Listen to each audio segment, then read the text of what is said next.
the Colorado Rockies.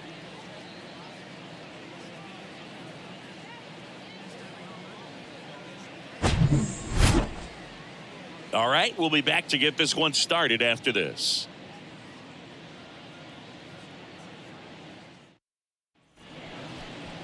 Just about ready to go. Our starting pitcher in this one, Austin Gomber. How about a report on him, Chris? Well, coming into this game, hitters are batting under 250 against this starting pitcher. So it just shows you how effective he's been. He's been able to move his pitches around, add and subtract, change up the look so that hitters don't get too comfortable and start squaring up the baseball. We'll see what he's got in this one. Ready to go? And stepping in is the speedy John Birdie. The Y to kick the pitch. Edge of the zone for a strike. And this one is off and running. First pitch, 640. 0-1 now. Late with the swing there. I think he was sitting off speed there.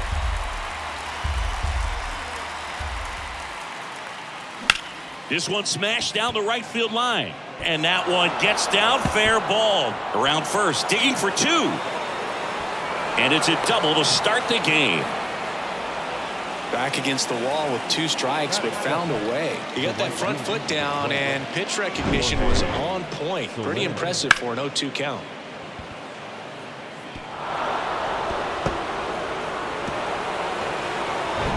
Jorge Soler up at the plate.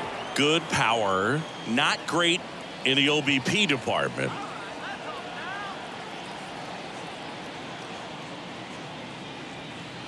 That one finds the zone, and that is strike one.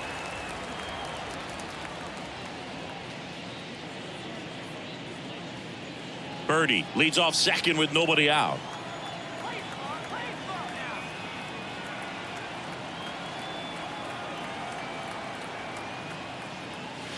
Next offering misses, and 1-1.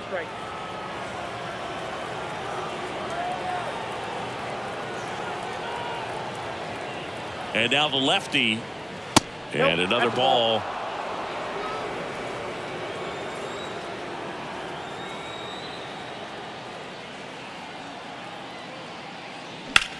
In the air, right field. Grichuk sizing it up.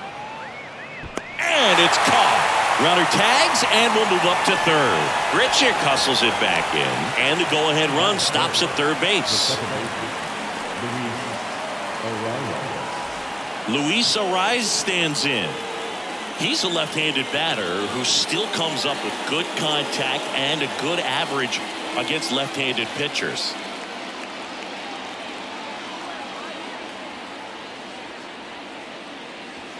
In there, and it's 0-1.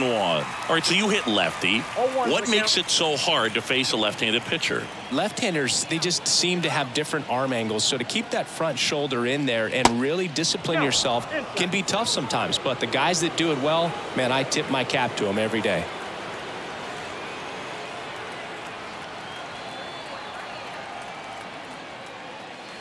Next offering is in for a strike.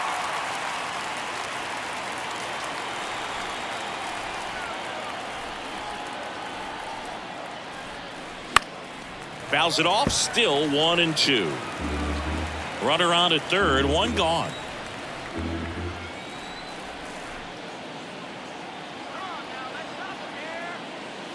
Next pitch is downstairs. It's a good take.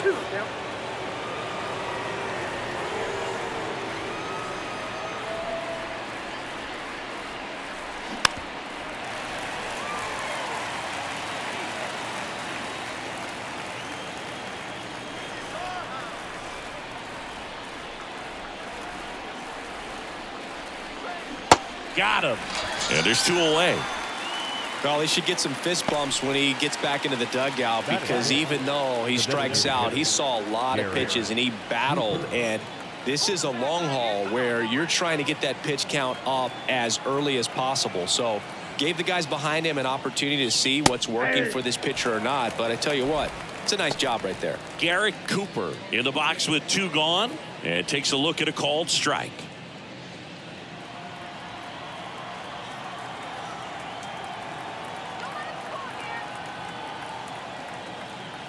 And a pitch. Now 1-1.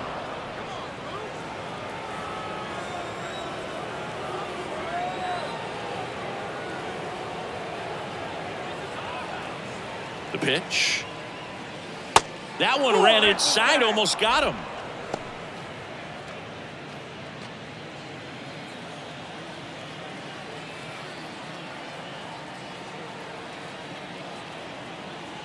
The 2-1. Pop foul out of play off to the right. Really great change of speeds. He goes off the off speed to the fastball, and the hitter doesn't know what's coming next.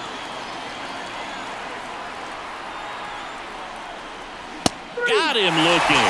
Fastball at the letters, throws him for strike 3. A lot of adrenaline, we can see it right there, and sometimes you just got to let it out. That's an outstanding job of taking that, executing, and getting out of a tough inning.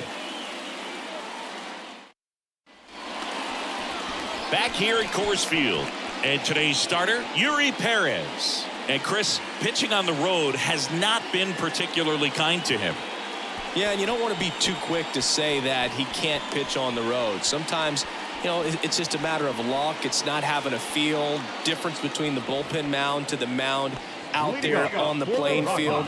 Don't know what it is, but I know this. He's got good enough stuff to overcome and get it done on the road as well as at home. So we'll see what he's able to do in this one. And here it comes. Charlie Blackmon stands in now and watches strike 1.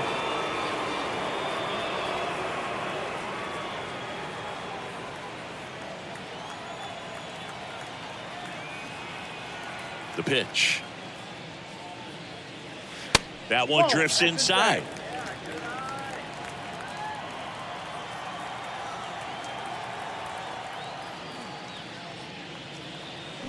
So a foul ball makes it 1-2.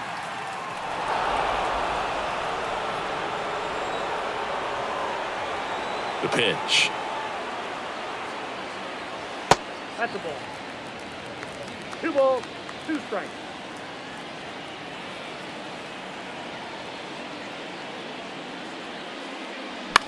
High fly ball down the left field line. No trouble here. Puts it away for the out. And there's one down. Batting second, the left fielder, Jurickson. Now batting Jurickson Profar.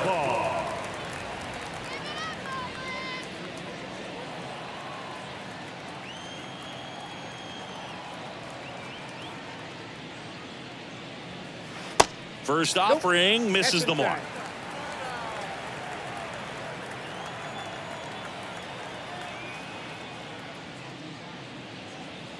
That one missing inside.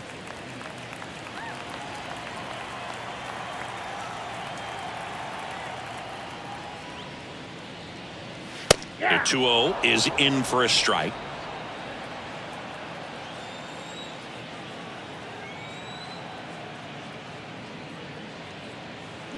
Swings through that. 2-2 now.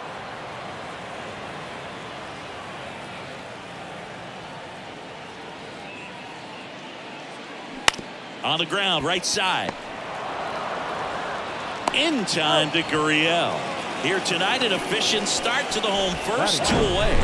The catcher, Elias Diaz.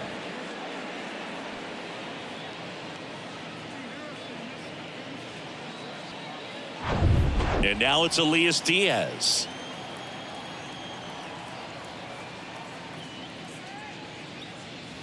That misses, and it's 1-0.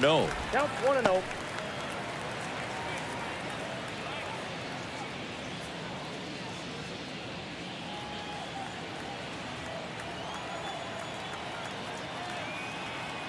Two down, nobody on.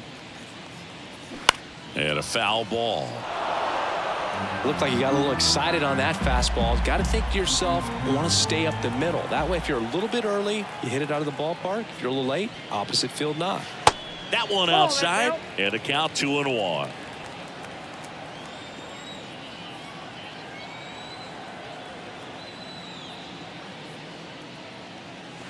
And a strike in there.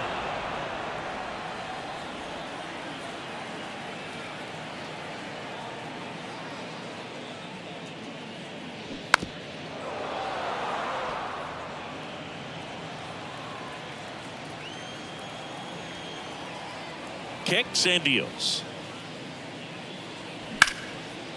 Line drive, base hit, right field.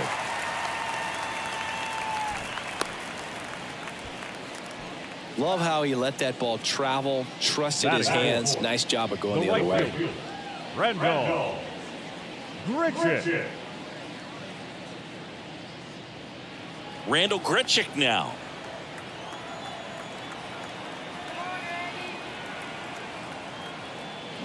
That one hammered, but pulled foul.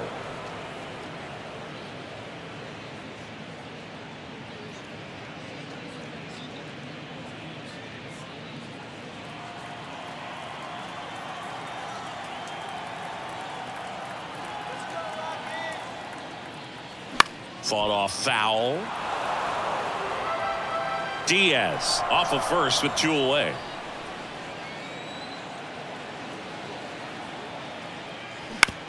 Out to short, birdie.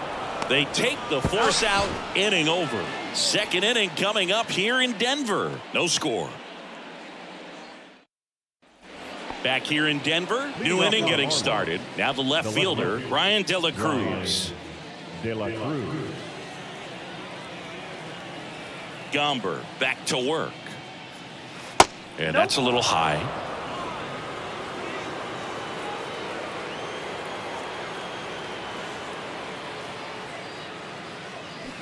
And that one fouled off.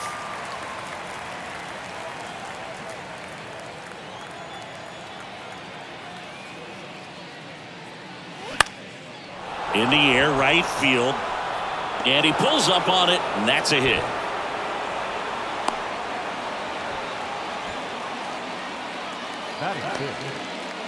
Now it's Yuli Gurriel.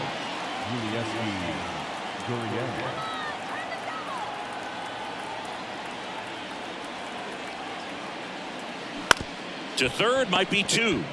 Throws to second for 1. On to first, double play. I think there's always something pretty about watching a 5-4-3 double play get turned. I mean, just seeing the ball whipped around the diamond with quickness and accuracy, that was nice. Gene Segura at the plate here.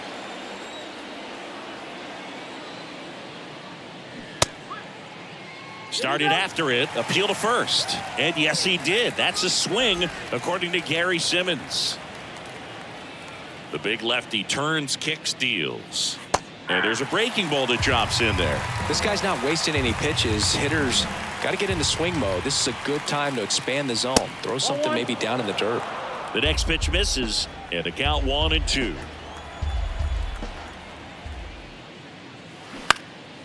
Swing and a ball popped up. Tovar makes the grab, and that's the inning. 1 hit in the inning, but nothing more than that. Now to the bottom of the second. We're tied, 0-0.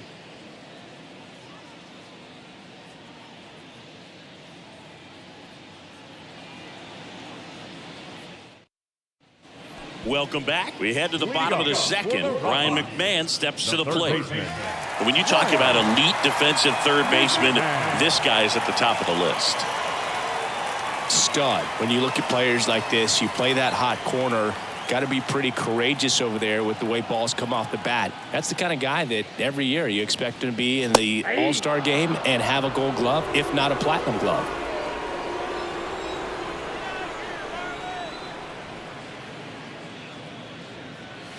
That misses, and it's 1-1. So what are the skills you look for that make a really good defensive third baseman that elite? Well, Boog, one of the things I think about immediately are just the feet. Does he have good feet? Is he able to quickly react? And when you have good feet, you've got soft hands. And soft hand defenders are able to make tough plays look easy. Next offering clips the zone count even at 2. 2 balls, 2 strikes.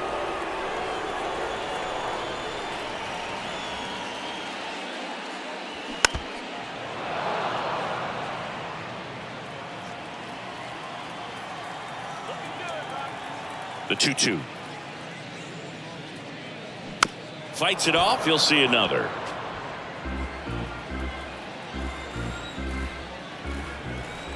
The wind of the pitch.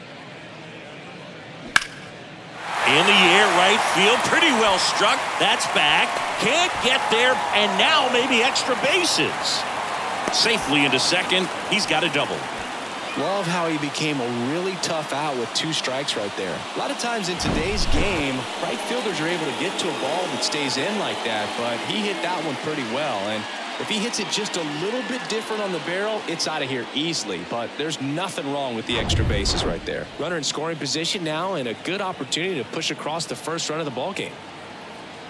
Harold Castro stands in, and that one just misses. A ball and no strikes.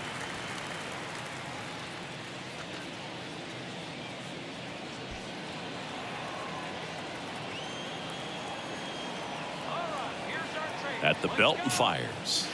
There's a strike. 1-1. James Kingsley, our plate umpire, consistent and maybe a little generous on the edges. Yeah, Boog, he'll give a little bit on the edges, like you said, but from what I've seen, he usually does that when a guy is just commanding those parts of the strike zone, and essentially the guy's earned it. The umpire rolls with him. Oh, he can't squeeze it.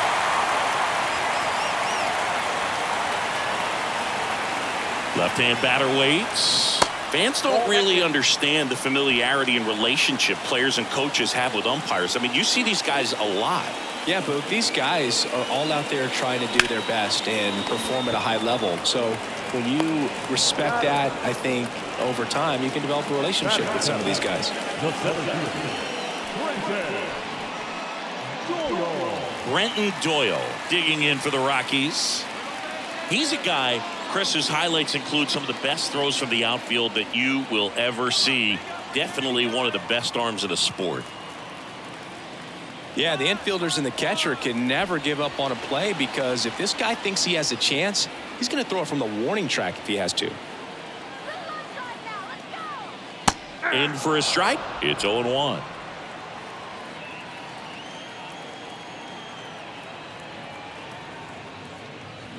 Pitch in the dirt, and that's ball 1.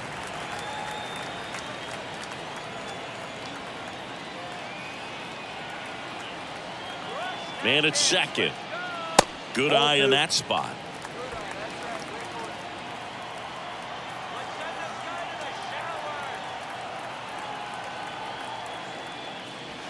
Next offering is down low. First pitch strike from the pitcher, but then no panic at all by the hitter. Very patient, showing good discipline. Now he's in the driver's seat with the 3-1 count. The 3-1. 3-1, and he couldn't come up with it. Batting in, the first baseman, Here's Michael Tolia.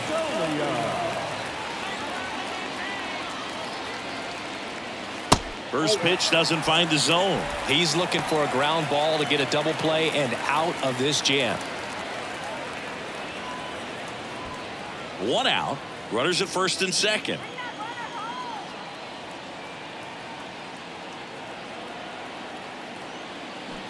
And that one wrapped foul.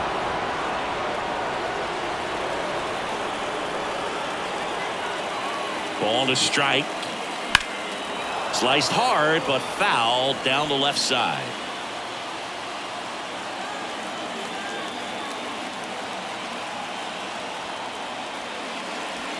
Just off the inside corner. 2 balls, 2 strikes. And that one is lifted in the air. And that'll fall for a base hit. And they hold the runner at third, but the bases are loaded now with 1 out. Well, he wasn't afraid to hit with 2 strikes. I think he choked up a little bit, maybe spread out, but he got the job done right there. Now Ezekiel Tovar.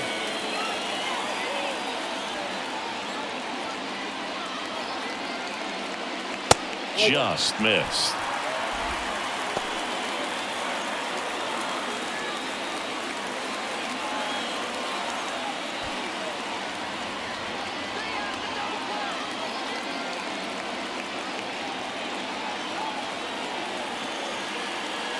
Next pitch misses way outside. Pressure's on right here. 2-0 count, bases loaded. You don't want to fall to a 3-ball count and then walk in or on. He's got to challenge the hitter right here.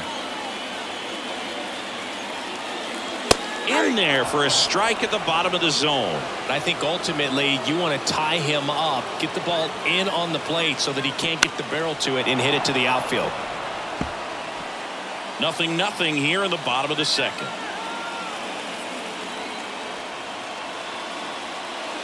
Hacks and misses. It's a strikeout. Certainly a strikeout situation right there. The infield playing back, and this pitcher has to step up and get the swing and miss. Really nice job of attacking the hitter at the plate. Pretty big 2-out at bat coming up now. Here's Charlie Blackmon. Lied out his first time. And that's in there for strike one.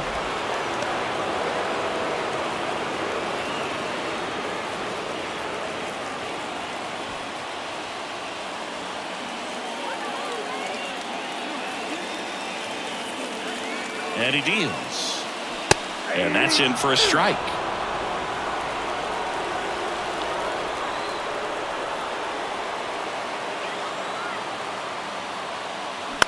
In the air, center field.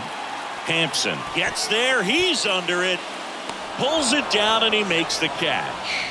And that is that. Rockies leave him loaded. We'll move to the third with no score.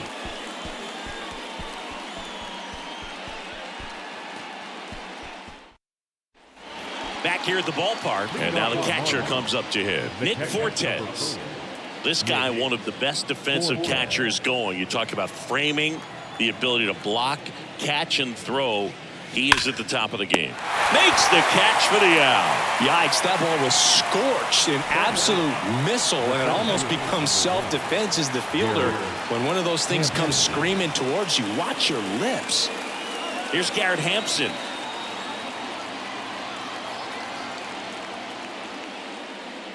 Really good athlete, and many times we talk about the feet of infielders. This catcher as well, really quick feet. He's able to recognize the pitch, see the trajectory, and get into a spot where he can block those balls and keep them from going to the backstop. One down, base is empty. Just a slow ground ball this time. Tovar on the run, sends it over to first. Out on a bang play, but he made it close. Now batting, the pitcher, John Birdie at the plate. Led this game off with a double, but they weren't able to drive him in. Really impressive with the way he frames, the way that he sets it up, because sometimes those pitches are off the plate, but because he sets up and presents it so well, he steals strikes for his pitcher. And the 0-1. Line to left, and he'll play it on a bounce.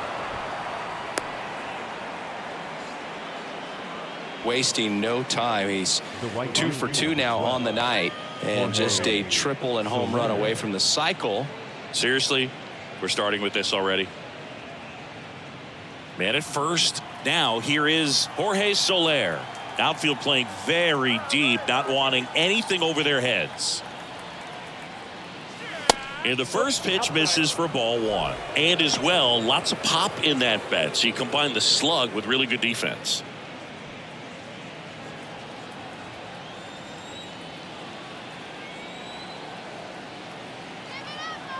Step off throw to first. Birdie back in on a dive.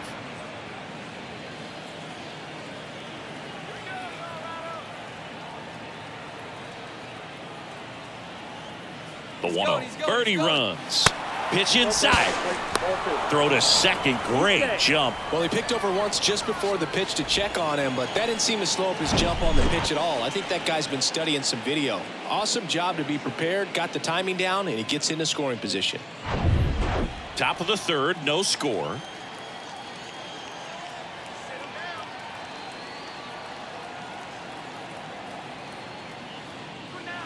Next pitch is inside, and that's ball three. Luis Arias next to hit for the Marlins.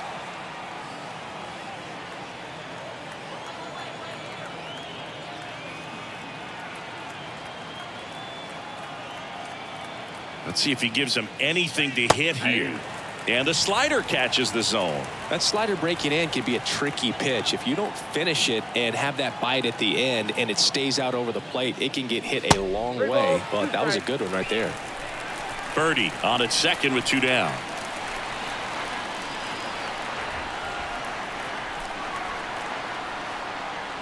The 3-2 is off the outside edge, and that is ball 4. So close to getting out of it right there, but this inning still has life.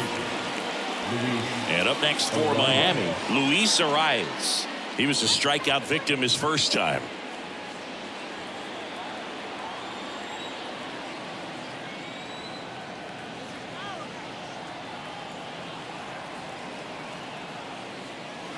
Ball 1 there. Counts 1-0. 2 outs. Couple of base runners at first and second.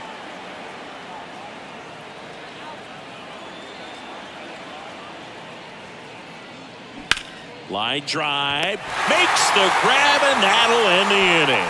Marlins strand a pair. Still no score.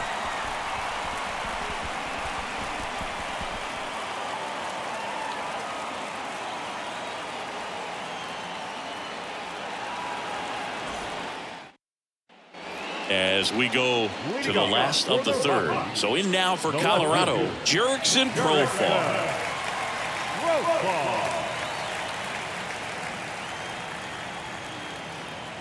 Perez back to work.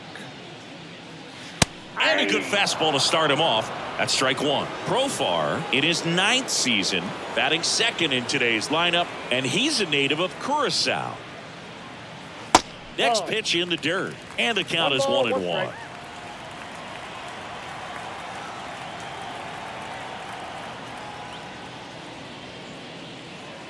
Next offering is in for a strike.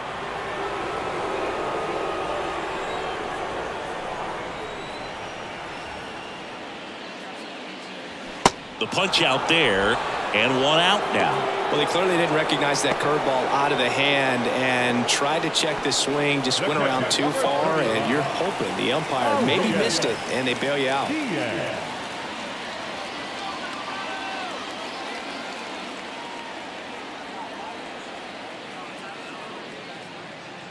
Diaz at the plate for the second time as he takes ball 1.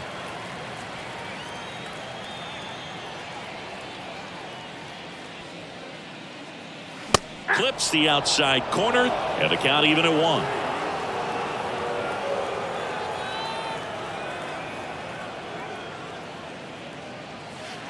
And that's downstairs and outside.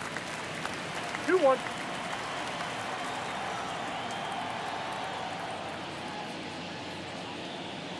The next offering misses. 3-1.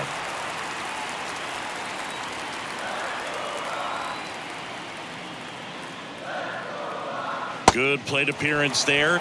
Able to take the walk. Pretty easy walk right there. Last pitch wasn't even much to think about. Randall Grichuk digging in for the Rockies.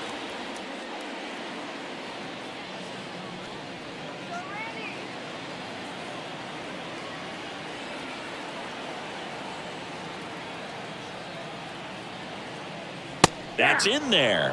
Strike 1.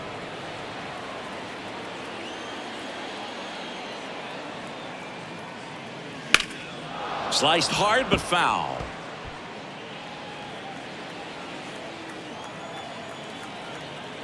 And the righty deals. And now 1-2.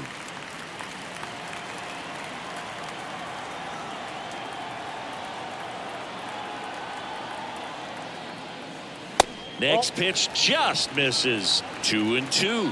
Really good take, especially with 2 strikes. Grichuk tries to hold up, appeal to first, and he couldn't hold back. He's rung up on strikes. Now it's going to be Ryan McMahon, doubled in his first AB.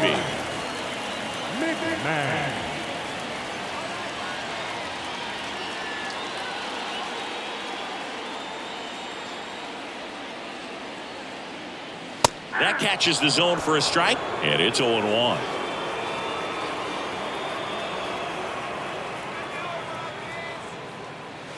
And ball 1.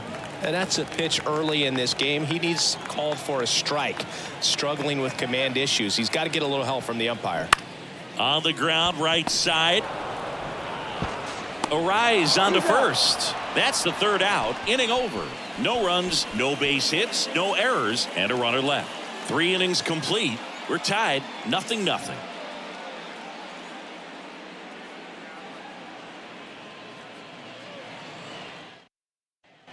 Back here at Coors Field, John Sciambi with Chris Singleton, and set to lead off the fourth, Garrett Cooper.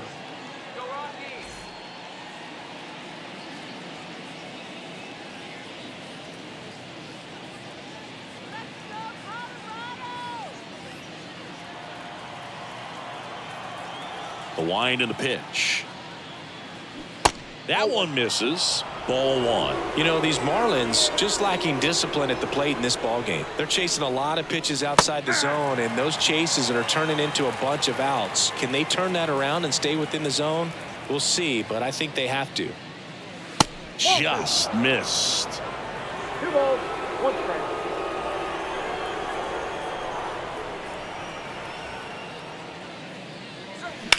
Now that's smacked to right center. And no one can get there. Around first and hustling for second. And he's got a leadoff double in the fourth.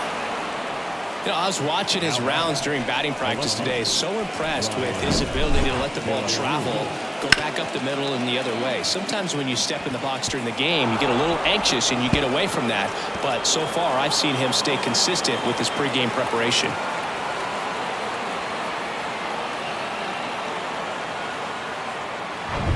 Go ahead run on base. And at the plate for Miami, Brian De La Cruz.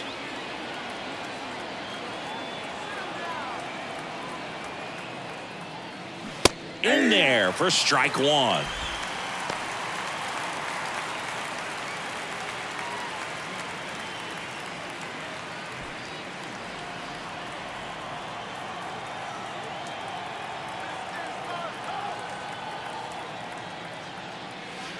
And he pumps it a strike. Oh, this guy's so comfortable hitting with 2 strikes. Even a good pitch early in the at-bat. If he's not ready to pull the trigger, he's not worried if he gets to an 0-2 count. And here it comes. Swing and a ball popped up. And it drops in. Run scores easily. And it's 1-0. Well, they strike first as he gets the job done to bring home the run. When you pop a ball up like that, you don't expect it to get you a knock too often. But right there, somehow he got it to drop in behind first base, and that's where no one could get to it. Here's Gurriel.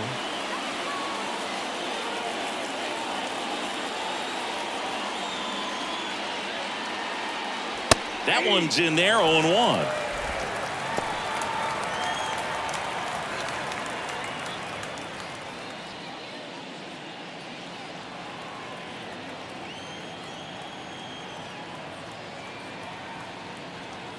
And the pitch. Swing and a miss.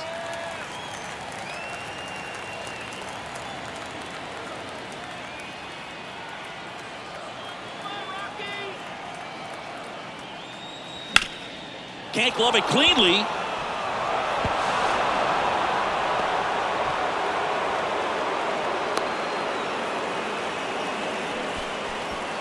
Up next for the Marlins, the third baseman. And now for the Marlins, Gene Segura. 0 for 1 with a flyout.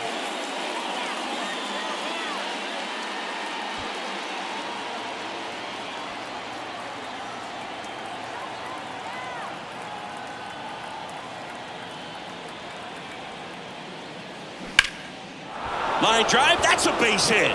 Runner around third on his way to the plate. 1 runs in.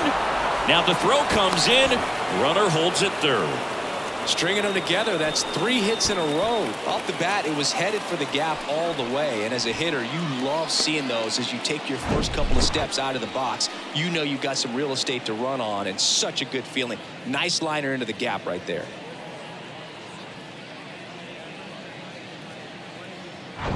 Now it's the Marlins catcher, Nick Fortes. 0 for 1 so far.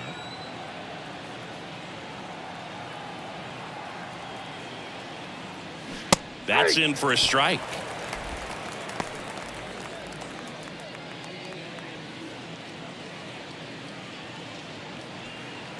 Gurriel on third. Segura stands at second. No outs.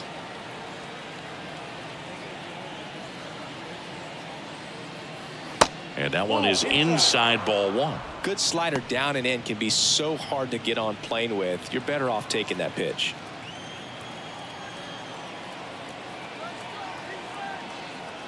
Kicks and fires. And a count 1-2. You could see he was trying to stay back long enough to handle the off-speed pitch, but just a little tardy on the fastball.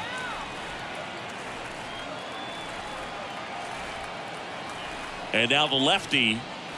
And that just misses. This is a situation where the hitter is looking for something up in the zone that he can get his arms extended. What you have to be careful of is that pitch that's up, that's in on your hands. That'll pop you up in the infield, and that's exactly what the pitcher wants. And the 2-2. And that one ripped into right. Grichuk settles under it and makes the catch. And there's one down. The center fielder, number 1, Garrett Hampson, the next up for the Marlins. Grounded out his first time. Well, he's so good about trying to drive the ball to the opposite field gap in these situations. If he takes that approach, he could bust this game wide open. That one's in there. Strike one. One down. Runners at second and third.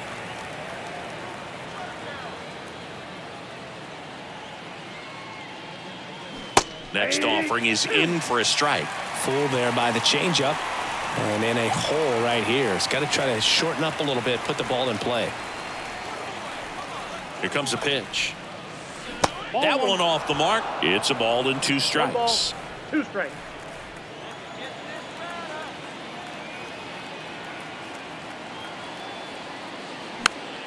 Gets a piece and stays alive. The idea was right. Looking to locate that fastball up and in. He just missed his spot a little bit. And a pitch. Just misses with that one.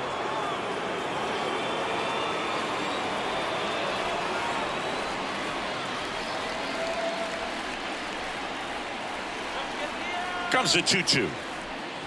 And delivers outside.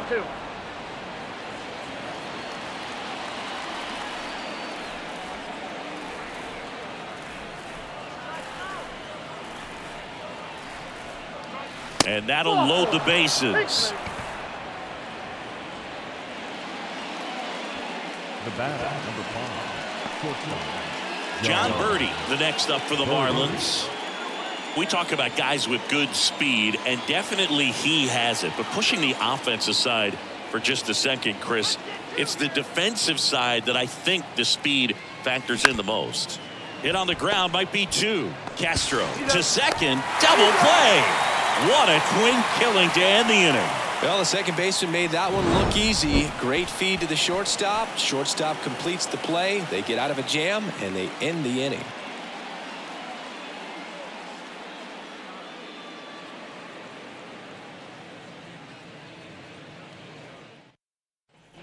And welcome back. Here's the second baseman, Harold Castro. leading up for the Rockies, the second baseman, Harold. The right-hander back to work. And downstairs. Well, the offense has gotten going, and a pitcher wants to go out there, have a real quick inning, get those guys back into the dugout so those bats can stay hot. And the 1-0. And there's the strike. Activity in the bullpen. Tanner Scott getting ready to go.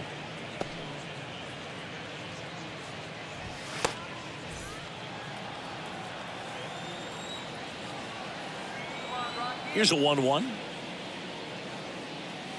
And that one is inside.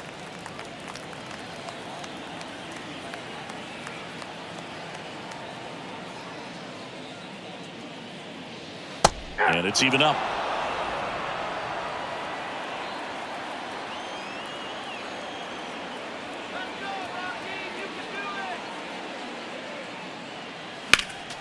Next offering is fouled back.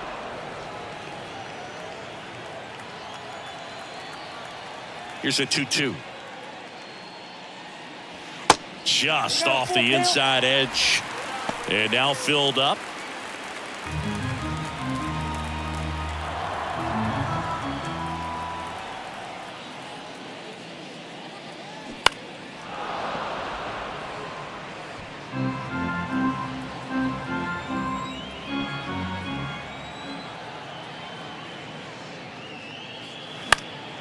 Foul ball, and it remains a full count.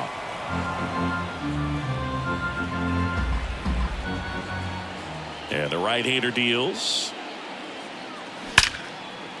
Line drive, caught. Nothing you can do about those as a hitter. Even though you know that, they still drive you absolutely crazy. Next for Colorado, Brenton Doyle. I think when you contemplate him as a player, the first thing you think about is defense, and you think about that great arm. I also think about the speed. If he can get on, that's going to give one more thing for that pitcher to think about. Oh, that's okay. Just missed.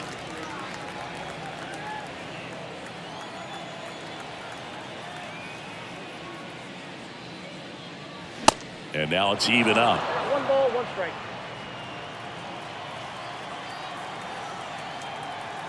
And a pitch. In there at the knees, and it's 1-2.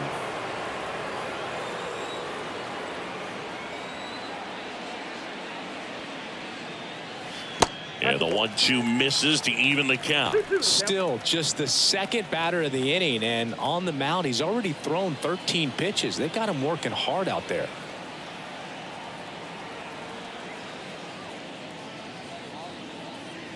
Swing and a miss, struck him out.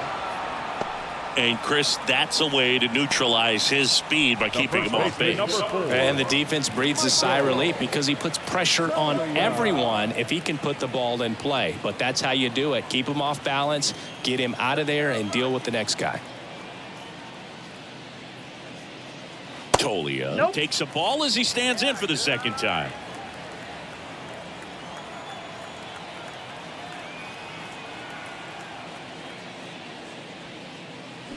And there's the strike. The baseball is coming out of his hand very well. He's been able to paint all 4 corners, but really good ride at the top of the zone. Hitters have to respect that. Very difficult pitch to hit. Not even close there. 2 balls and a strike.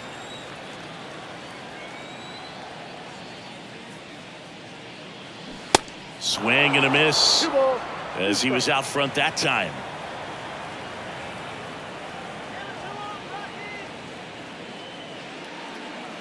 Next pitch is outside, and a full count now.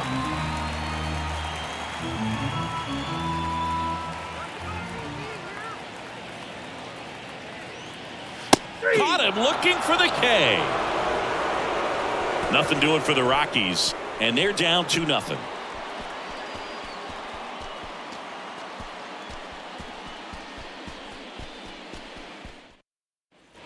All set for the start of the inning. And here is Jorge Soler. Jorge Soler. The wind of the pitch. And that one off the outside edge. You know, these Marlins doing a good job of simply getting the bat on the ball in this game, and the numbers back that up. The numbers tell us they're averaging more than a hit every inning, and they've only struck out twice. So they keep finding ways to put their bat on the ball. Off the plate inside. 3 balls, no strikes.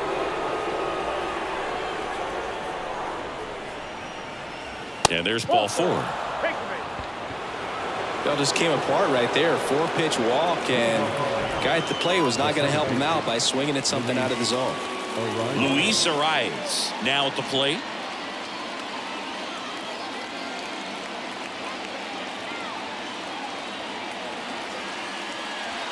First pitch just misses. Soler on at first, nobody out.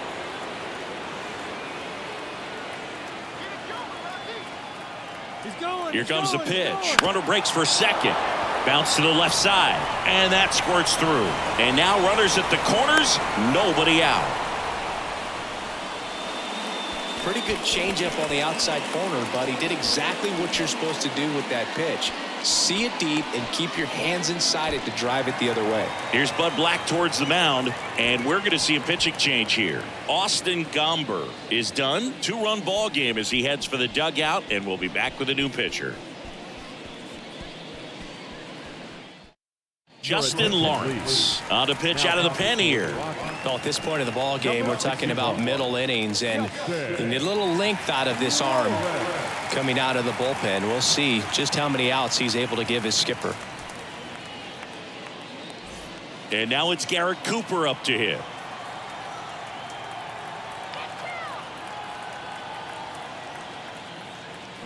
He swings and misses at the first pitch. 0-1. Not the easiest thing when you're talking about a guy that's, perhaps is going to be in the rotation, maybe a long relief guy, to not start an inning, to come into an inning with pressure on it and try to get yourself comfortable. The 0-1 just off the outside part of the plate. Bullpen activity starting up now. Daniel Bard, the right-handed sinker baller. He looks to be readying himself. Kaufman getting loose as well. And a pitch. Good eye right there. Tough spot right here. A couple runners on. 2-ball count. You can't nibble, but you have to execute and finish your pitch. If you leave something out over the plate, it's going to bring in some runs. The 2-1. Swing and a miss. Well, in this situation with a runner on first, less than 2 outs, some say, hey, get the ground ball, double play with 2 strikes. Some people say get the strikeout. I think you just execute your pitch, make the best pitch you possibly can, and let the result be whatever it's going to be. Runners on the corners, no outs.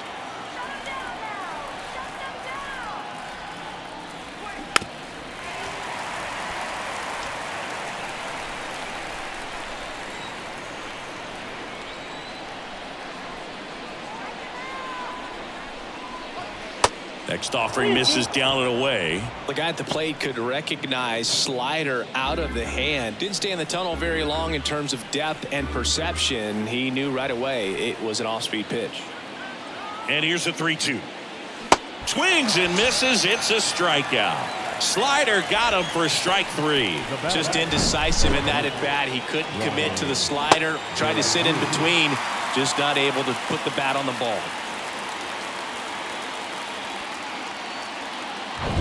Here's the left fielder, Brian De La Cruz.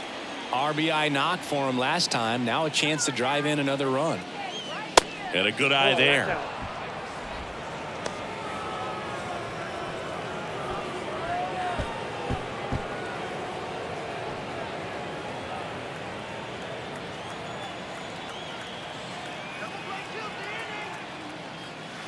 Next offering is in for a strike.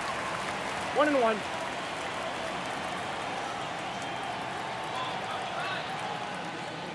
That's in there. Big pitch right here. He's going to try to make a pitch that's going to produce a strikeout or a ground ball double play.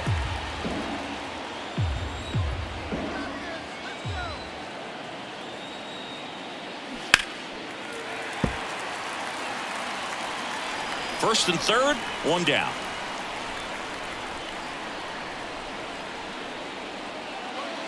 Next one misses. 2-2. 2 balls, 2 strikes.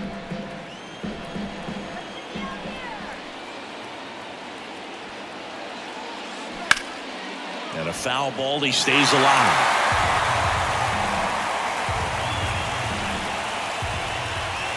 Here's a 2-2. And now the count filled up 3-2.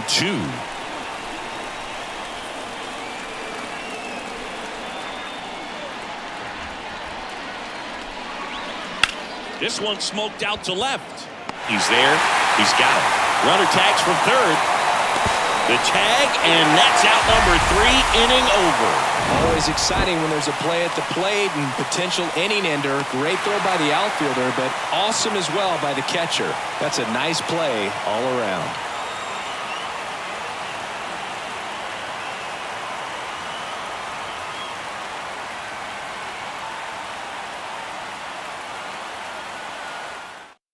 So the Marlins go with a new arm, Tanner Scott. This southpaw's been really good against left-handed hitters. Your attention, please.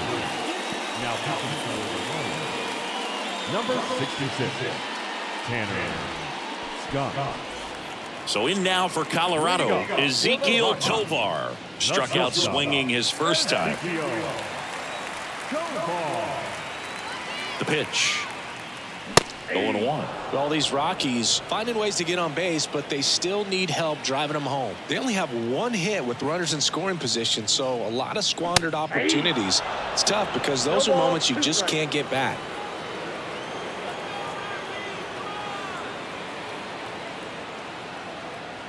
The pitch. Swing and a miss. Struck him out. Gassed it right by him. Dominating strikeout there on just 3 pitches, and that's what a good power pitcher can do to you. He's hitting his spots, filling up the strike zone. Sometimes he bats over before it really begins. So the lineup flips over. Here's Colorado's DH, Charlie Blackmon. In there, and it's 0-1.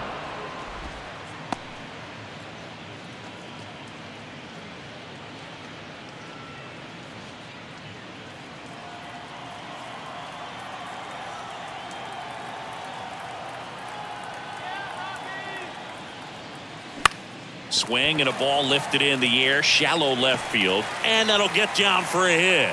So a man aboard now with 1 away. That's a ball that a lot of times you'll see the shortstop or left fielder be able to get to if it hangs up in the air long enough. But right there, it just died and found a way to drop in on the green stuff for the base hit.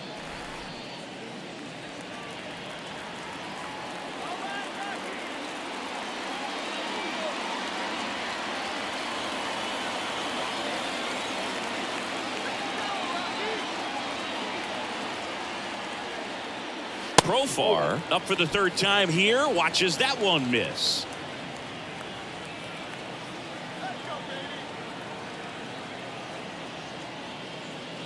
Swings and misses. And the count 1-1.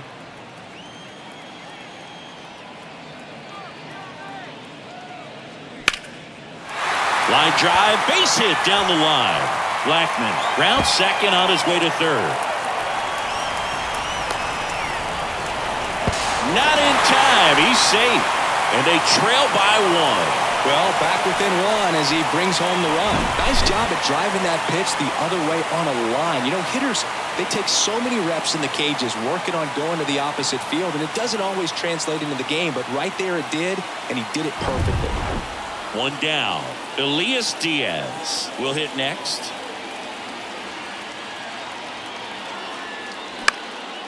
Swing and a pop-up. Arise has it sized up.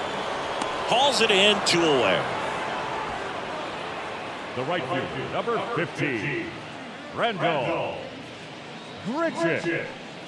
So next will be the 4-hole hitter for the Rockies, Randall Grichuk.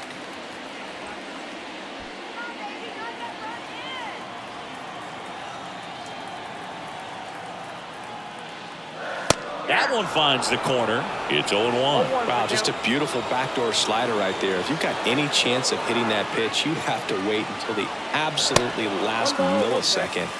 Just a tough pitch to hit, and not an easy one to throw either. Kicks and deals. And he grounds one to the right side. In time to Gurriel. That's the inning. Rocks with a run-scoring double. And this is now a 2-1 ball game.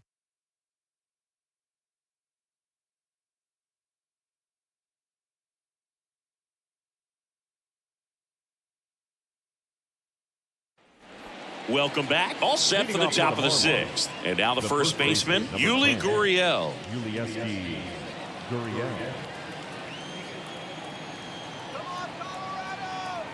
The pitch.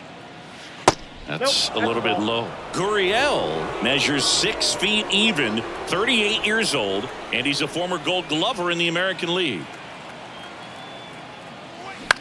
To the right side. He takes it on his own. Leadoff man retired in the 6th. Now batting, the 3rd baseman, Gene Segura, the next up for the Marlins.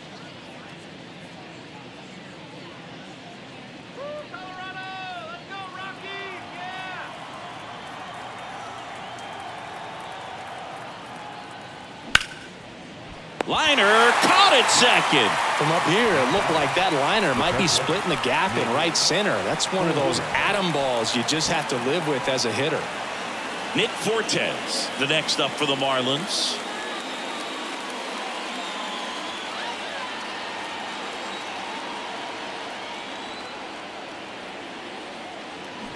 Swings through that one. 0-1. Good late sink on that fastball. Out of the hand, looks so good. And then by the time it gets in the hitting zone, hard to get the barrel to it. Next pitch misses inside. And the count even 1-1.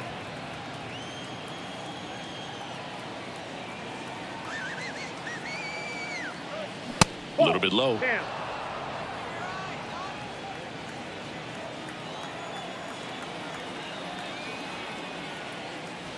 Next offering is downstairs.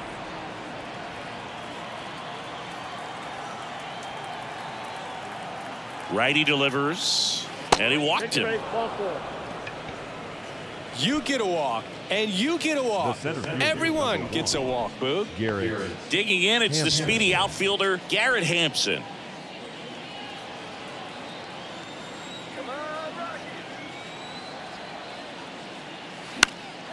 And first offering is fouled off.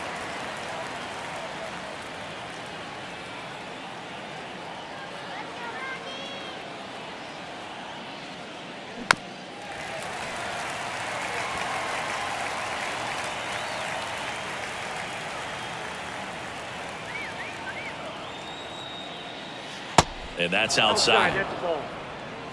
Fortes leads off first with 2 down to the inning.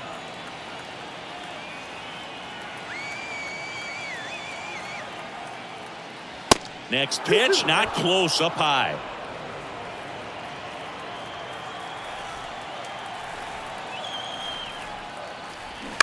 Line drive and a base hit. Throw in holds the lead runner at second. 2 on now with 2 away. Here's the shortstop at the plate, John Birdie.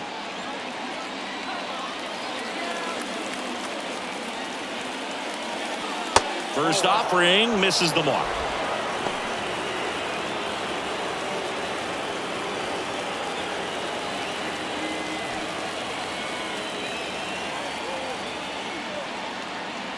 Two on, 2 outs.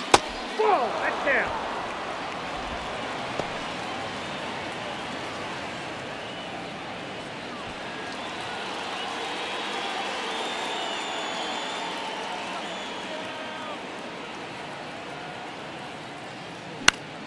And fouled off. Well, he gave up on that pitch early, and it ended up staying in the zone. I'm sure he's kicking himself and would like that pitch again. Pulls that one foul. Well, that ball was hit pretty hard and sure had home run distance, but if you're the pitcher out there on the mound, you execute it. Just a long strike. You go after him and finish him off. Next one just misses. And now 3-2. Jorge Soler waits on deck for Miami.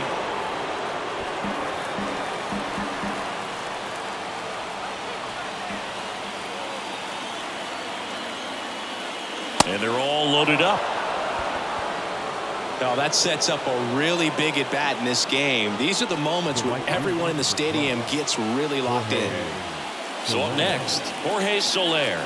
Outfield playing very deep, not wanting anything over their heads.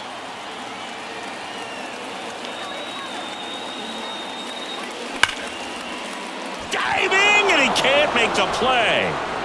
1 run's in. Now the second run is in. The relay, the tag out. That ends the inning, but 2 runs do score. So it's 2 runs on 2 hits, no errors, and a runner left. We go to the bottom half of inning number 6, and the 5, 6, 7 slots due up. It's the Marlins 4 and the Rockies 1. Ryan McMahon digs in now. His splits between April and May there.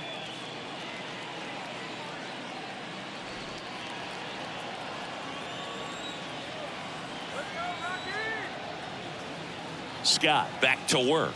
Scott, the 6-foot lefty, he features a slider, a 4-seamer, and he works in a sinker. Miami's bullpen with some action. Dylan Floro is loosening up. This would be his first appearance for the club. The lefty, the 1-0. And there's the strike.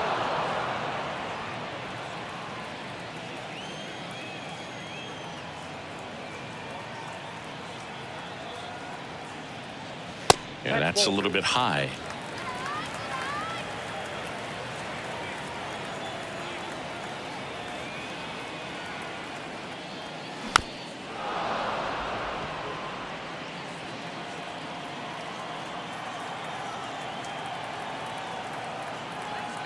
The 2-2 now. And that's outside.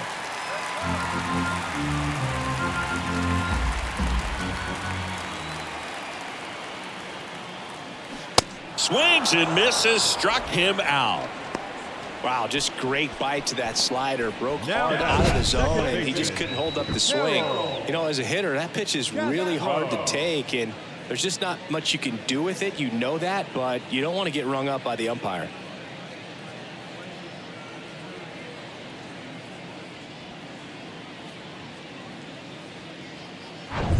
Now it's the second baseman, Harold Castro.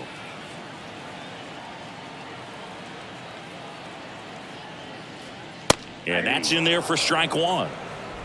0-1's the count.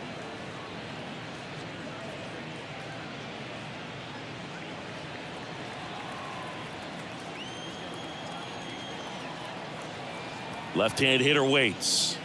And now the count is even. 1-0.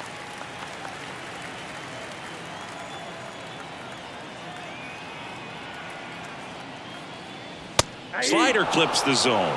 Well, in this one, the offense has sputtered. Somebody's got to find a way to get on, keep the line moving, and manufacture at least one run. Then maybe you get 2 or 3.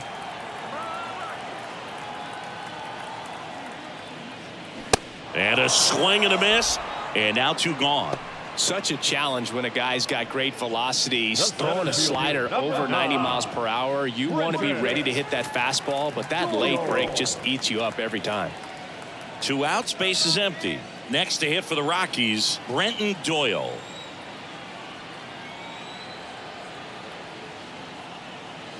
And he swings and misses at the initial offering. Well, he threw that fastball right by him, gives him a little bit of confidence, but in the back of your mind, you got to think, is he trying to set me up for later in this at bat? And it finds its way through for a hit. And that keeps the inning alive. Couldn't have timed it up any better than that. I really like that swing, man. He didn't just push it the other way through the infield. He drove it that way, and it kind of makes me think he was thinking opposite field as he stepped into the box. Got a pitch he liked, and he got it done. And now they've got some speed on first, so we'll see if they try to get him into motion. Scott picks over.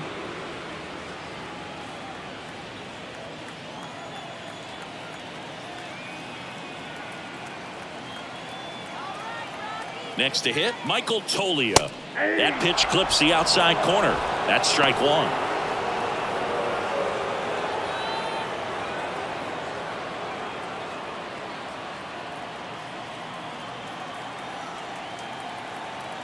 Two outs. Hammers that one deep left field and forget it.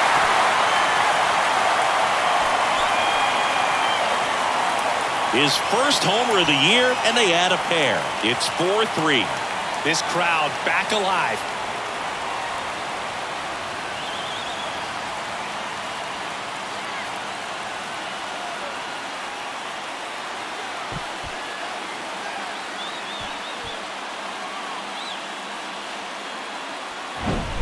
Well, he put a really nice swing on that one, and everything was on time, took a direct path to the ball, excellent extension, and just drove it out of here. Nothing better than when the ball jumps off your bat like that. Dylan Floro gets handed the rock out of the pen.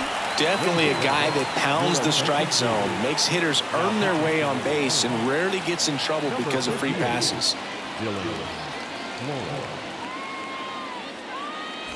So 2 away with nobody on. And the batter will be the shortstop, Ezekiel Tovar. In there for strike one.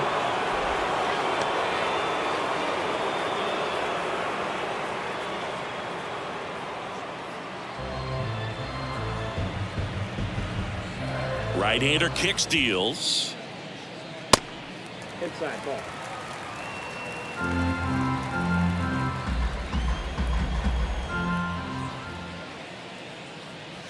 That one missed.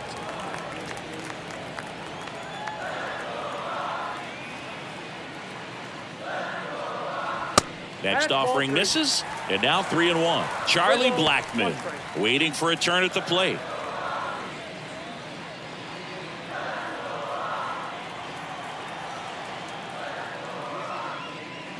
The right-hander gives up the 2-out walk.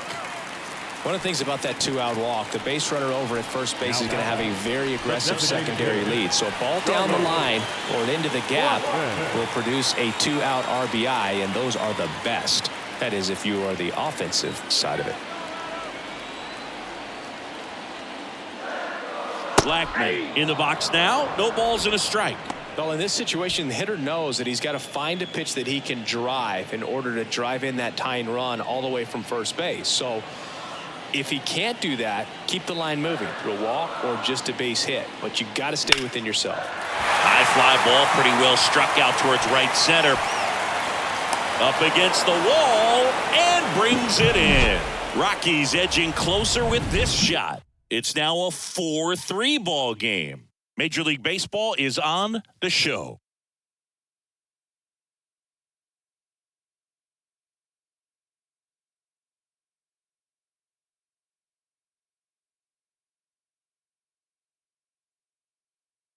Welcome back. We're in the 7th. We have a new pitcher on the mound, Daniel Bard. This guy can bring it velocity-wise.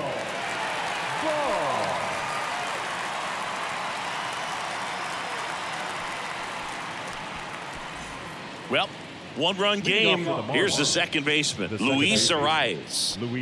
He's kind of an outlier, especially when guys are consciously sacrificing contact to deliver power. And here it comes. And misses inside. Yeah, his swing is so good. It's in the zone a long time. He gets the barrel to it a lot, and that produces more base hits. Next offering is down low. Now 2-0. When you look at the elite teams in the game right now, there is going to be the slug, no question about it. But the really good offensive teams combine slug with more contact, with less swing and miss.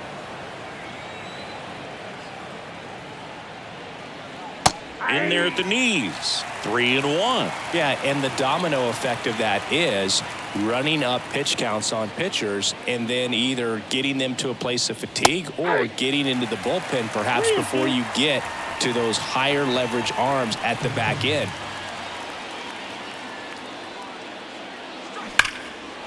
Hit hard. Should be extra bases. Now he turns and heads for second. And he greets the new arm from the bullpen with a double. Well, that's how you respond. Leadoff man comes up, gets into scoring position. Now, there are several ways that they can get this run across.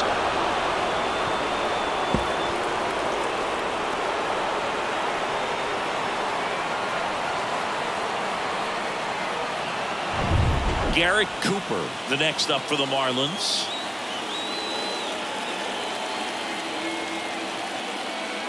First offering misses badly for ball one. One of the things that Jim Leland used to say when I was broadcasting with the Marlins, the longer a plate appearance goes for a batter, the more likely it is that something good will happen for the hitter. The 1-0. Right side. In plenty of time to first. That's the first out in the top of the 7th. Now back, the left fielder, Ryan De La Cruz, the next up for the Marlins. And this is a big opportunity for him to pick up his teammate right here.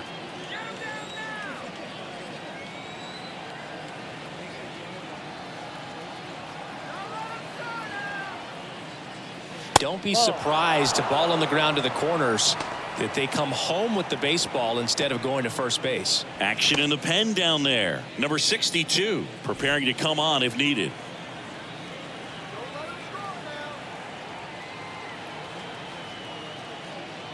Appears they're working around him with the base open, Singy. Well, you know, these 2-0 counts, Boo, they're just not what they used to be, and we sound like old guys when I say that. But ultimately, this is a strategic game, and you expect to see this type of approach by the pitcher in this situation.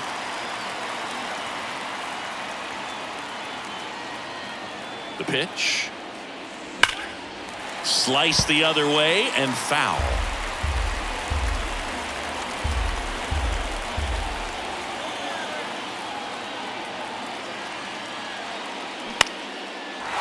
Dump. Tovar under it. Makes the grab. 2 down.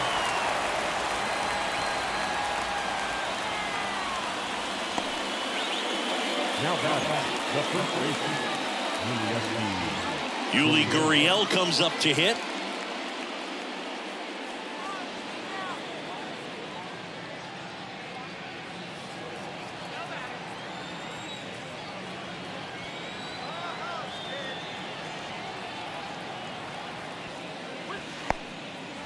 Little trouble with this one behind the plate. Runner stays put at third.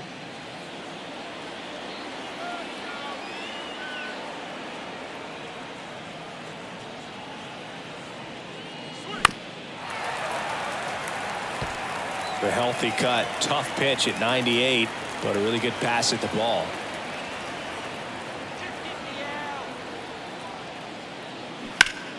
The 1-1 is fouled off. Arise on third with 2 out.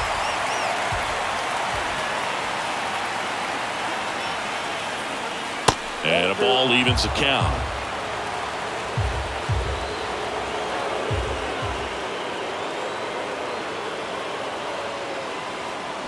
Swing and a miss, and he struck him out. Huge strikeout there. So 1 hit is all they get midway in inning number 7, and it's time to stretch. It's the Marlins 4 and the Rockies 3.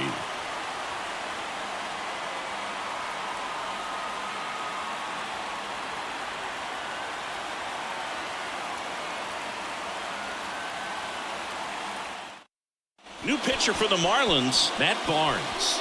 Well, the best relievers love the opportunity to come in and protect a tight lead late in the ball game. Some of them are just wired different, so we'll see what he's got here.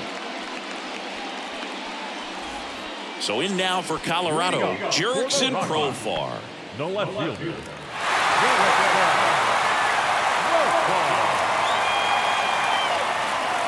Here comes a pitch. That's in there. That's strike 1.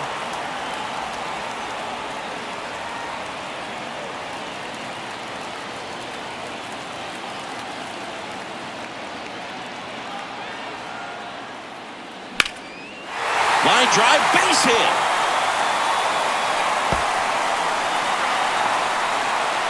Safe at second with nobody out, and he represents the tying run. Well, that was an important at bat in this game, so a great job there stepping up to the challenge. Really stayed inside that baseball to send it to the opposite field. With the shift on to the pull side, that's an easy knock if you'll take it. Now a pretty big at bat coming up with a chance to even this ball game up. Elias Diaz digging in for the Rockies. First pitch, and that's in for a strike.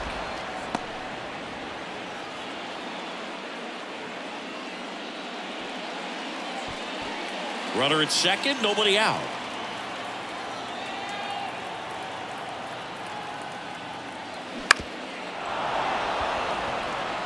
Pretty good pitch there to take a rip at. He wants to get his arms extended. He likes the ball away from him a little bit, just not able to square it up.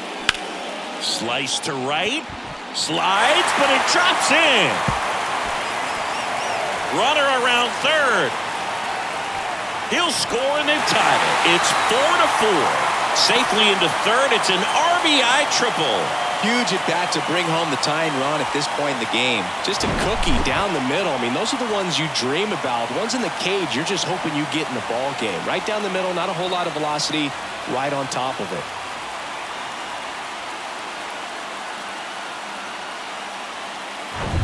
Randall Grichuk digging in for the Rockies.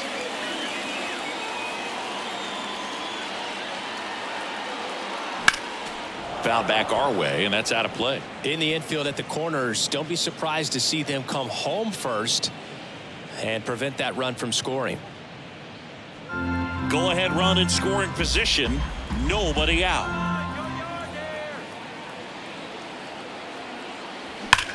Now Grichuk swinging a high fly ball. Deep left field. And in one hops the wall. In to score from third. And it's now 5-4. And he's got a double. Well, that's a big swing of the bat, driving in the run with the 2-bagger. This was a really nice swing. Didn't quite get enough behind it to get it out of here, but once it got over his head in left field, it was extra bases all the way. Steven Oker takes over on the mound. He's been so good against lefties. Number 48, Steven Oker.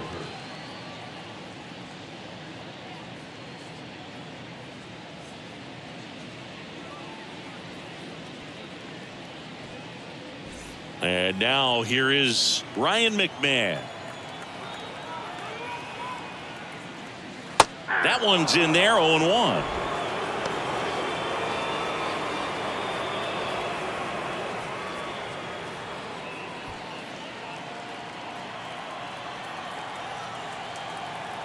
At the belt and fires. Next offering popped in the air, right field. Drops into the glove. Runner tags up for third. And the throw's offline, safe at third. Maybe caught that one off the end just a little bit. Couldn't quite barrel it up enough to really drive it. At the plate, Harold Castro.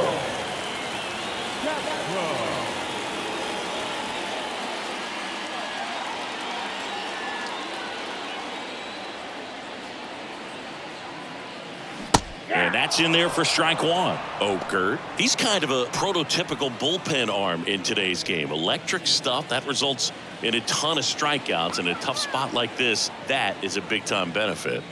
Next offering is in for a strike. Now, as a hitter, when a guy like this comes into the game, you feel like he's standing on top of you, and it's just attack mode coming right at you, expecting to get a swing and miss. Got him swinging. Big strikeout right there, and that kind of takes the pressure off the defense a bit. Infield was in, so now they can move back, give themselves more time on a grounder to make a play. A lot more ways to work out of this and strand that runner at third now. Here's the center fielder, Brenton Doyle.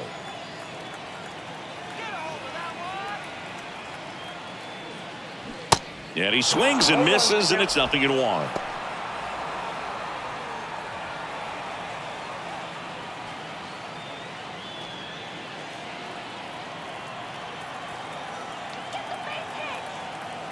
Kicks and fires. Swing and a ball popped up.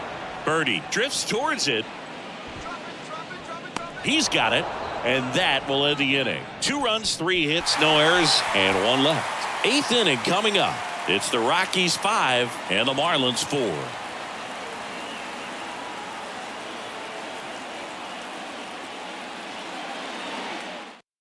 Here's a new pitcher from the pen, Brent Suter.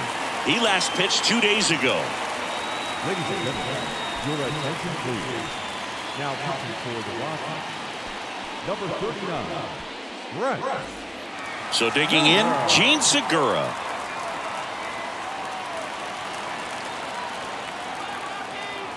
The wind of the pitch. There's a strike. Meanwhile, activity in the bullpen. Brad Hand getting ready to come on for Bud Black.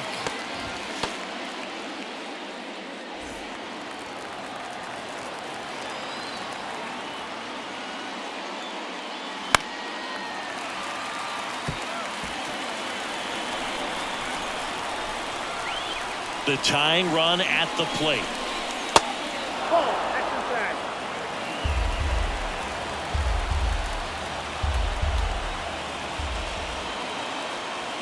And another ball. Ball 2.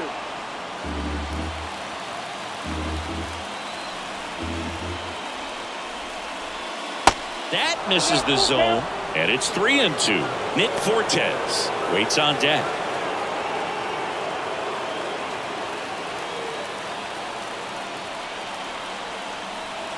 3-2 now. Swing and a high fly ball to left. Profile under this one. Brings it in. Then there's one down. Just pulled off of it a little bit right there. That front shoulder coming open instead of staying closed. If he does that, he's going to be able to go up the middle the other way with some authority instead of a fly out to left.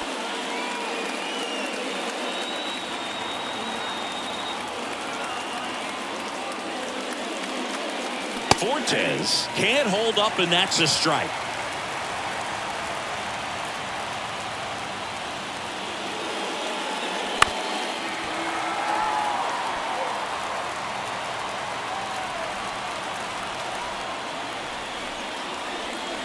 And 1-2.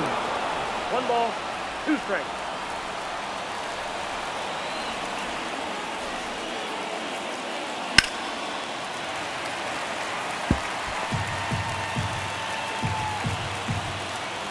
The pitch. And it's even up. Just not taking the bait right there, but a good pitch with 2 strikes.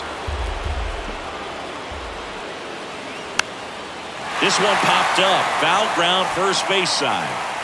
Great effort as he's able to haul it in. And there's 2 away. The center fielder, number 1, Garrett Hampson. And now it's going to be Garrett Hampson. Now this guy, a player that if he gets on base has the ability to really be aggressive getting around the base paths. On the outside corner, strike 1.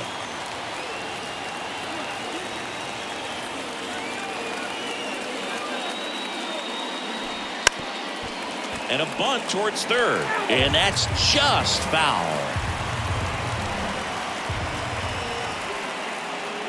That hits the dirt. Going to count 1 and 2. No signs of wavering on the mound here in the 8th. He's looking rock solid so far. That's off the mark. 2 and 2. He's trying to stay down in the zone, but the hitter just will not chase. Now back in a 2-2 count, he's going to have to go to something else to get him out. And he deals. Pitch misses. Counts full. 3 and 2. John Birdie next to hit for the Marlins.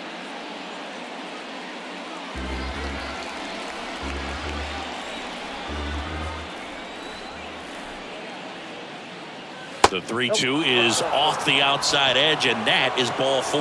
Well, that right there could end up being a big walk in this game. He's certainly a threat on the bases, especially with them looking to tie this thing up. New pitcher in the game for the Rockies, Jake Bird. And he's been racking up strikeouts at a high rate this year, typically at least 1 an inning, so he'll be tough to get to. Back to the top of the Miami order. Now it's the shortstop, John Birdie.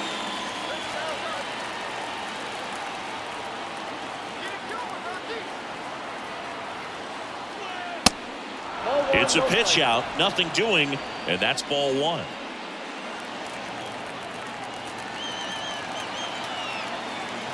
The 1-0. Top of the zone, and it's called a strike. Really good cutter that he's able to front door and back door. That pitch is devastating.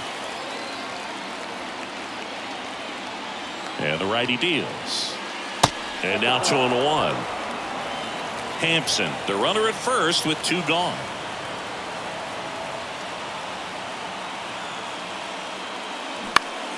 And a foul ball left side.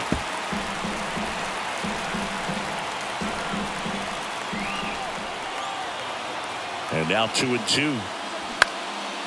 He swings and hits a fly ball center field, and it drops in. Hitting is really easy for some guys. One thing that I can see already, his bat stays in the zone on plane for an extended period of time. And guys like that, they have a high contact rate and they have more barrels because of that bat being on plane. And even when you don't get it great, it's still hit hard enough to dunk something in like that in front of the center fielder.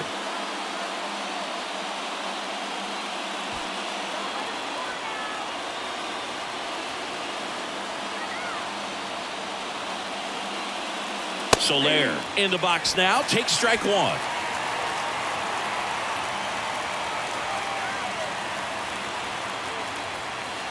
Next pitch downstairs, and that's ball 1.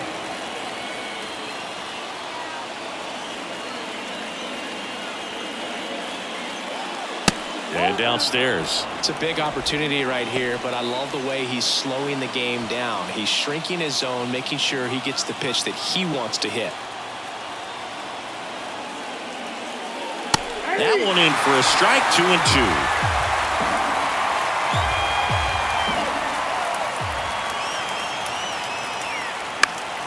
2. Stays alive.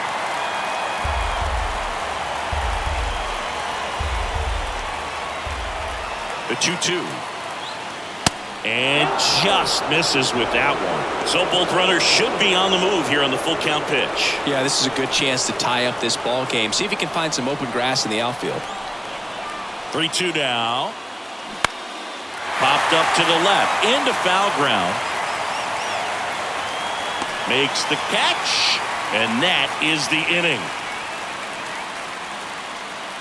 A strong showing from the Colorado bullpen. Home half of inning number 8 straight ahead. It's the Rockies 5 and the Marlins 4. Ryan Hoeing comes on now. Well, he struggled quite a bit, so this is another opportunity to get on the right track. He's given up more than 1 hit per inning pitch so far this season. Digging in, Michael Toglia. He's already homered in this game. The first baseman, Michael Toglia. And the pitch. That's a strike across the top of the zone.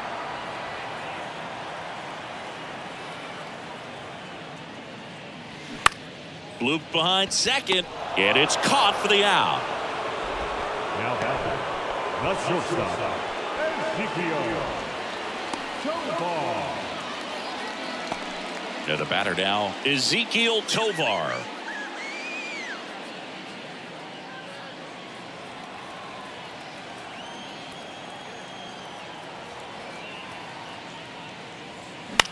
Here's a high fly ball out to center. Hampson moving under it. Pulls it down, and there's 2 gone.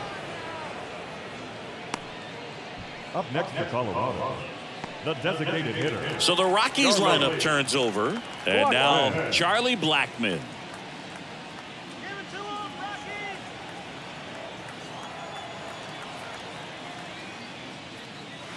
First pitch doesn't find the zone. Signs of activity in the pen for the Marlins. Huascar Brazoban appears to be getting ready.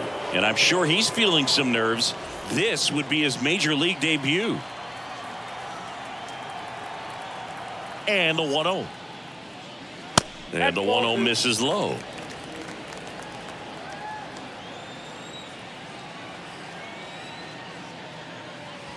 That one's spoiled, and the count now 2-1.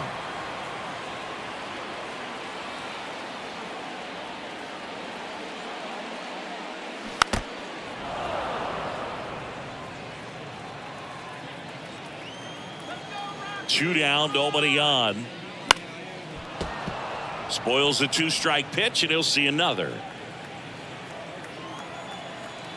2-2 now. That one just misses.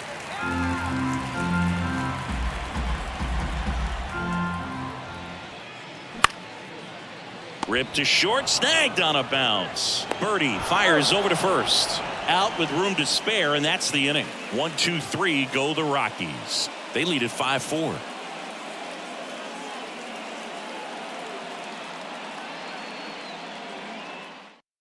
They turn things over to the southpaw, Brad Hand. A chance at his first save of the year.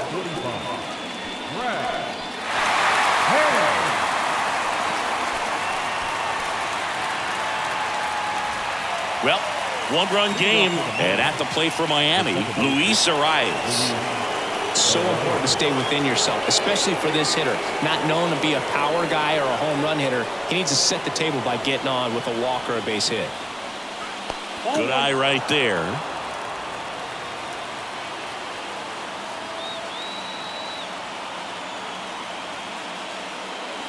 Next pitch misses, and it's 2-0.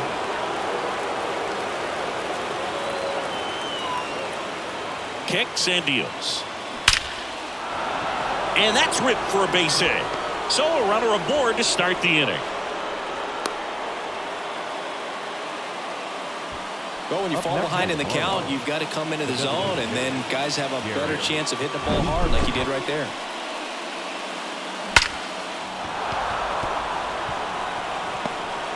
Making a move at first. Marlins bring on a pinch runner, Xavier Edwards.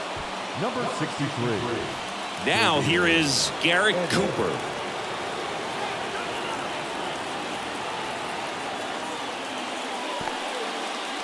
This one in the dirt. No advance. Good job behind the dish.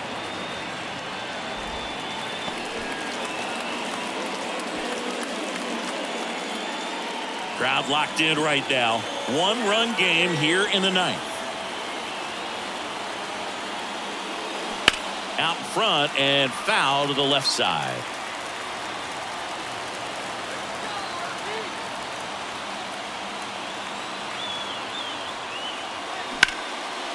Line to right, base hit.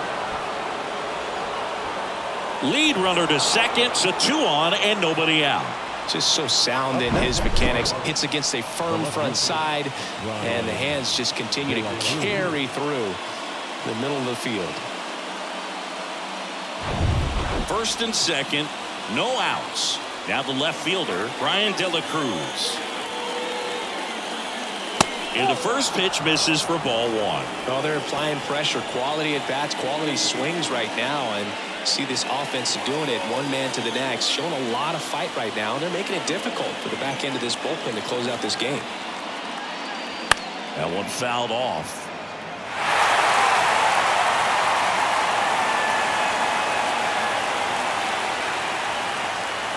The lefty ready, and a 1-1.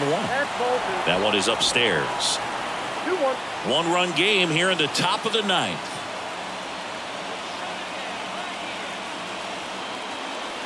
Swing and a miss. 2-2 now. Threw that fastball right by him, slightly elevated. That's a confidence boost for this guy out there on the mound. See if he continues to climb the ladder. Fouls it back with 2 strikes.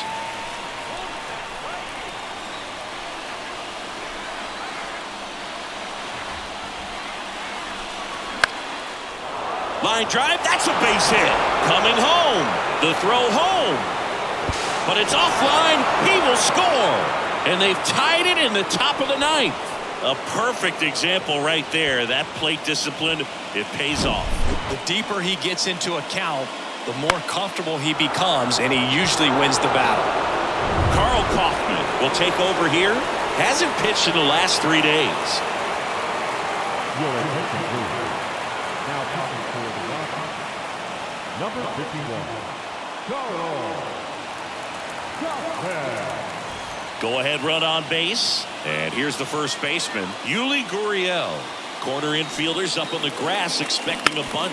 Puts a bunt down. McMahon rolls across the diamond, and Gurriel is out.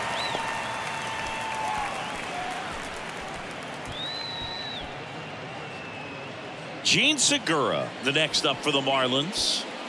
Well, first base open. Really no reason to pitch to this hitter right here. Put him on, have the force at second, first, perhaps getting inning-ending double play. That misses the zone. 1-0. Definitely a strikeout situation right here. Lots of ways for that go-ahead run to score if the ball's put in play.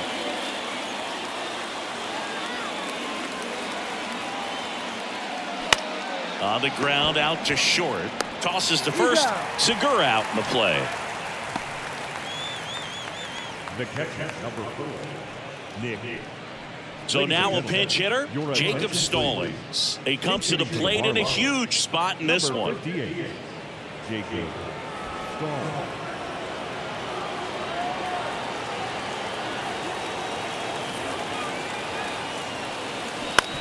On the ground to third.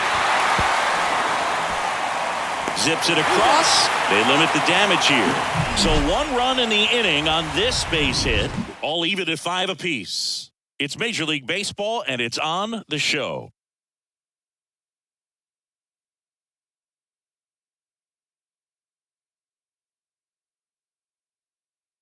So remaining in the game defensively, Jacob Stallings. He takes over behind the plate to do the catching after entering the game as a pinch hitter. Also into the ball game, Joey Wendell. He'll play second. Jurickson Profar getting ready to hit. Well, both sides equally as strong. So not a good time to try to turn him around with a relief pitcher and put him on the other side of the plate. That's in there, and that's strike 1. Miami's bullpen with some action. JT Shagwa up and throwing. Number 33, the lefty, warming up as well. The wind and the pitch. Now 1-1.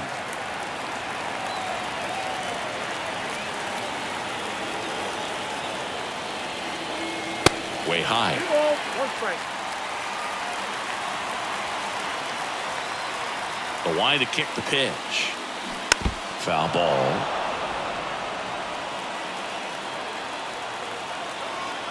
Two. Knocks that one away, and we'll do it again. And the pitch. Next offering is outside. Elias Diaz in the on-deck circle.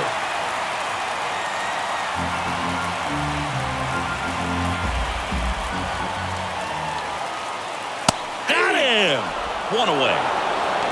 Well, just a beautiful fastball on the inside corner for that backwards K right there. I think the hitter saw it all the way coming from that opposite arm angle. So I got to think he was looking away and just got locked up by the hard stuff boring in on his hands. Elias Diaz, the next to hit. First offering, and it just misses.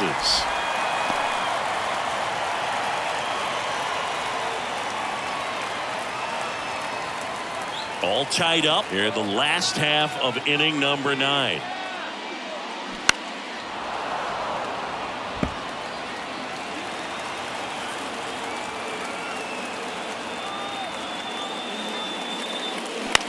On the ground to third. Slides. He's got it. To first. It's there, and that's a great play.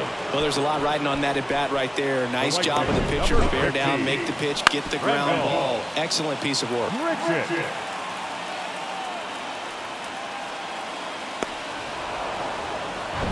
Next for Colorado, Randall Grichuk. First pitch just misses.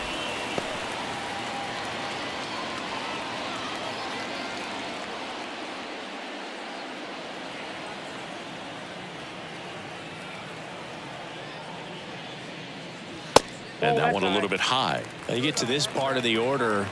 Yeah, there's some pop there, but more likely there's some base hits. So very important to be patient. Let the pitcher walk you, if he will. Ryan McMahon to bat next.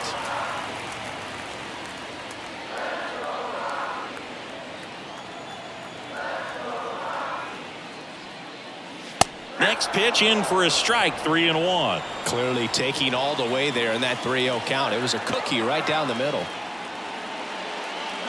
In for a strike. Now it's 3-2.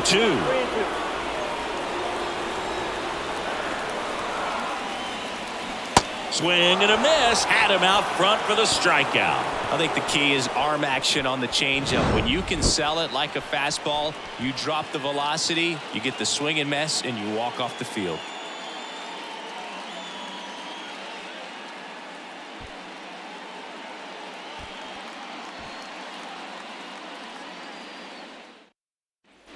Back here at the ballpark, and now the center fielder, Garrett Hampson.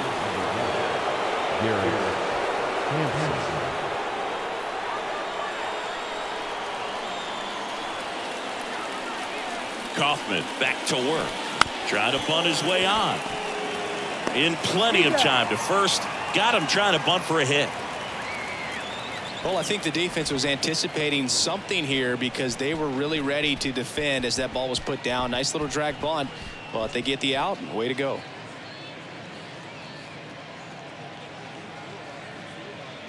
So the batting order turns over, and now the shortstop, John Birdie. Listen, there's absolutely no reason to pitch to this guy right here. You nibble, you see if he'll expand his zone, but don't give him anything to hit. If you walk him, not a big deal. You have a double play opportunity set up. First offering misses the mark. Double-barreled action in the bullpen. Number 62 getting ready to come on for Bud Black. Johnson getting cranked up as well.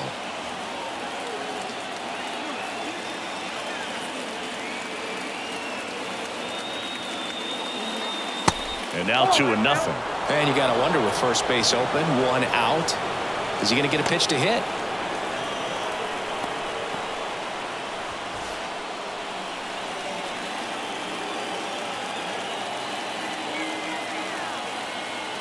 Runner leads away at second. Slice down the right side.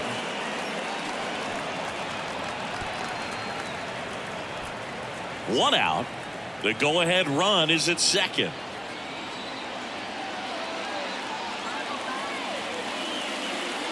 Two-one pitch is in there, and the count is even.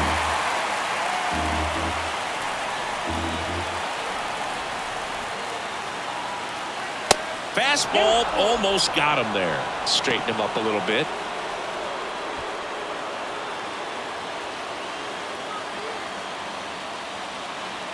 Right-handed reliever. And it's ball 4. He missed down low. Well, he took his chance at getting him to chase right there, but with first base open, walk not a bad thing. He set up a double play opportunity if he can induce a ground ball. Next to hit, Jorge Soler.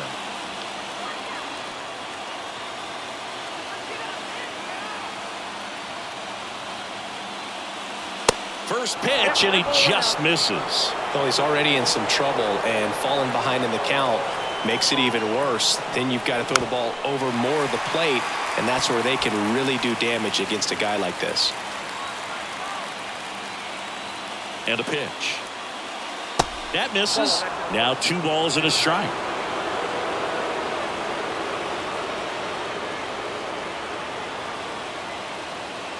And that's in for a strike.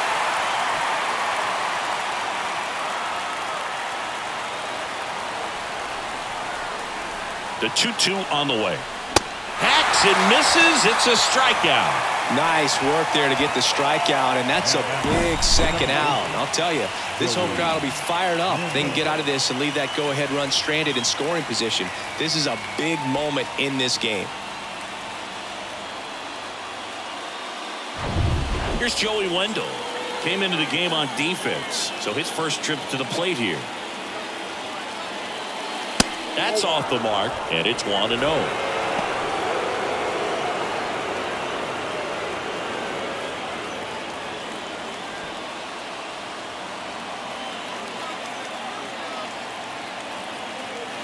The pitch. And there's a ball. You don't want to get beat by a fastball in, and he spits on that one.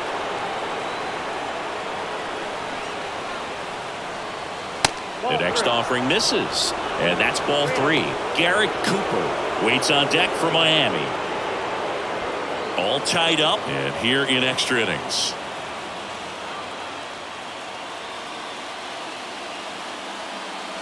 In for a strike, now 3-1.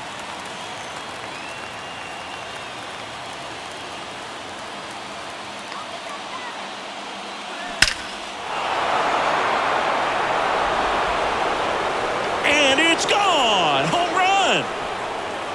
He made him pay for that one. His first homer of the year. It's 8-5.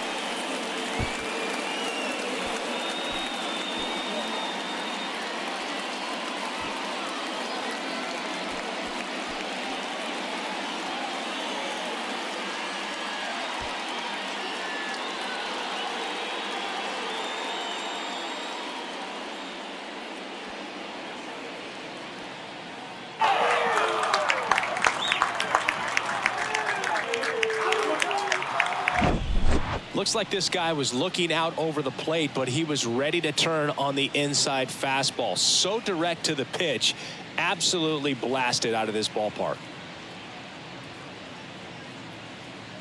So the Rockies turn the ball over to a new arm, number 62. He's making his second appearance of the season.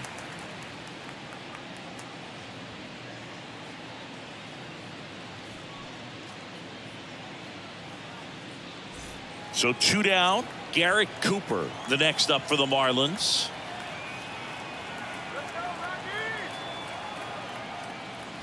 That one missing inside.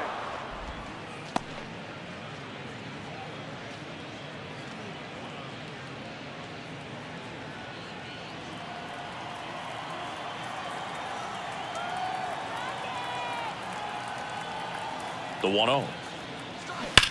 And that one ripped to left, and it goes just foul.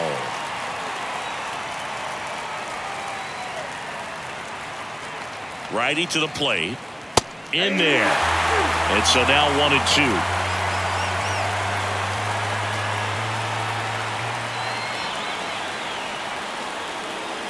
And the right-hander deals. Off the mark there. 2 balls, 2 strikes to count with 2 outs.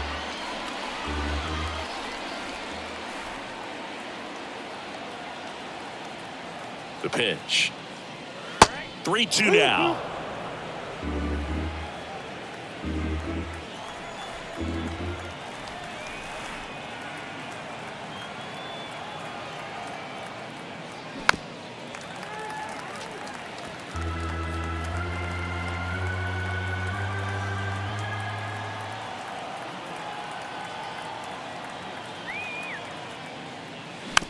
tapped out in front of the plate. Gets it to first. Third out. But the Marlins get 3 on the homer. It's now 8-5.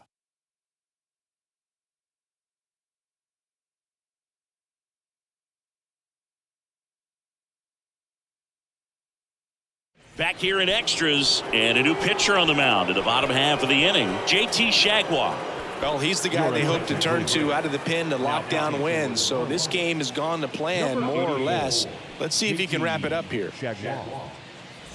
Here's the third baseman, Ryan McMahon.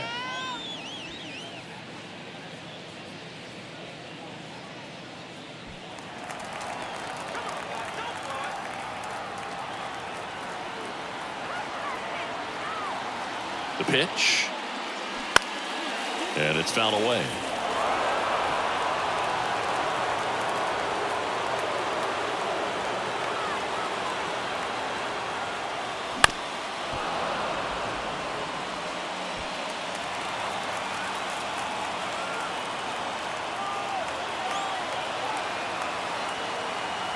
Oh, 2 now.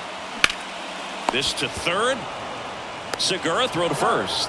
And here in the 10th, the leadoff man is out. The batter, the second baseman, Harold Castro. So up next, Harold Castro.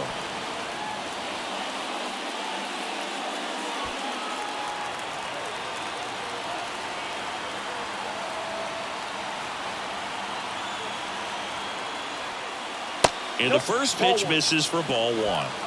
Grichuk leads off second with 1 gone in the inning.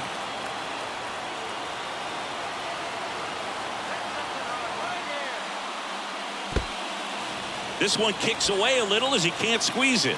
Well done behind the dish.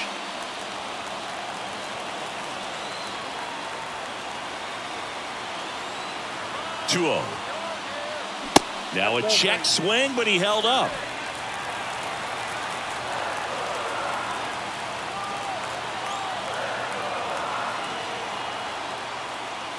And the 3-0 finds the zone.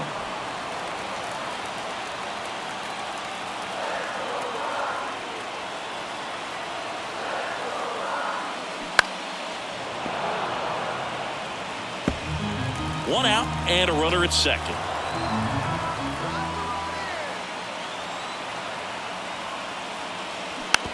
Tapped up the first base side. And he handles it himself for the out. Good late bite on that slider. Got the hitter out in front, rolled over on it. Exactly what it was supposed to do. Next to hit for the Rockies, Brenton Doyle. Singy, you got to appreciate a guy who's this good defensively. I mean, watching him track balls in the outfield, it is beautiful. In there at the knees, and that is strike 1. He's so solid, calms the heart rate of the pitcher and the manager when the ball goes up in the air. You just automatically assume that it's an out every time it's hit in the air. He swings and fouls one off. There's one guy that I can think about, Boog, who started as a third baseman, Alex Gordon, and then became an elite perennial Gold Glover out. And a swing and a miss, and that is the ball game. Well, this is a big win on the road and going extras into 10. So hard to pull those out, but I think this team did a great job of keeping the crowd out of the ball game late. When you can do that, it kind of calms everything down, keeps the adrenaline of the opposing team down a bit, and you can steal a win and get out of here happy. And this one ends with the score 8-5. For Chris Singleton and our entire outstanding crew here at MLB The Show, I'm John Shambi. Thanks for joining us.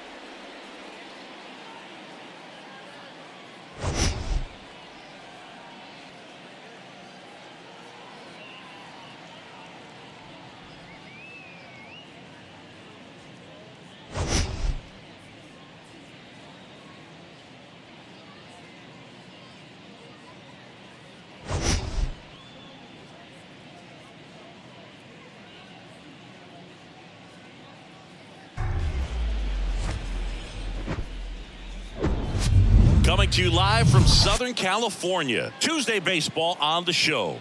It's the Boston Red Sox and the Los Angeles Angels.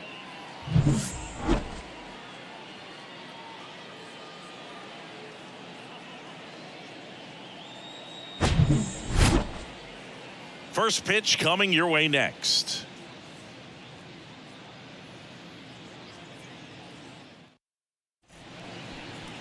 All right, first pitch coming up.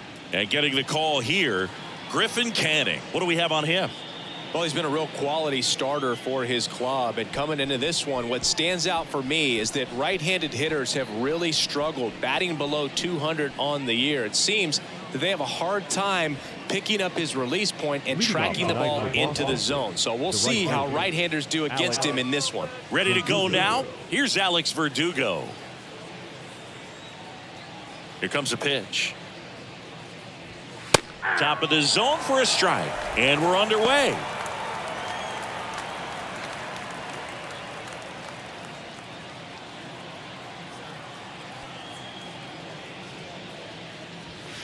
Oh, and 2 as he waves at that one. I think he was sitting off speed there. Got it by him for the K. Well, I don't think there's a hitter alive that hasn't at some point succumbed to that pitch right there. It just looks like it's in the zone the entire way, and then the top spin and gravity take over in the blink of an eye, and it's just such a tough pitch to lay off of. Masataka Yoshida in the box with 1 away as he takes ball 1.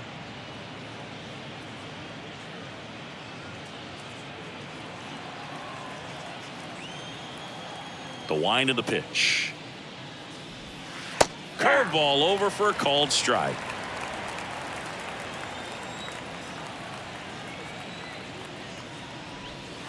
Strike on the inside corner.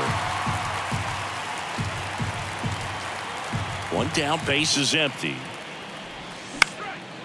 Popped in the air, left side. He makes the catch, and there's 2 down. That is third. The designated hitter. Here's Turner now.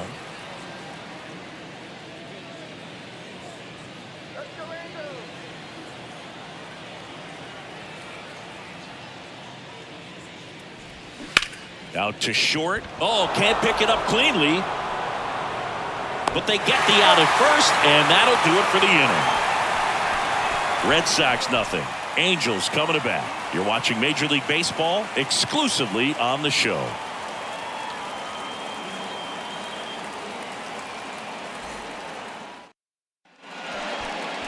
Back here at Angel Stadium, and today's starter, Brian Bayo. Chris, it's a little more common these days, but still, he's a strikeout per inning type of guy.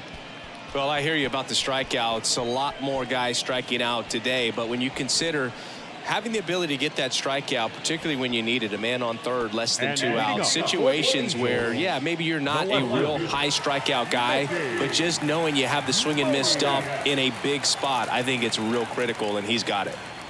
Mickey Moniak leading things off and takes a strike.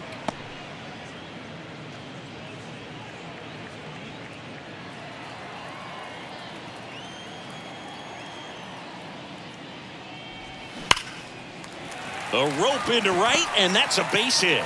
Off to a good start with a leadoff knock. I'm sure he feels really good about that one. Nice line drive to the pull side, met it out front, but just stayed through it nice enough and ripped it into the outfield. And now let's see if they force some action with good wheels on the bases. Here's Trout. Outfield playing very deep, not wanting anything over their heads. Off the mark there, and that is ball 1. Good speed on the base pass. He handles the bat very well. I wouldn't be surprised if the skipper puts on some type of hit and run or run and hit. The pitch. Not close with that one. 2 balls, no strikes to count. This is one of those situations defensively where you can't try to do too much. You got to make sure that you field the ball cleanly and get 1 out first. It's going to be tough to get 2 with this kind of speed in the batter's box.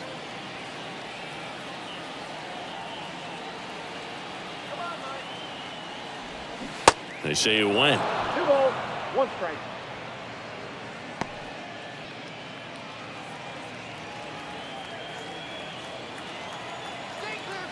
Move to first. Moniak back easily. Moniak gets his lead at first with nobody out.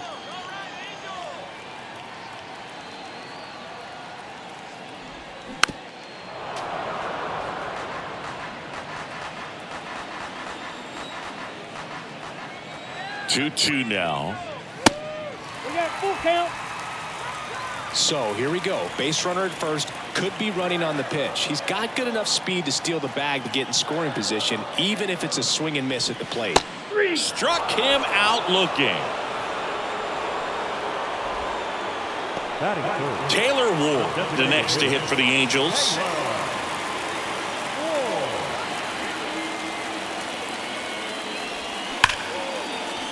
Line drive. Oh, he dropped it. The feed for one, and that's all they'll get. Batting fourth. The right fielder, Hunter. Now it's Hunter Renfroe.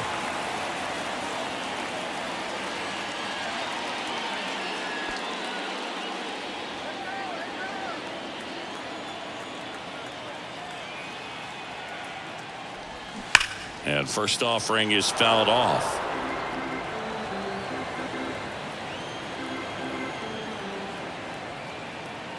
Two outs. Foul ball there.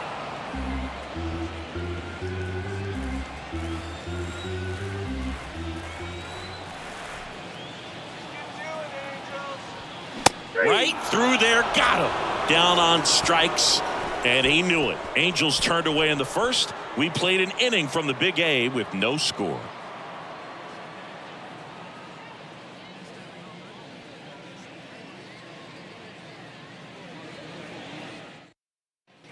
Back in Anaheim, top of the second, and it's Rafael Devers in the box. He's a guy who does it all. With the lack of contact in today's game, this guy hits for contact, so he delivers average, but there's on base and slugging too. And here it comes. Fastball gets the inside corner at the knees. Early in the count, you have to be real careful because of that power, but then if this hitter gets a strike or two on him, he's still very comfortable. And because he has the ability to get the barrel to the baseball, he's a threat deep into the count as well. Into the outfield, base hit. And the leadoff man aboard. Batting fifth. The center fielder, number 16. Now batting Jarren Duran. Duran.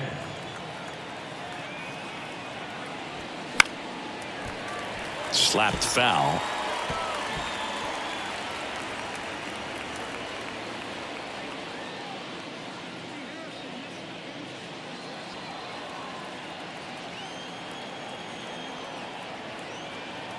Here comes the 0-1. And a curve is down and in. Eric Summersgill with home plate duty in this one. Kind of known for being generous with the corners, Chris. You know, I think that used to be a lot bigger deal in past eras where pitchers were working more in and out with their pitches. But yeah, we'll see if those corners come into play in this one. Hey, no pitcher's going to argue at all. Falling behind 2-1. Singy, what kind of strike zone is most frustrating for hitters? I'd say off the plate, away, and down. And why? Those are the toughest locations to hit the baseball. The 3-1. 3-1, and he couldn't come up with it.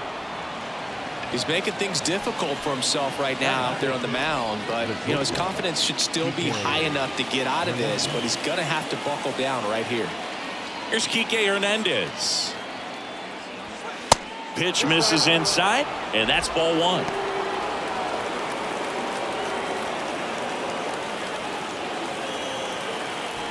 No outs, runners at first and second.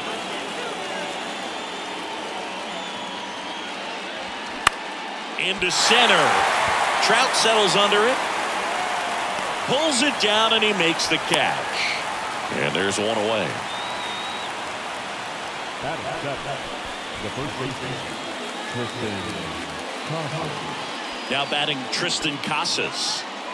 Definitely wants to stay out of the double play here. Ball on the ground in the infield. Should be an inning-ending double play. Right field, down the line, and that one slices foul. The last thing he wants is to hit the ball on the ground, but I wouldn't expect many pitches up in the zone. They'll be pitching for a double play in this spot.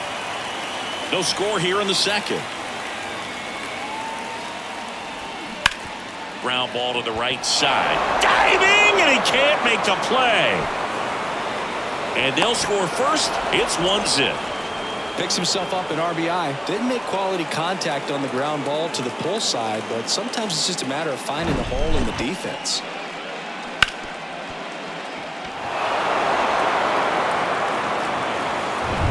Runners at the corners here, one away. Number 47 up next for the Red Sox. And first offering is fouled off.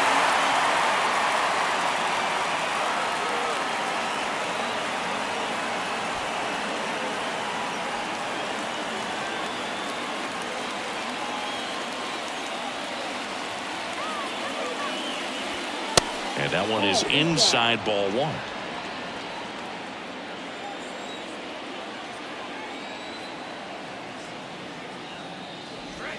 The next pitch misses, and it's 2-1. Could be some action here on this next pitch. Couple runners on. Probably a challenge pitch coming.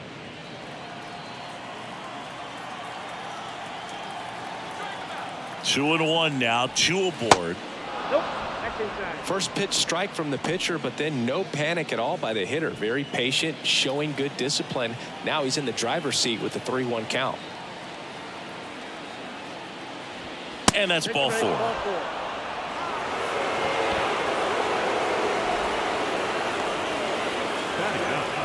Here's Reese McGuire.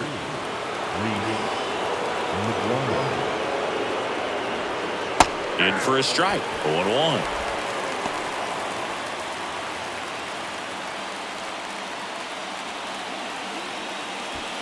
Durant, the runner at third. Casas at first. One gone.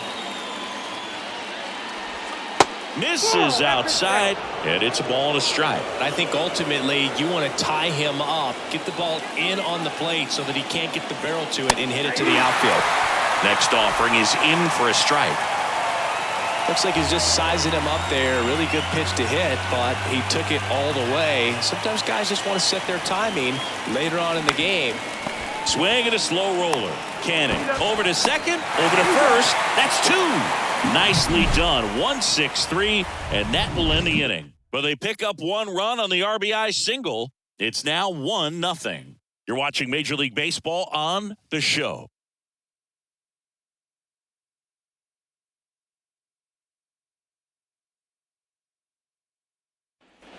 And welcome back. Bottom half of inning number 2. So in now for the Angels, Jared Walsh.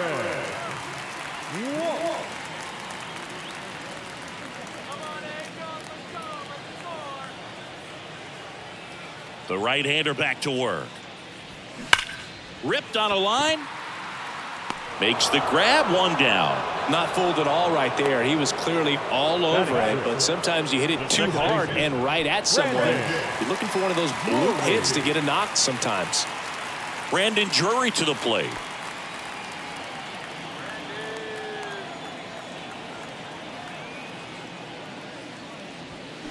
And a foul ball. 0-1 down. And ball 1.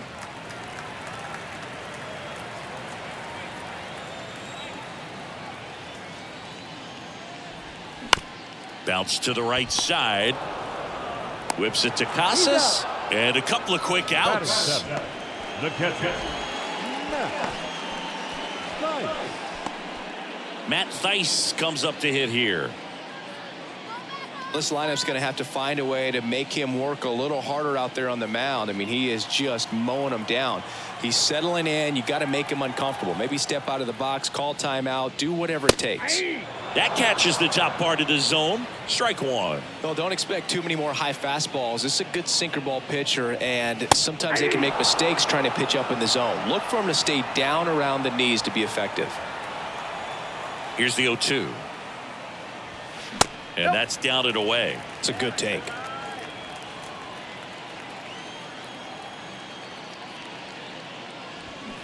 And a swing and a miss. And that's that. Angels held in check. Still behind by a count of 1-0.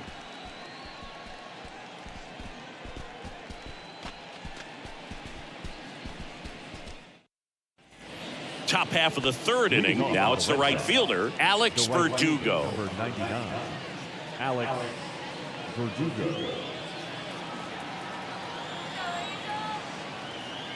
And the pitch. And that one fouled off. A little early on that fastball. I'm sure the pitcher taking a note. Look for an off-speed pitch on this next one. On the ground right side.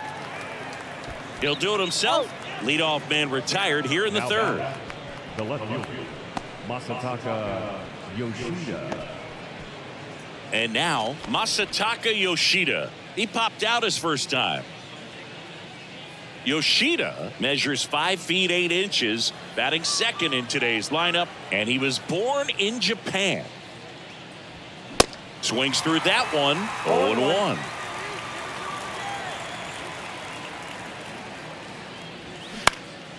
High fly ball out to center field. Trout makes the grab for the second out. The batter, number 2, designated hitter. Justin Turner now grounded out to short in his first trip.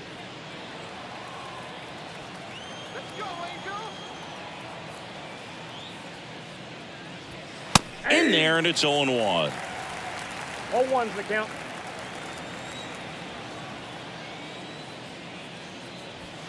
There's a strike. This guy's pounding the zone. Hitters don't have time to think in between pitches. And down on strikes he goes. And good work there as he gets a 1-2-3. 3 up, 3 down for him there. We move on to the bottom of inning number 3. It's the Red Sox 1 and the Angels nothing.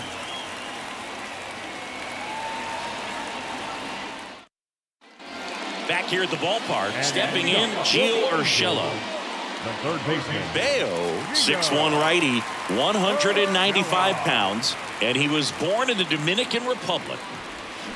And first offering is fouled off.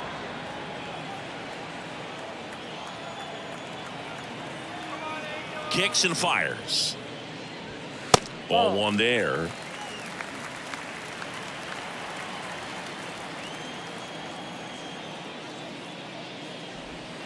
And a swing and a miss. 1 ball, 2 strikes.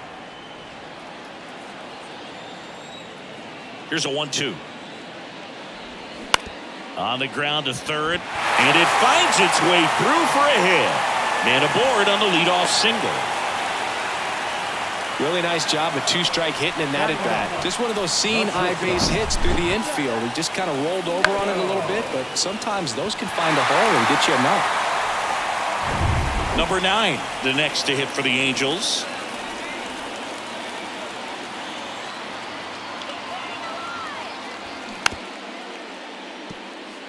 Chopped on the ground.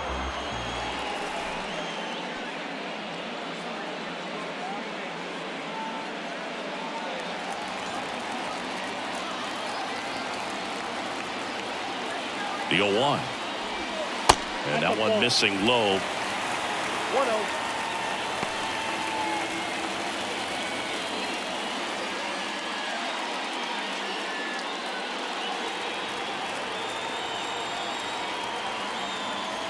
The 1-1. That one missed.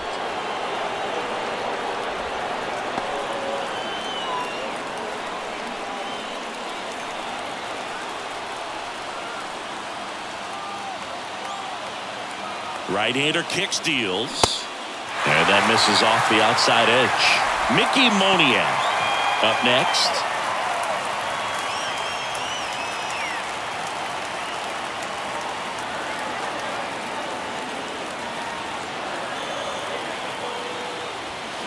Pitch is in for a strike, and the count's full.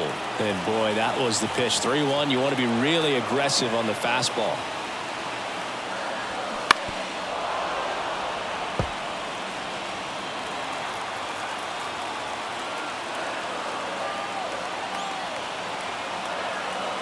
Here comes a 3-2.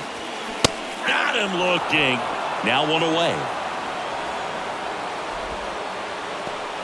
Back to the top of the lineup, Mickey Moniak, the next to hit for the Angels. 1 for 1. He led off the bottom of the first with a single.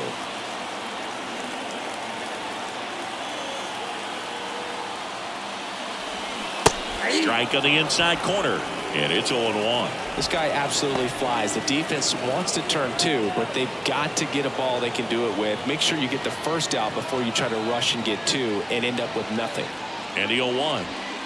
It's the slider in there for a strike. Well, he had a pretty good look at that pitch and not sure exactly what tied him up there. Couldn't pull the trigger, and perhaps the best pitch he'll see in this at bat to hit. On the ground to first. Dive, and he's got it. To first, and he beats it. Everyone's safe.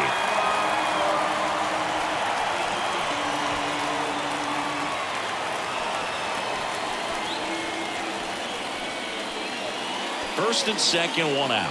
Now Trout gets a chance to hit. He's 0 for 1.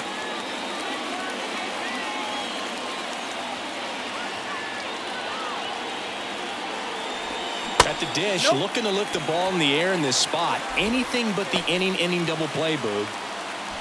1-0 count. Look for him to be aggressive here. He got some runners on base, an opportunity to catch a mistake and put some runs up on the board. So 2 balls and no strikes. Well, usually a high level of confidence when you're facing a young pitcher out there on the mound. In this situation, ahead 2-0. He's put himself in a really good spot. 2 on, 1 out. And a foul ball.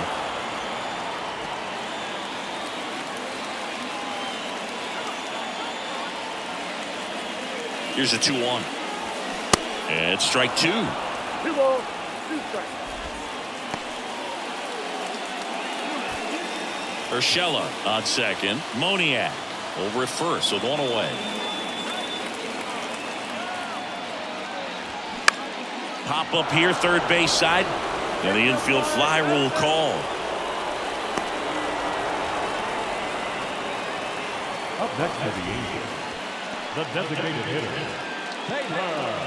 Taylor Ward now at the plate. 0 for 1. He hit into a fielder's choice his first time. It's been such a good hitter with runners in scoring position. Some guys just take it to another level.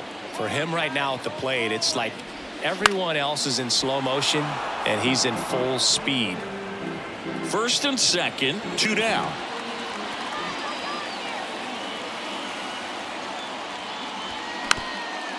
Here's a high chopper. Whips it to first on the run. And that is the inning. Angels strand a couple. They still trail 1-0.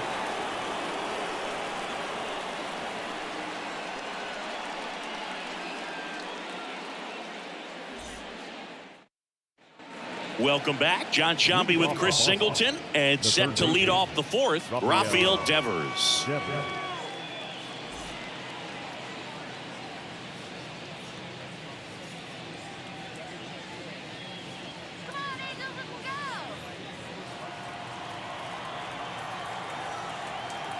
And a pitch. Rafael Devers, part of that 2018 team that won it all, but over the past couple of years he has really turned into one of the top hitters, certainly one of the top left-handed hitters in the American League. 1-1. Swing and a miss, and it's 1-1. Yeah, and his ability to handle pitches as well outside the zone on the fringes, just impressive. I know we'll never forget the night that he hit a home run off of Aroldis Chapman slightly above the top of the strike zone and just clobbered it to left center field. Yeah, that pitch was over 100 miles an hour from Chapman, and he raked it out of the ballpark. And stepping in is the speedy Jarren Duran. In there for strike 1. 0-1.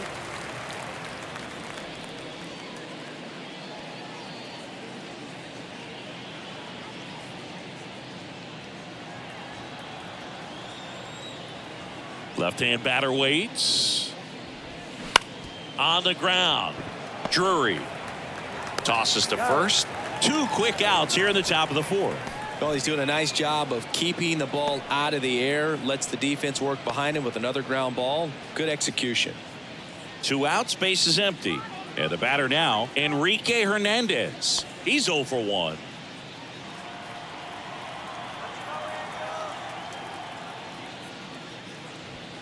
And a good fastball to start him off. That's strike 1.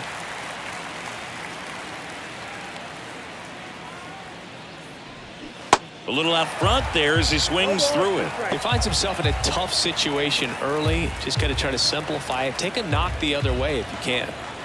The 0-2. And that's in the dirt.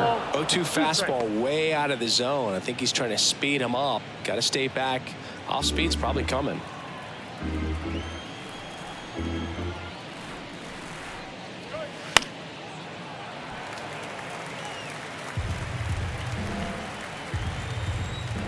The pitch.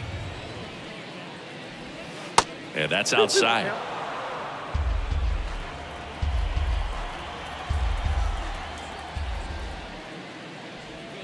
That one not close. 3-2 now.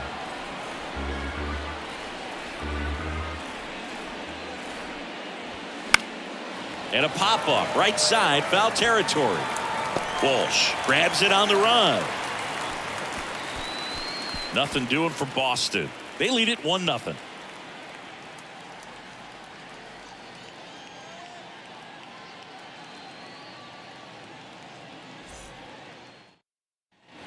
Bottom four, Hunter Renfroe at the plate. The right fielder, Hunter Renfroe. Bale back to work.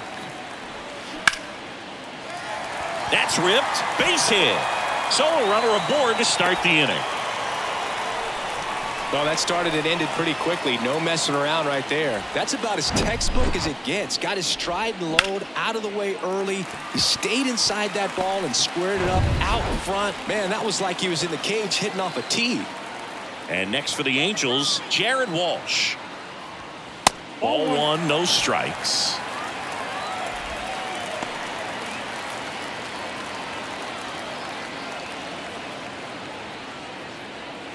Renfroe aboard here at first with nobody out. Next offering is in for a strike.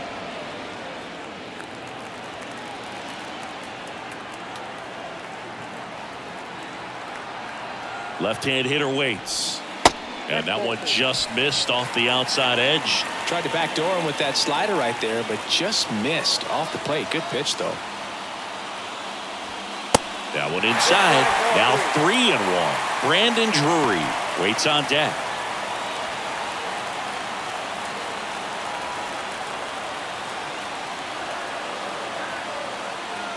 Kicks and deals.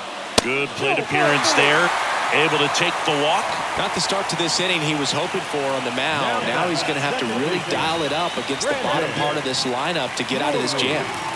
First and second, no outs. Standing in is the power hitting second baseman, Brandon Drury.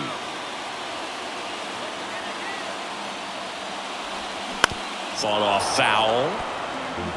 Just missed. If he's able to connect on that, look out. The 0-1. Swing and a tapper that rolls foul. First and second here, no outs.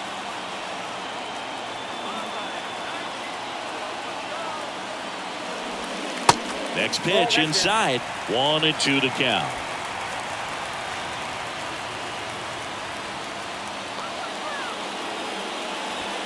Just off the outside edge.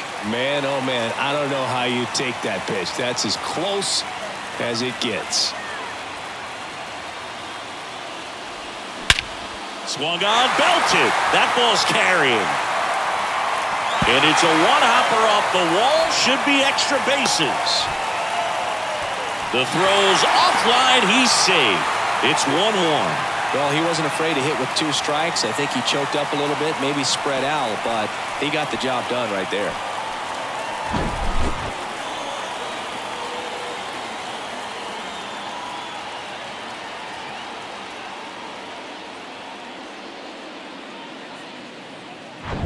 Here's the Angels catcher, Matt Thaiss. His first at-bat was a strikeout. Pitch misses inside. Ball 1. You know, these Angels doing a great job, Boog, of just waiting for the right pitch to come their way, and I'm seeing very patient at-bats out of him. He's only given up 1 run, but the starter's pitch count is starting to get up there, and that might be the best news yet for this offense. At the belt and fires. Ball, that's outside.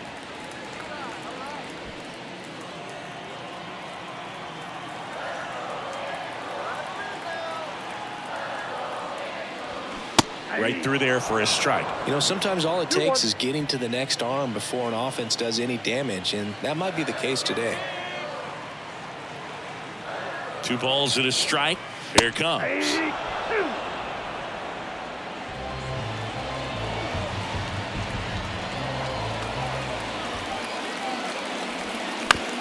Hit weakly on the ground. Slings to first. That's out number 1. And a run comes in to score. Well, expect a back and forth this entire game because of how good the offenses are. Gio Urshela steps in. 1 for 1 with a single so far.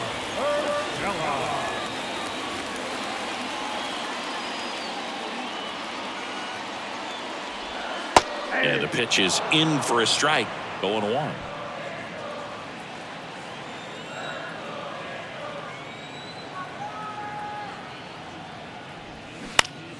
Lifted in the air out to left. Yoshida settles underneath it. He's got it, and there's 2 away.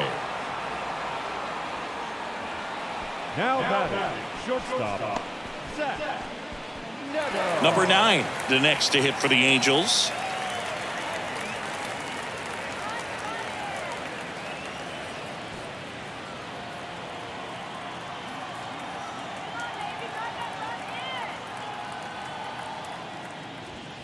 First offering, and it just misses. Ball 1, no strike.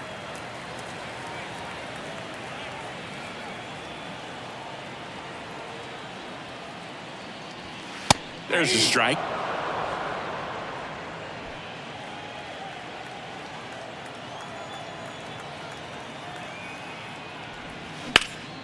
Ground ball, Casas. He handles it himself. That ends the inning, and they limit the damage. They put 2 on the board with a couple of hits, no errors, and 1 left. On to the top of the 5th we go. Angels 2 and the Red Sox 1. Back here at Angel Stadium, and now the first baseman, Tristan Casas. Well, after putting up a nice inning on offense, got some runs across, this is where you look for the starter to go out there, have a shutdown inning. Don't give that other team any hope. You just hope that he can get through this inning, get the bats back up there while they're hot. The 1-0. And that one fouled off.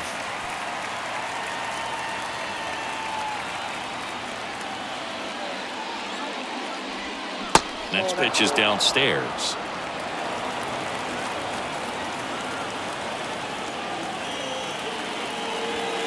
That clips a corner. Getting a little frustrated with the strike zone. And he deals. And that just misses.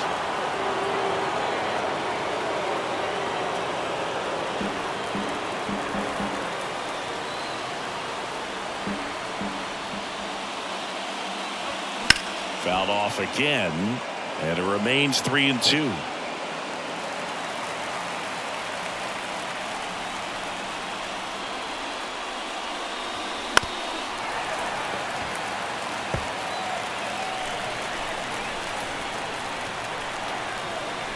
The wind of the pitch.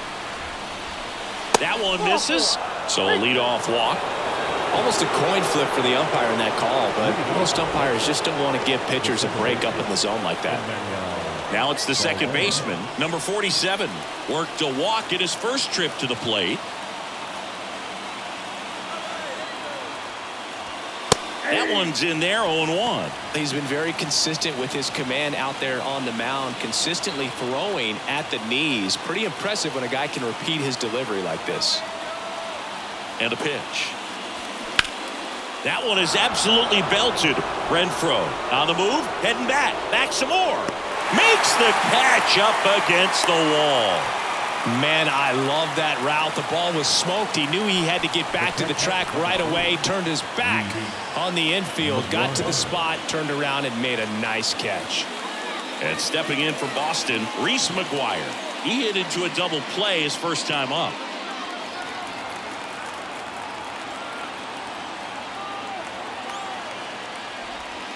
Ball 1, no strikes.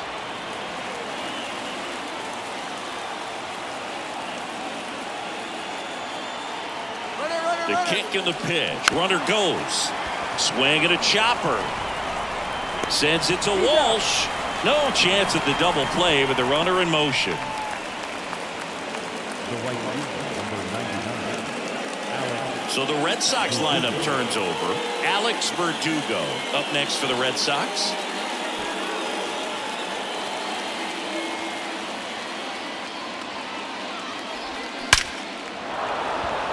Ripped into center, base hit. Trout hustles it back in, and the stop sign goes up at third on the potential tying run. Well, that's a smart decision to hold up with one out and the heart of the order coming up. Don't want to run into an out at home plate. So 2 outs with runners on the corners. Now at the plate, Masataka Yoshida. That one inside, and that's ball 1.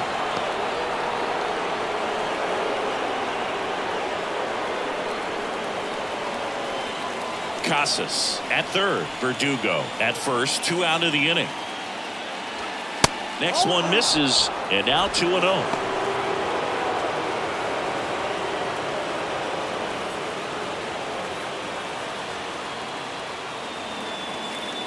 Righty delivers.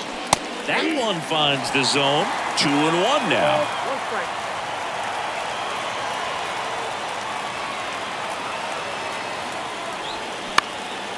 Lifted in the air, right center field. Makes the grab, and that'll do it. Boston strands a pair, and they trail it here 2-1.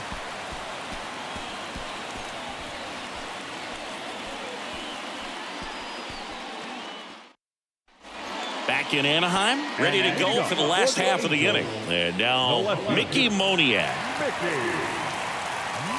And the pitch. A little roller up along first. A flip to the pitcher covering, and the leadoff hitter retired in the 5th. The center fielder, number 27, Mike. Here's Mike Trout. Great speed and great power. A great athlete, quite simply. When you have a real athletic player and who's able to do the baseball mechanical things really well, look out, because the sky's the limit on that potential. Now the 0-1. That's a ball.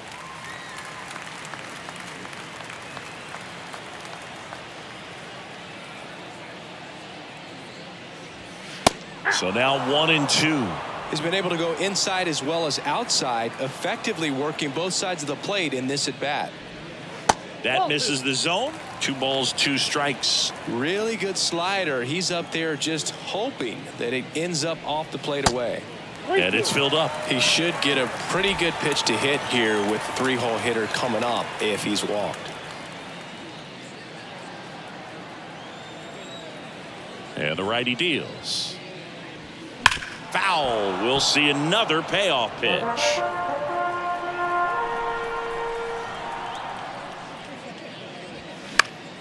Good job to fight that one off. Righty to the plate. Foul ball, and it remains a full count.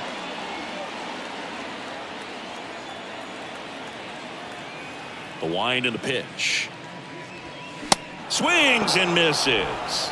Couldn't catch up to the heater. Chris, 3rd time through the order, and a couple of quick outs for the starter. Yeah, he's been very frugal today, economical with the pitch count. 2 outs, base is empty. Taylor Ward, the next to hit for the Angels. Pitch misses there. Ball 1.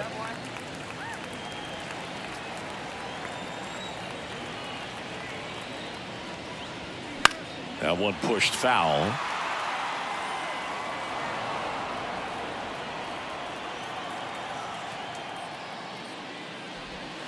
That missed inside, and it's 2-1.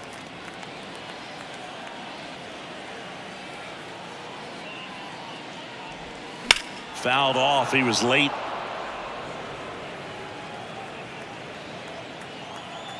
Two down. And down on strikes. 3rd out, and that ends the frame. Angels go quietly there as they're unable to add to their 2-1 lead.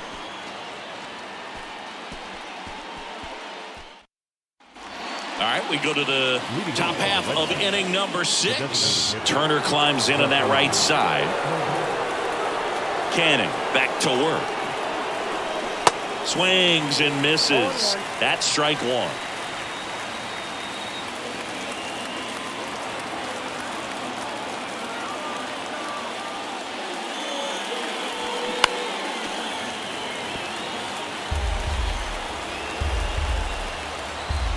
The line to kick the pitch.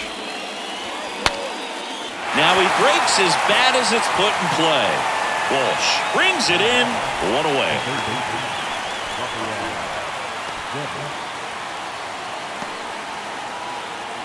Now it's Devers at the plate. 1 for 2.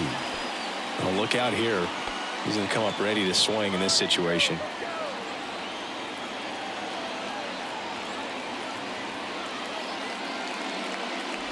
Chris, you ready for a nugget? Ready. Rafael Devers homered in 3 straight games against the Yankees before he turned 21. The only other player to do that, Babe Ruth. And the 1-0. He's controlling things out there on the mound, not messing around at all. He's been in attack mode since the very start.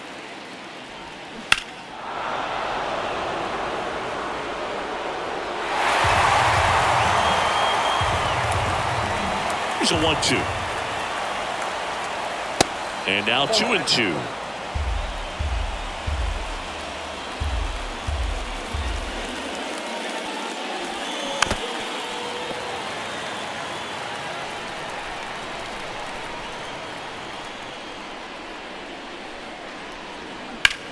And Devers hits that one.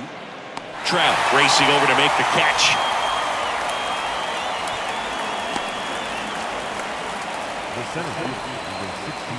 Jaron Duran up next for the Red Sox.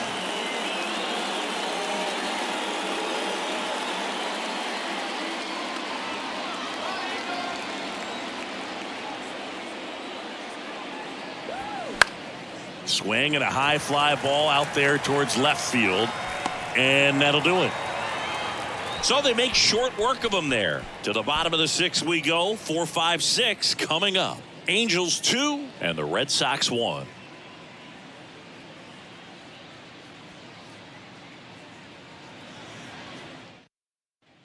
And welcome back. Bottom of the 6th. Now it's Hunter Renfroe.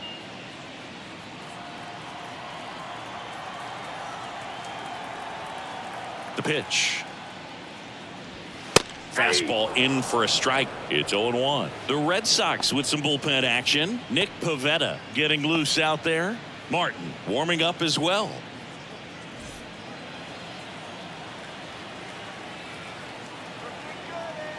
And the right-hander deals. That's in there, and it's 0-2. All right, now he may have not liked either of those first 2 pitches or agreed with the umpire's calls, but at this point he's going to have to bear down and be ready to hit anything close to the zone. He goes down looking. Oh, that was a pretty poor at bat. He just never got the bat off of his shoulder. I mean, you got to go up there looking to swing at some point, especially once you're down 0-2.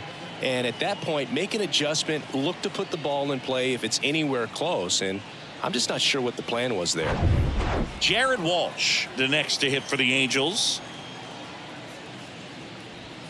And that's in for a strike. Walsh measures 6 feet even, 210 pounds, and he's one of the few players in Major League Baseball born in Wisconsin.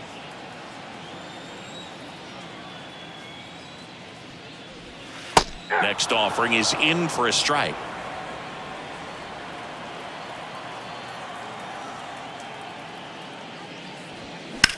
To the right side, sneaks through, base hit.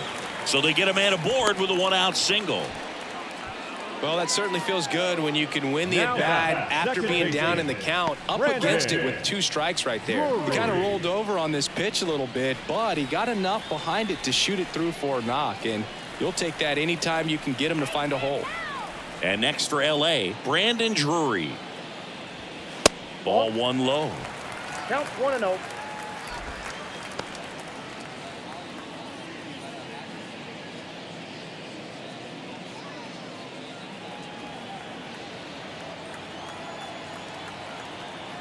The pitch. Runner takes off. And a foul ball.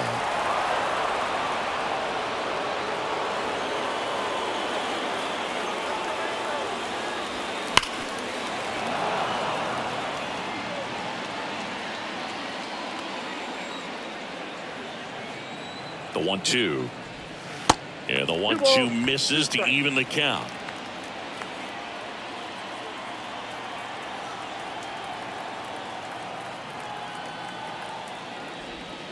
And now it's filled up.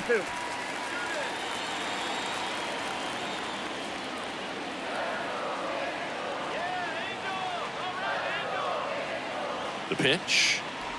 And ball 4, 2 aboard. It feels to me like his time on the mound is running short, starting to show some signs of fatigue. So let's see how much longer they let him go. Here's the catcher, Matt Theis.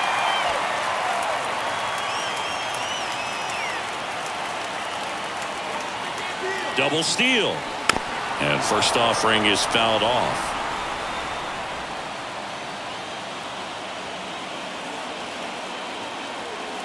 The pitch. That one misses. 1 ball, 1 strike. Well, all eyes on the double play ball in this spot. No better way to get out of this inning.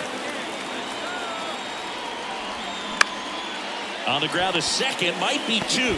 There's 1. Ow! The double play ends the inning and might have saved the game for them. Well, the second baseman made that one look easy. Great feed to the shortstop. Shortstop completes the play. They get out of a jam, and they end the inning.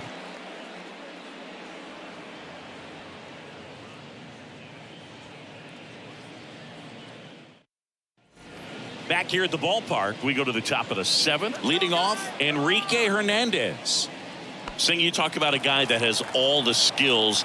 The range is really good, but the arm just stands out, and he makes all the plays. There's the strike. 0-1.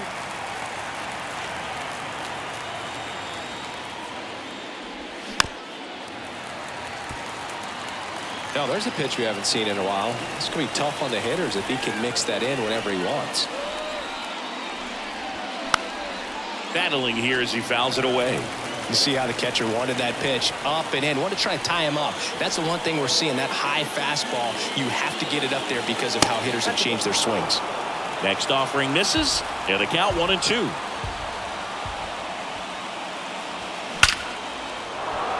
Hammered on the line, base hit. So a man on base to start the inning. Well, a swing like that can help you come out of the struggle. We saw the numbers coming into the ball game, but all he's trying to do at this point is help his team win.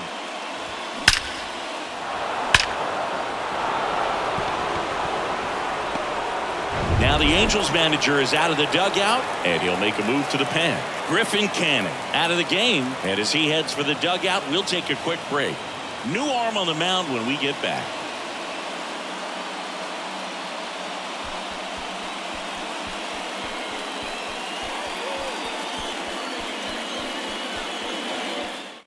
So out of the pen comes the right-hander, Shohei Ohtani. And we all know about his slider. It's just filthy, man. And one of the better ones in the game, I'd say. Spin rate's very high, and it just breaks a ton.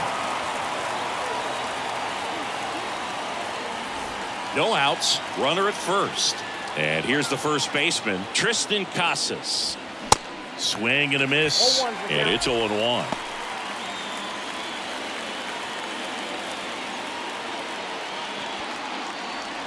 Nobody out, runner at first.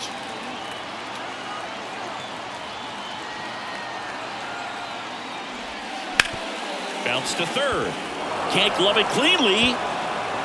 And he beats it. He's safe. Hey, I got to give him credit for busting it down to first to beat out that hit. Speed is obviously not a big part of his game. Really good swing right there. He got a pitch that he knew he could handle, allowed himself to stay back just a tad bit longer, and he hit the ball on the screws. Now we'll see if they can pick up that tying run and start us over here in the late innings. First and second, no outs. Now here is number 47.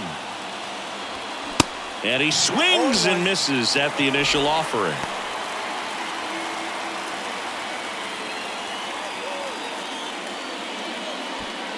The possible tying and go-ahead runs on base. Nobody out. That one's in there. That is strike 2.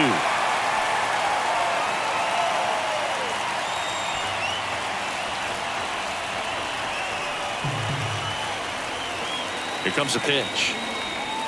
Just misses the mark outside the zone. Action in the Angels bullpen. Jacob Webb appears to be getting loose. Loop getting loose as well.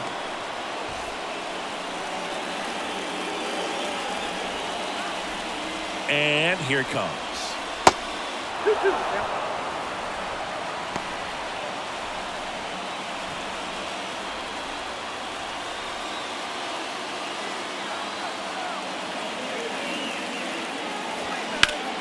Still 2-2 after the foul ball. A healthy cut. Tough pitch at 98, but a really good pass at the ball.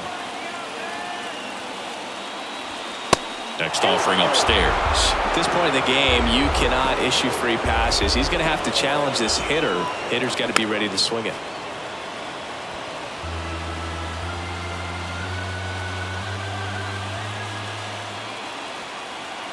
And a pitch. Gets a piece there. We'll do it again. 9th pitch of the at-bat due next. The 3-2 is off the outside edge, and that is ball 4. Pretty good spot on the outside, but just couldn't quite clip the zone. That's a stone-cold take. And here's the catcher, Reese McGuire. In the infield at the corners, don't be surprised to see them come home first and prevent that run from scoring. Puts a bunt down. Sends it to Walsh. There for the out. Run comes in on the safety squeeze. Well, the safety squeeze can be tough to defend, especially with a good runner at third. You can't risk trying to be overly aggressive and make a play at the plate and give up that easy out at first. Alex Verdugo up next for the Red Sox. 1 for 3. This is what stat nerds like myself might call a high leverage situation. Yeah, Boog, not sure what the numbers say, but clearly an at-bat that could change the course of this game dramatically. Pitch misses there. 1-0. Definitely a strikeout situation right here. Lots of ways for that go-ahead run to score if the ball's put in play.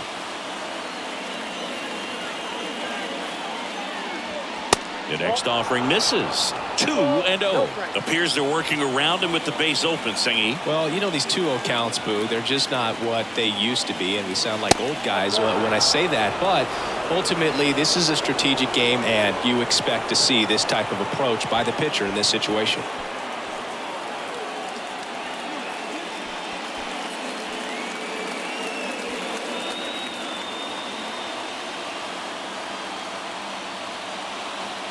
That just missed. He walked him on 4 pitches. So the Angels turn to their bullpen for a new pitcher, Tucker Davidson. And he's had 3 days off since he pitched last, so expect him to be totally rested. I'm sure he's itching for this opportunity right now.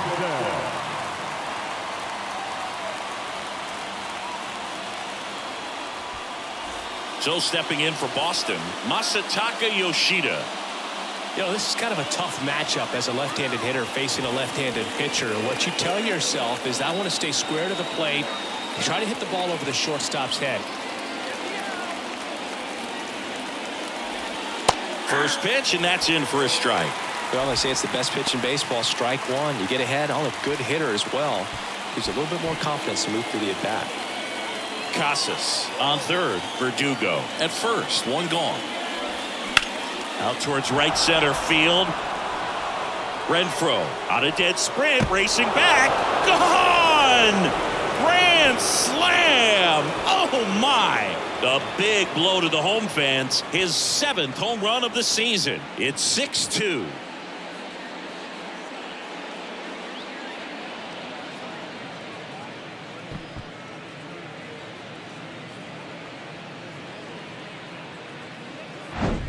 Just an unbelievable turn of events here. I mean, they've been putting together solid at-bats all inning. They set the table for him, and he delivered big time to get him the lead. Huge momentum shift on that swing, and now we'll see if they can hold on. So now Turner in on that right side. Clips the corner. 0-1. Part of the order coming through now, and with 1 home run already in this inning, They're definitely looking to do some more damage. Still only one out here in the inning. Strike two. Absolutely frozen on that heater right down the middle, and that's a pitch you're just not getting back. Now he's in a tough spot, especially after falling behind on a good first pitch. Renfroe on his horse. Tracks it down for the out. And there are two outs. Now batting, the third baseman, Rafael Devers up to hit. Singy, you can't ask for anything more. This guy checks all the boxes offensively. He is the ultimate professional, and it doesn't just start at game time. It starts in the afternoon, the way he prepares and gets ready for the ball game. I tell you what, his teammates feed off of the leadership that he shows on and off the field. Theis pulls it down, and the inning is over. So they put up a big number in the inning as 5 crossed the plate, and this was the biggie here, the grand slam. Now a 6-2 ball game. You're dialed into the show. And so the Red Sox go to the bullpen. Nick Pivetta. He's got a wicked breaking ball in his arsenal, and it's definitely one of his go-to pitches when he needs an out.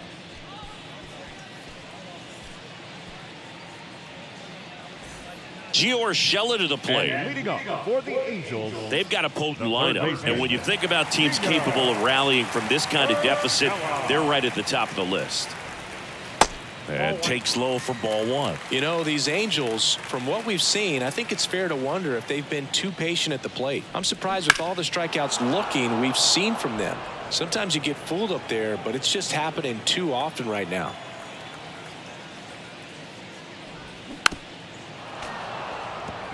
I mean, they're getting hittable pitches. That's why they're called strikes. But going back to the dugout, knowing you could have done something with what you got is frustrating for hitters.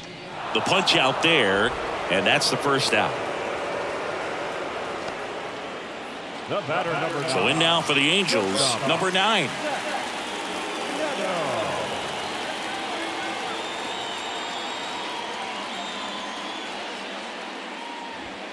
And the first pitch misses for ball one. This is a very important inning here. After scoring all those runs, you want your pitcher to come out and just mow them down. The offense has worked hard. It's shut down inning time.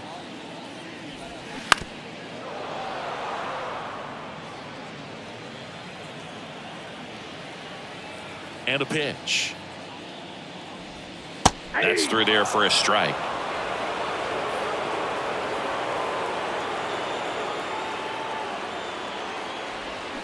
Little dribbler up along third, and foul ball. The wind, the kick, and the 1-2. And that one in the air center field. 2 away down. That's a really nice play, ranging back into the outfield for that catch. We all know those can be a little tricky, especially if the wind's swirling around out there.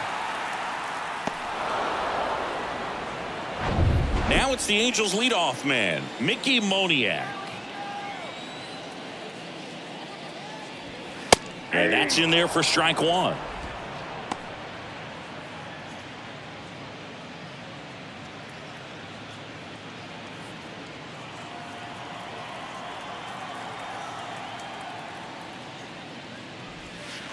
Just missed. Just missed with that backdoor breaking ball. If he gets a swing and miss or called strike, 0-2 count. Instead, it's 1-1. Look for him to go back to that pitch later in this at bat. That clips the corner.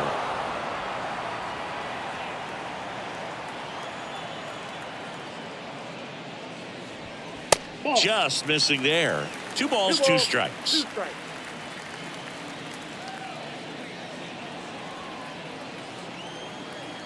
Two outs. Keeps the at bat going with a foul ball. Kicks and fires. Full count.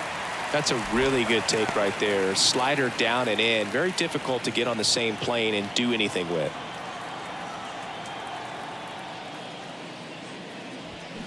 Fouled off again, and it remains 3-2.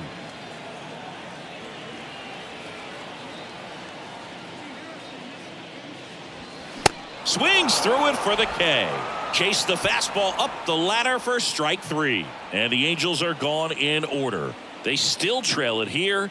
It's 6-2.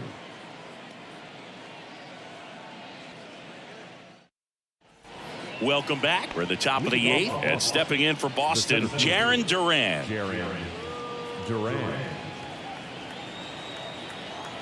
The big lefty turns, kicks, deals. They say it went. You know, these Red Sox showing great discipline at the plate, and patience definitely seems to be the name of their game in this one. The numbers say their chase rate, or swings at pitches outside the zone, is under 25%, and I think it's a big reason why they're scoring runs. By not chasing out of the zone, they're getting good pitches to hit. When you can do that, you have a much better chance to square up the baseball and do damage like they have so far. 1 ball, 2 strikes.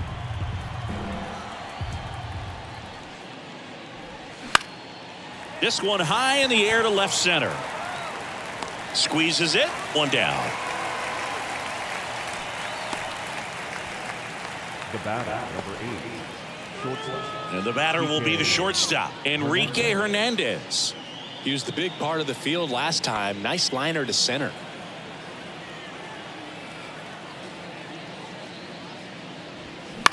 Towards first. Takes it himself. And a couple of quick outs. Now batting, the first baseman, Tristan Casas. And next for the Red Sox, Tristan Casas.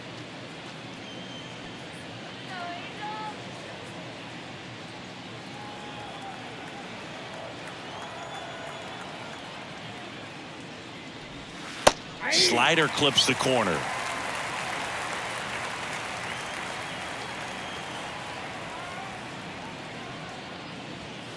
Just missed. I got 1 ball, 1 strike.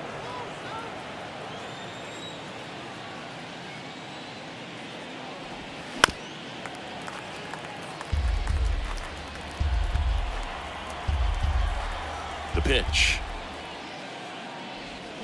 Cuts on it and misses. That's a strikeout. Slider got him for strike 3. 3 up, 3 down that time. Last half of the 8th coming up. It's the Red Sox 6 and the Angels 2.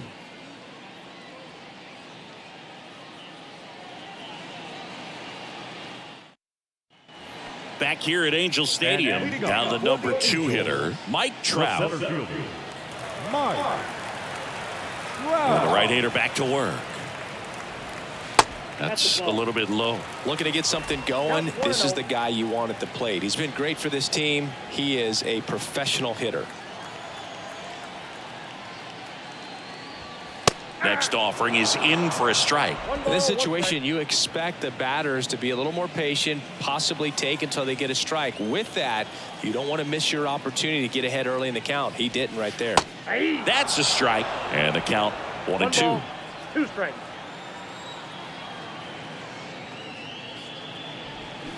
Swings and misses. 1 gone here.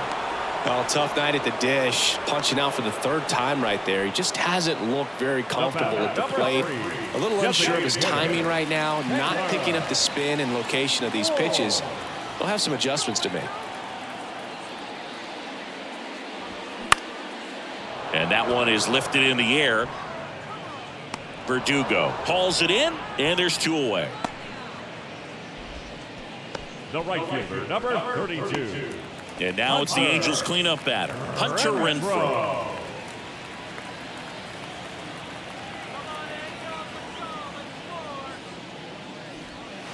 First pitch doesn't find the zone.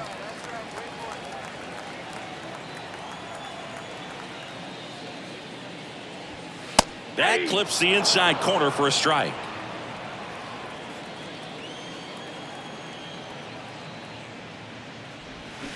Swings through that one for strike 2. Clearly he was sitting on a fastball right there and just ended up out in front of the slider. Hey, you can't fault him for his commitment. Now he's just going to have to battle with 2 strikes. Next offering is fouled back.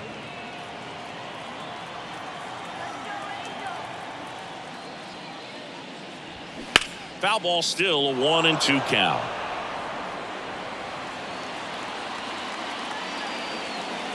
The wind of the pitch. Way high. 2-2 now.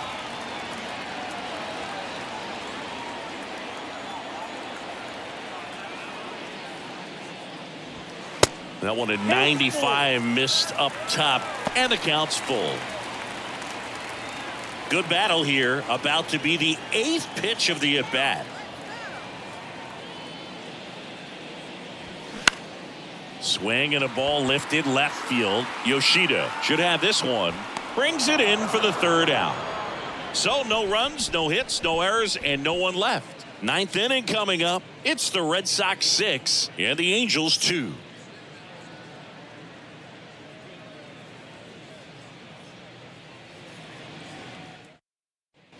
All set to start the 9th in this one. Now, number 47. Emmanuel Valdez. Davidson back to work. And first offering is fouled off. Davidson measures 6 feet 2 inches. He features a slider, a four-seamer, a curve. Oh, that got away from him. And he's going to reach on a hit by pitch to lead off the inning.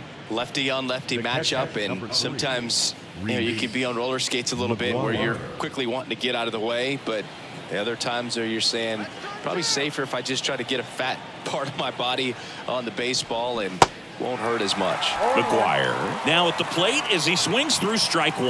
Gonna really need to hang in there with that front side against this left-handed breaking ball. And misses inside.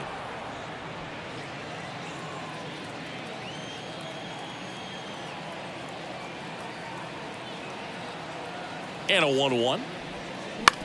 On the ground to short, could be 2. They get 1. Out.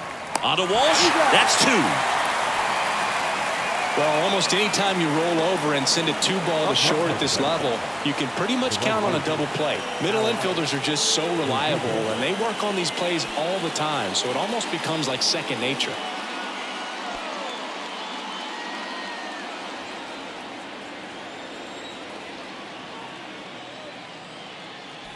Verdugo in the box here lets that one go for a ball.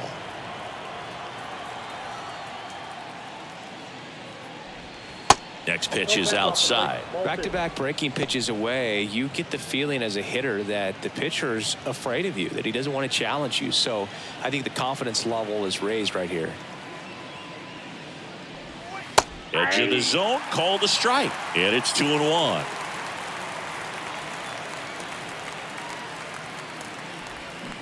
And strike 2.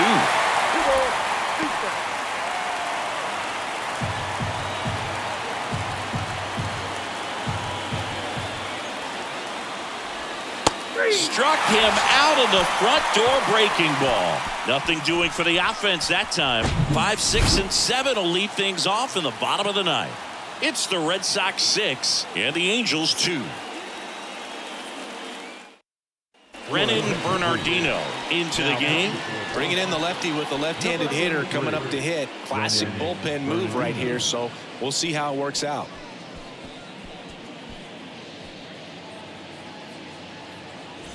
So digging in, Jared Walsh. For the Angels, the first baseman, Jared Walsh. And a pitch. And that one off the outside edge.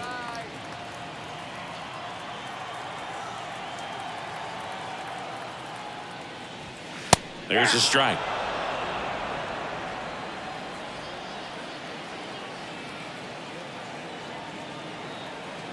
Left-hand batter waits and fouled off.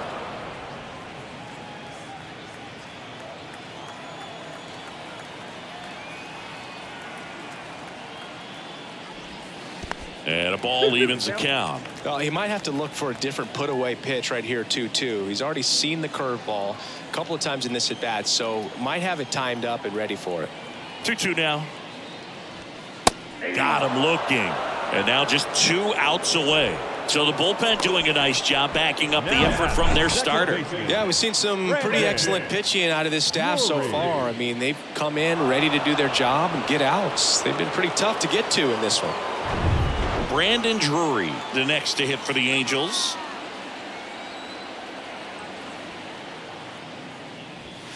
That misses, and that's ball 1.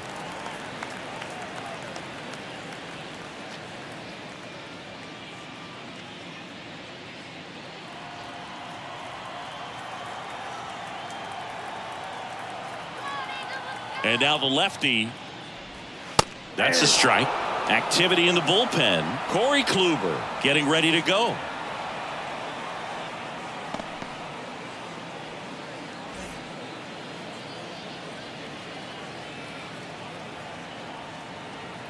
The 1-1. 1 ball, 2 strikes.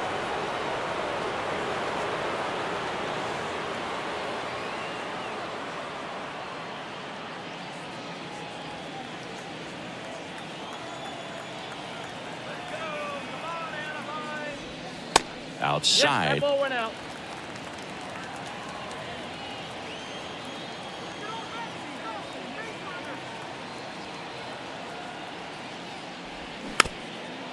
This ball's chopped on the ground. He beats it out, and the tapper turns into an infield single.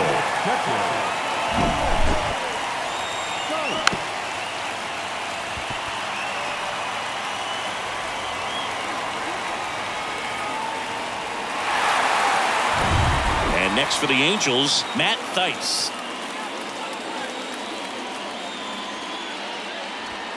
That one finds the corner. That's strike 1.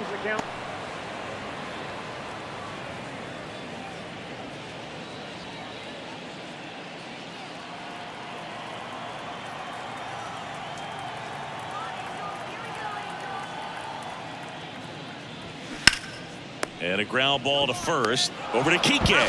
Out. A double play to end it. And your final 6-2. For Chris Singleton and our entire outstanding crew here at MLB The Show, I'm John Shambi. We'll see you soon.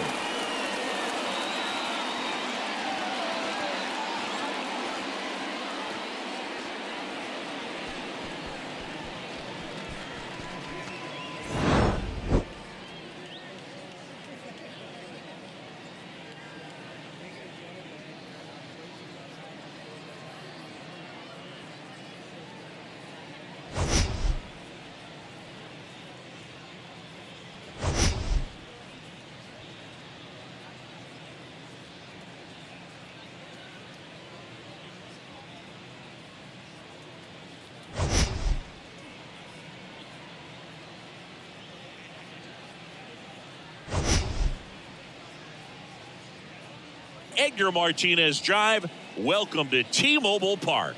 An AL West matchup on the show. It's the Oakland Athletics taking on the Seattle Mariners. First pitch coming your way next.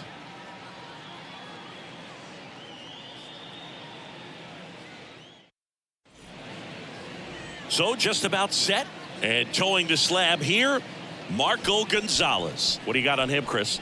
Well, he's been a very dependable starter for his club, and what stands out for me is that left-handed hitters have really struggled batting below 200 against him, and it just tells me they have a hard time tracking the baseball. Maybe it's the release point, maybe it's the motion, but just some way, somehow, they've got to figure out a way to pick it up and try to have some success from the left side. Yuri Ruiz stands in now and watches strike 1.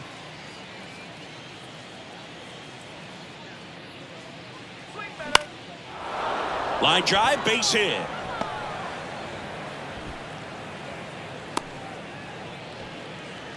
Anytime you rip a line drive the other way, you feel really good about what you did at the plate. You trusted your hands, you let the ball travel, and you took the barrel straight to it. That's great work right there. And now a chance to maybe get creative on offense with good speed on first. Now snap throw to first, and he's back in safely.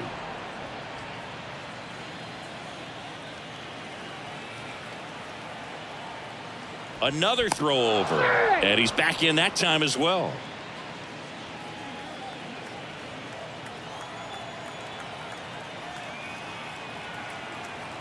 And here is Brent Rooker. First offering misses the mark.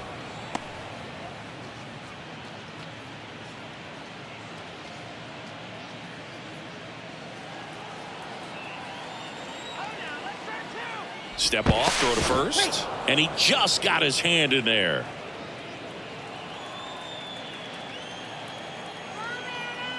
Back over to first, and they're keeping him close.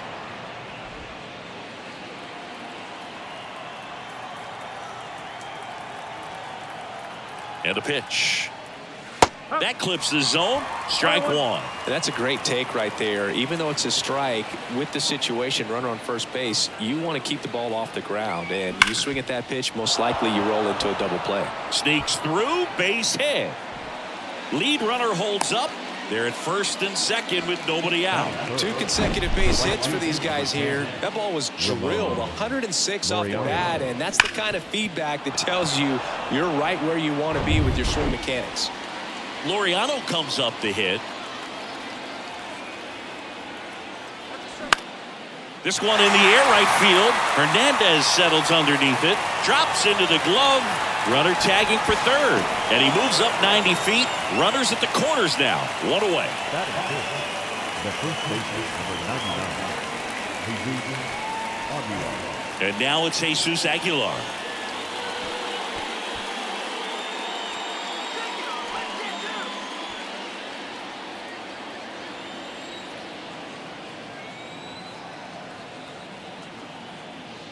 In there, and it's 0-1. Really good job in this spot to get ahead in the count. He's going to have to continue, finish off this hitter. That's towards center. Rodriguez settles under it. Brings it in.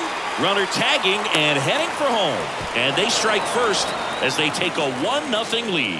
In that situation, you're looking to get something up in the zone that you can put in the air. Worst case scenario, a sacrifice fly to drive in that runner from third. Number 44 up next for the A's.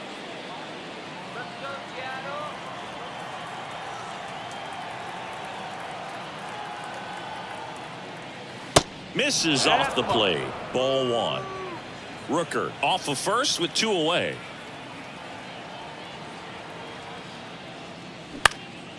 This one in the air, center field. Makes the play, and it's out, number 3. 1 run, a pair of hits, no errors, and 1 left on. Bottom half of inning number 1 coming up. It's the A's 1 and the Mariners nothing.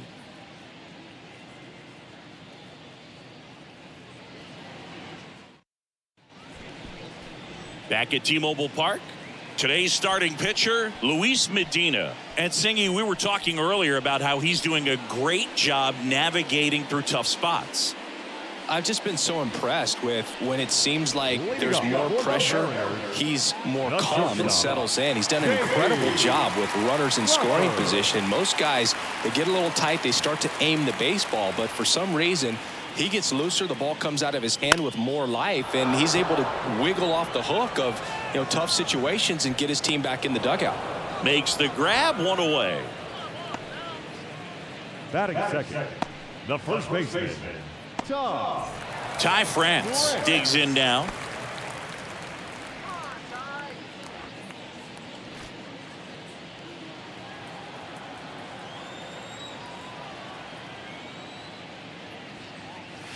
That's in for a strike. Well, impressed that he went right after him on that first pitch. That's the key. Try to get ahead in the count, then you can play around a little bit more as the at-bat expands. Check swing didn't go. And now it's even 1-1. It's a good pitch to try to get him off the plate. Next one misses, and it's 2-1.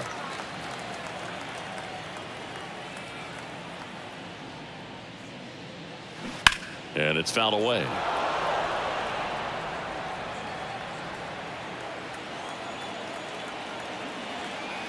Right-hander kick steals. And now it's filled up. He wanted that fastball high and tight, looking for a strikeout. Just didn't locate it very well. Runs it up to 96 to record the punch out. Frustrating end to the at-bat for the hitter, and I'm sure that's going to sit on him for a little while. You want to be ready to hit the fastball. Sometimes you can overthink things, and I think that was the case right there. Julio Rodriguez stands in here, leaves that one off the inside. Julio Rodriguez, you're talking about one of the top young players in all of baseball, Chris. So talented, a Rookie of the Year, an All-Star, and a Silver Slugger. And what I love about this kid is that he's all about the team. As much talent as he has, he could be focused on his individual numbers, but you can tell the way that he plays the game that they feed off of his energy. And now 2 balls and a strike.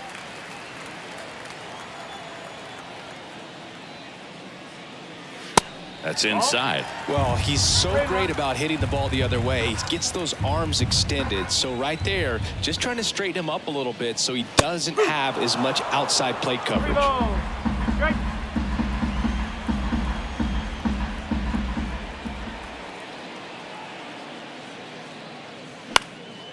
Fly ball down the line. Right there is Laureano. And makes the play, and that's out number 3. So they go quietly there. We'll head to inning number 2 at T-Mobile Park. It's the A's 1 and the Mariners nothing.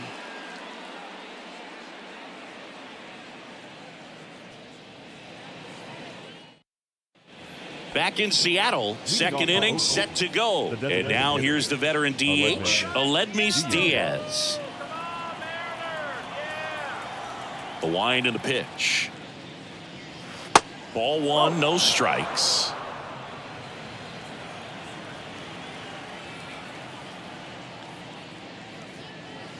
And that one is in for a strike. Rusty Valentine doing the umpiring behind the dish for us. Maybe the best name in the league. Yeah, that's a solid one, no doubt. I mean, who's better to ask than you? I kind of wonder if Rusty's his actual name or just a nickname. Yeah, no clue. Swing and a miss. That's strike 2. Anyways, Rusty's got a good zone, very good on the corners of the plate, but he'll give pitchers a little bit above the letters and below the knees if they're earning it. The wind of the pitch. Recognize that changeup right out of the hand. Just spit on it.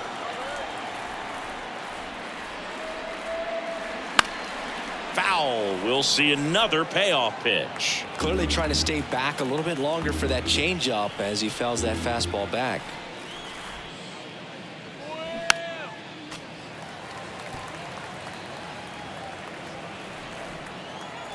And he deals. Fights it off. He'll see another.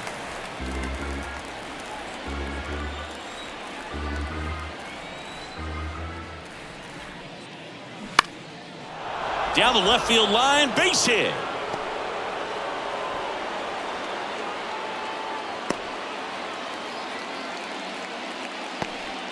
Showed a lot of fight with 2 strikes in that AB. Maybe a little out front of the pitch right there, but he squared it up pretty good, and he kept it inside the line. And just a really nice job on the other side by the defense to hold that to a long single. And now, Shea Langoliers.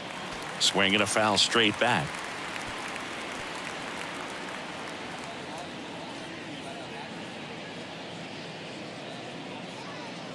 Runner at first with no outs here.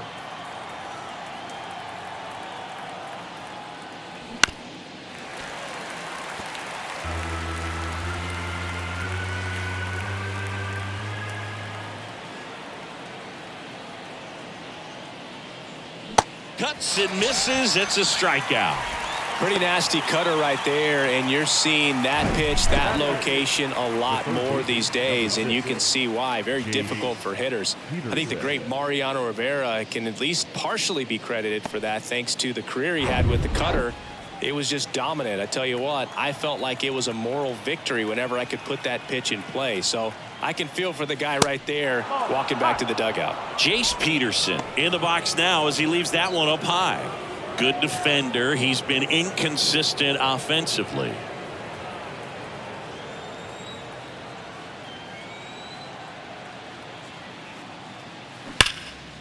That's ripped, and this one could be extra bases. Diaz around second, headed for third. Lead runner holds at third, so 2 runners in scoring position and just 1 out. Well, a swing like that can help you come out of the struggle. We saw the numbers coming into the ball game, but all he's trying to do at this point is help his team win.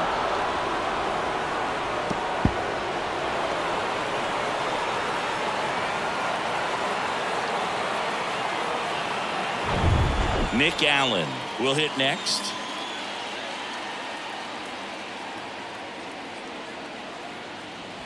That one misses, and it's 1-0. 1 ball, no strike.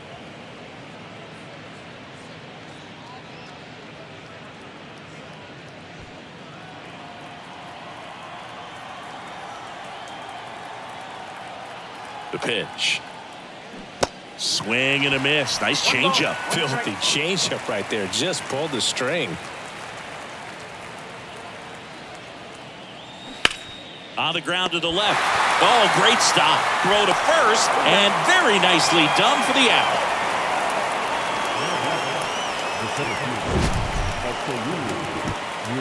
My goodness, singing. That was a great diving stop, and maybe even a better throw. Yeah, this out is all about athleticism. I mean, this guy did a great job knocking it down on the dive, but he doesn't get the out without the cannon of a throw. That was just impressive all around. Here's a speed threat. Yuri Ruiz. He's 1 for 1. Led off the game with a single. In there for strike one.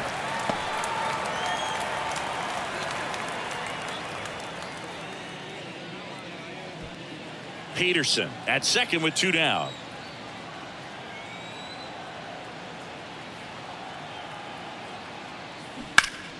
He swings and fouls one off.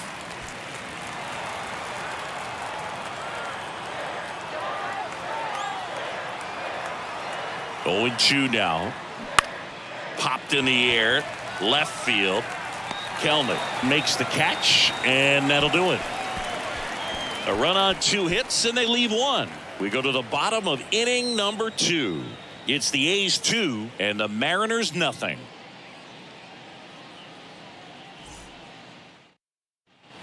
And welcome back. Bottom of the inning. And now it's going to be Jared Kelnick.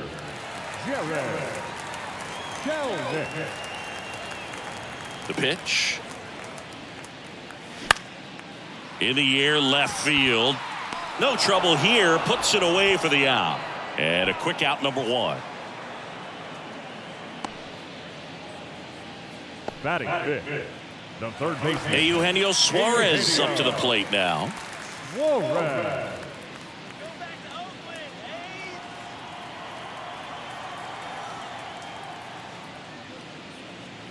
Just off the outside part of the plate. 1-0.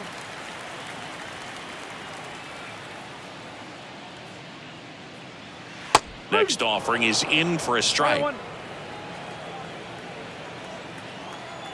1 down, base is empty. And there's a foul ball.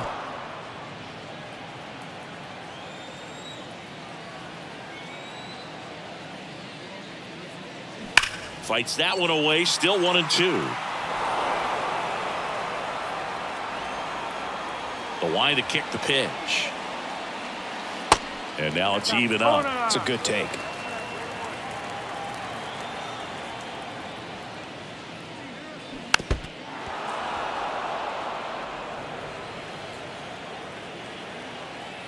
And the righty deals. Swing and a miss for the strikeout. Pulled the string on the changeup. Way out in front of that inside pitch there. Just exactly the opposite kind of approach that you want with 2 strikes. You want to let the ball travel. Make sure you recognize it. Try to shorten up so that you can at least put the ball in play. Clearly fooled, but I think even more so, you question the 2-strike approach.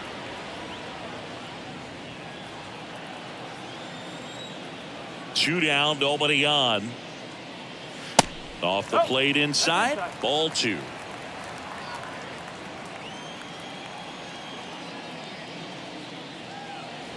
Swings over the top of that one. As a hitter, you got to learn something from that pitch. He clearly wasn't timed up on the fastball. In a 2-0 count, you have to be ready to do damage. Righty delivers. Swing and a miss. Struck him out. And good work there as he gets a 1-2-3. I think the key is arm action on the changeup. When you can sell it like a fastball, you drop the velocity, you get the swing and miss, and you walk off the field.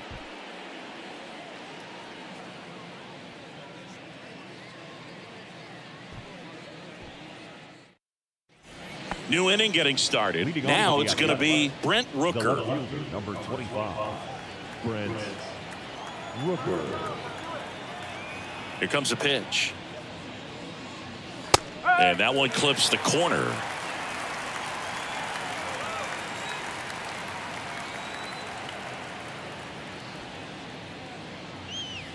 Good eye right there.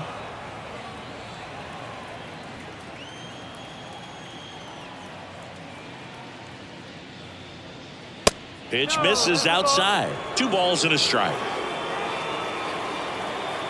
Kicks and deals. Check swing went around. It's 2-2.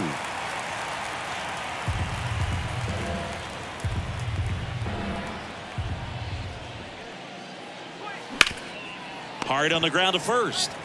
France takes it to the bag and 1 away in the top of the The 3rd. right fielder, number 10, Ramon Laureano. Here's Ramon Laureano.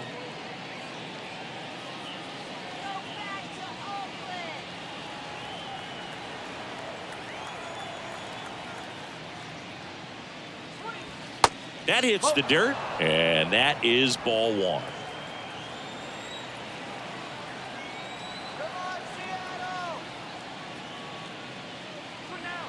Inside, just missed.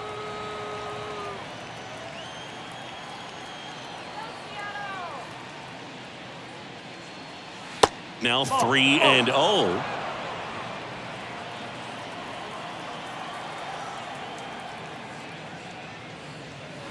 And now 3-1.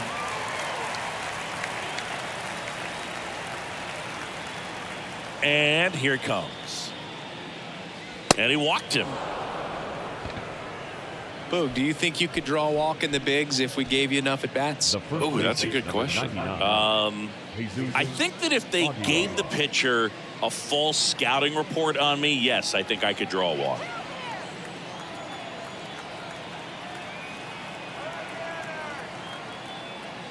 Aguilar takes low, second trip to the plate in this one. Step off throw to first. Laureano gets back easily. Aguilar in his 7th season, 32 years old, and he was born in Venezuela. Next pitch is in the dirt. Now 2-0. Last 2 pitches have been down in the zone. Pitcher clearly trying to get that ground ball double play. But in this count, he's going to have to give in, elevate his pitches, and get back into this at bat. Hit on the ground to the right side. Fair ball. Laureano rounds second on his way to third. And they'll have runners at the corners after a 1-out single. Up next, the second baseman, Carlos. Here's the second baseman, number 44.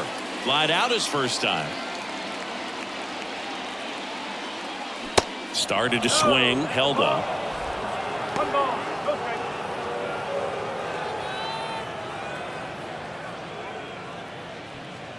Laureano, the runner at third. Aguilar over at first with 1 away.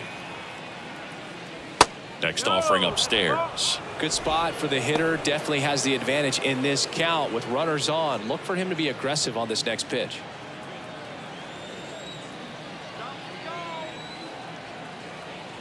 Good hitters count the 2-0. In today's game, not that many fastball counts, but hitters still in the back of their minds, they're looking for one. 2-0 changeup call right there. Excellent pitch selection to go with.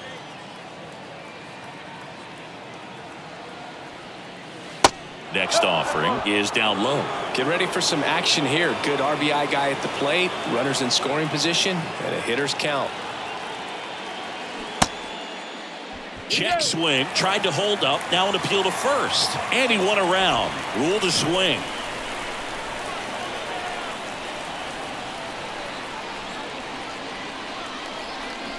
Swing and a miss. Pulled the string on the changeup. This guy will throw any pitch in any count. 3-2. He goes off speed, gets the out. Up next, the designated hitter, Allegro Diaz. And it's Aledmus Diaz. Singled and scored his first time. 0-1.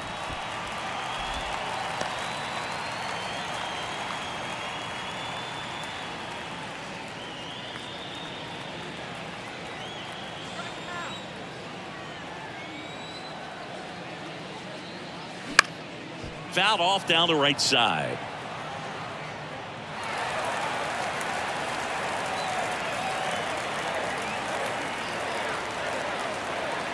The 0-2. Swing and he breaks his back. And that is that. So it's no runs on a hit, no errors, and 2 are left. We head now to the home half of inning number 3. It's the A's 2 and the Mariners nothing.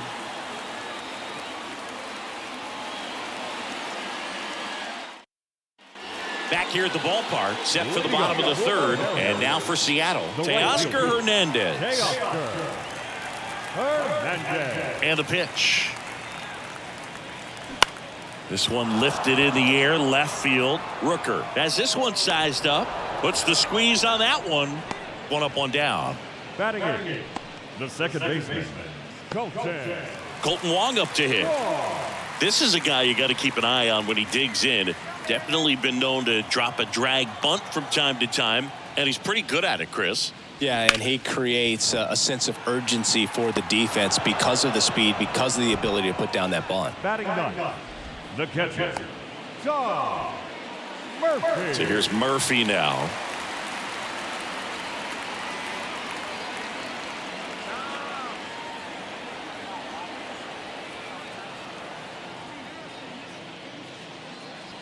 First pitch just misses. 1-0.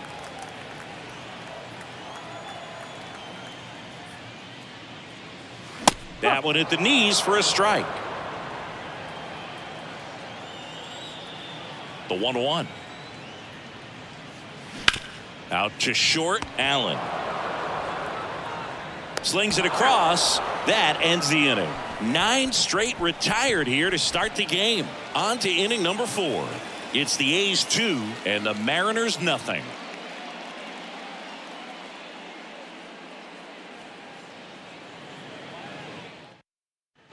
Welcome back. John Shambi with Chris Singleton, and set to lead off the 4th, Shea Langoliers. Let's go, Mariners! Let's go, Ed!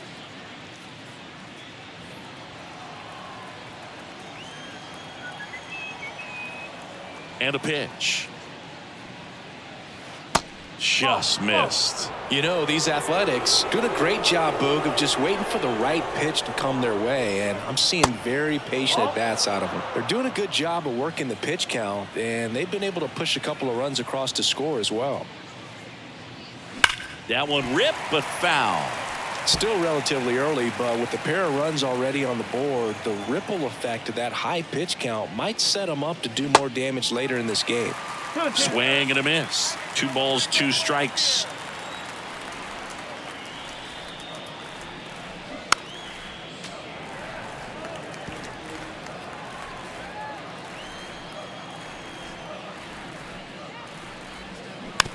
Slow roller to third. Suarez tosses across to first. That's the first out in the top of the 4th. Third baseman, Jace Peterson. Now it's Chase Peterson. Doubled his first time up.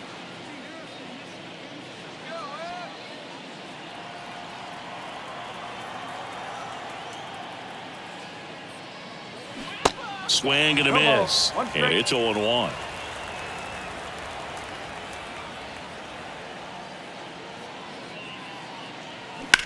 Line drive. Makes the grab, and there's 2 gone.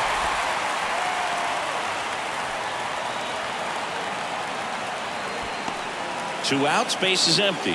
And now here is Nick Allen. First time up, he grounded to third.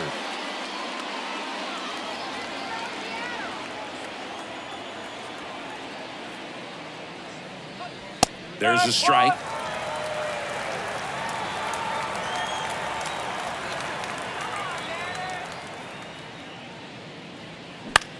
Out towards right center field. That one gets down for a hit. The center fielder, number 1. You know what they say, he couldn't have thrown it out there any better than that, and certainly the case that time. Just flared it back behind the second baseman and dropped it in there. So the lineup flips over. Here's the center fielder, Yuri Ruiz. And that one just misses. A ball and no strikes.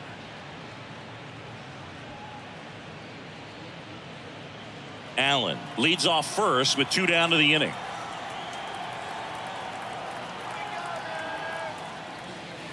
There's a strike.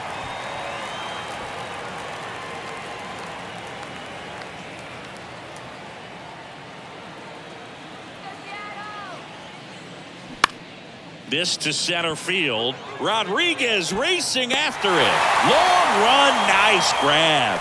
That is the inning. The A's strand one. They're up 2-0.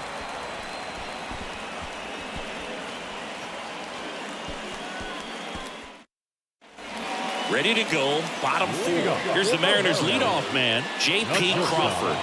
J.P. Crawford. And the right-hander back to work. A little bit low. Just missed with a good breaking ball in. Looking for that hitter to chase and perhaps get some weak contact or a swing and miss. Good job on both sides.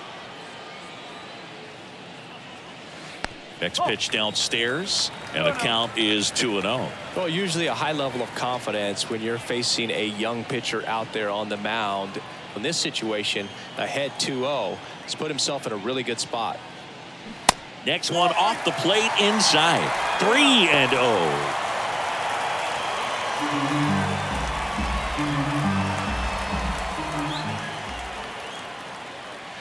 And there's the automatic.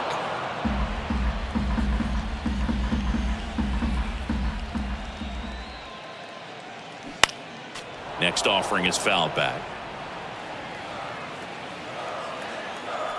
And the right-hander deals. And it's ball four. He missed down low.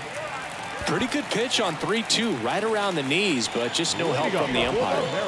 Ty France up next for the Mariners. Struck out looking at his first at bat.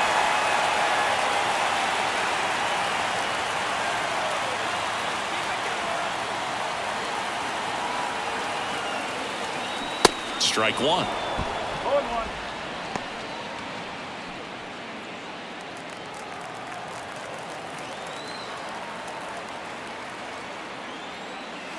Oh, and the zone doesn't get the call.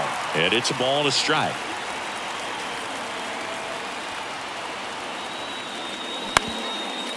Ground ball left side, could be two. Beats to second, out there.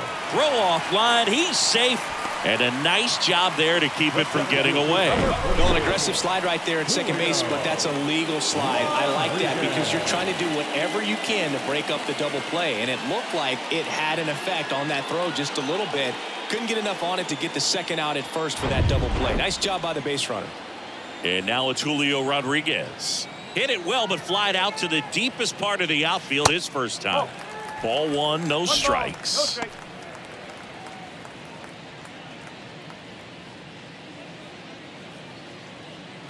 The M's still looking for their first hit in this one. And now 2-0.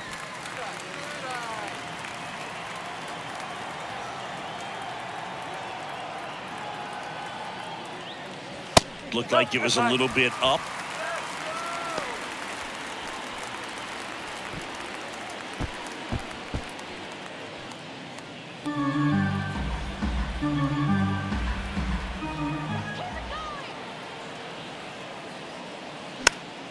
Foul ball there.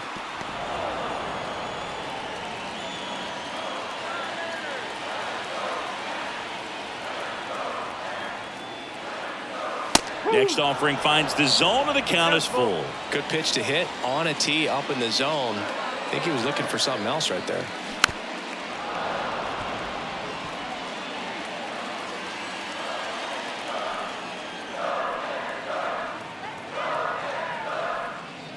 And there's ball four. Well, a breaking ball in that 3-2 count kind of tells you that that's the pitch he has the most confidence in right now. Just couldn't find the strike zone. So one out with two aboard. Here's Jared Kelnick. 0 for 1 with a flyout. Swing and a miss. And that is strike one.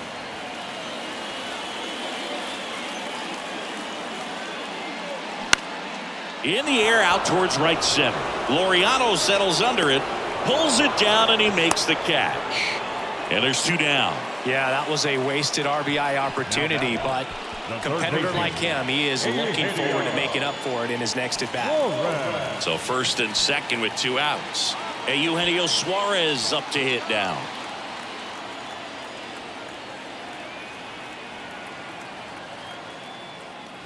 That one's in there, 0-1. That was just paint on the first pitch fastball. That to right. He's got it, and that ends the inning. Mariners leave a couple. They trail it here 2-0.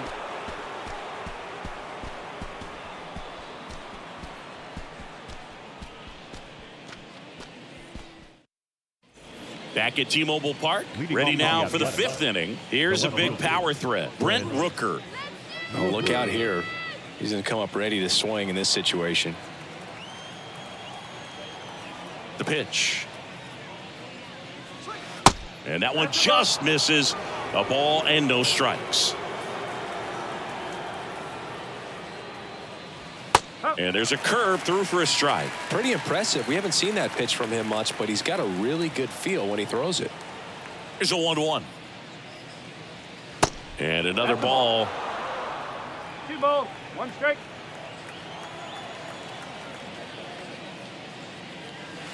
Next pitch is inside. 3-1. And now the lefty. There's a strike. 3 balls, 2 strikes.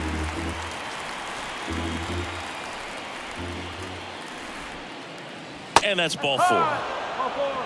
Take your mate.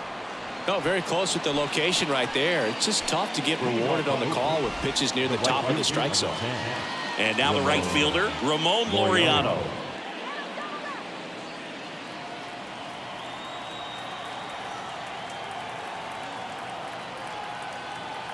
Runner on the go. Cut on and miss. 1 strike. Throw to second. Tag. And they got him.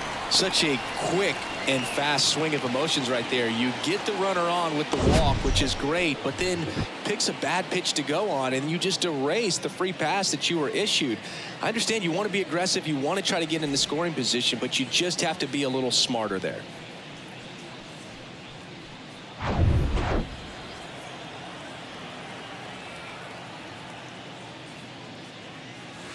Comes up empty on the swing. 0-2 now. Gosh, a little late on that breaking ball. I don't think he recognized it out of the hand. Just a little tardy.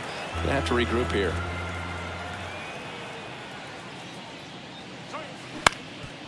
Ground ball up the middle. Crawford. The throw to first. And Laureano is retired. I love how guys at this level are able to slow the game down, whether it's in the batter's box or on defense. And right there, that was a good job of knowing just how much time he had. We talk about that internal clock. He was able to gather himself, get a good grip, and make an accurate throw across the diamond. Digging in, Jesus Aguilar. That's in there. That's strike 1.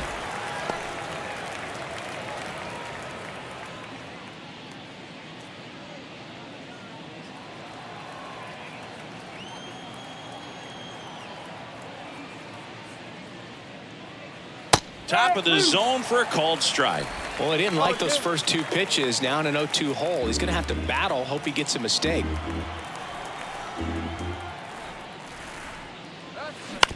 To third, Suarez. Tosses to first, and that is that.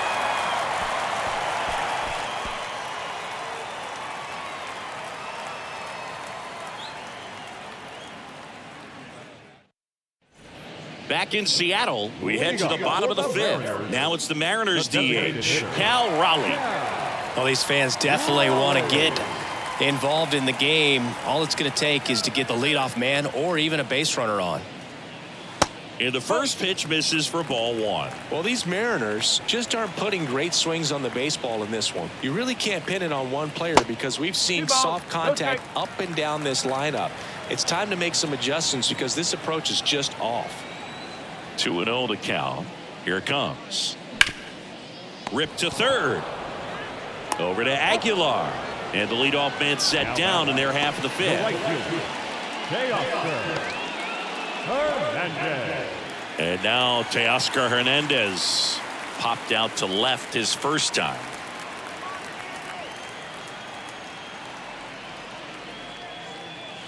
Late swing, fouled off. The cause for these struggles is a little different for each guy. For some, it's timing, and for others, it's mechanics. Whatever it is, they need to start hitting the ball harder. The next pitch misses, and it's 1-1. 1 ball, 1 strike.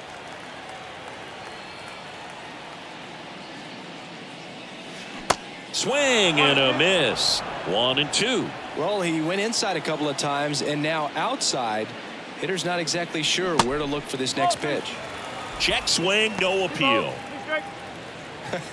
That pitch wasn't even close, and they still got a check swing out of it. He's going to have to make an adjustment and make it fast. Hernandez with a high fly ball deep to left, way back there. It's gone over the left field wall. His 9th homer of the year, and they're on the scoreboard. It's 2-1. He absolutely feasts on right-handed pitching and devours that one for a homer. And you can see that's what he expects of himself. At bat after at bat, he's that confident. A good hitter gets pitch recognition early. He saw exactly where that was going to be. The challenge, not get over anxious and come out of your swing. He stayed on it and got all of it.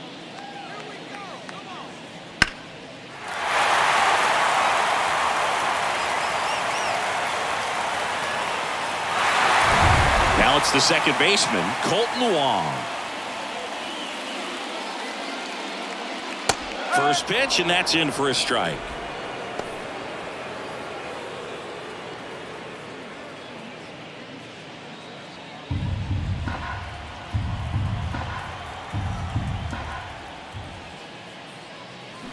They say you win. 0-2.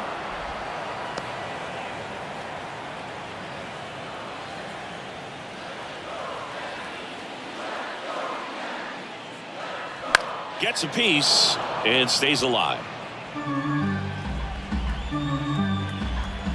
The 0-2. Got him looking. That's a strikeout. Wow, that's a tough call for the hitter, but the pitcher will take that all day long. Not quite in the strike zone, but he found a spot that the umpire is going to, at least for now, allow him to get that call. So hitters are going to have to make an adjustment, but pitchers are going to learn from those things and really try to exploit them if they can. Now it's Tom Murphy. Pitch misses. Ball 1.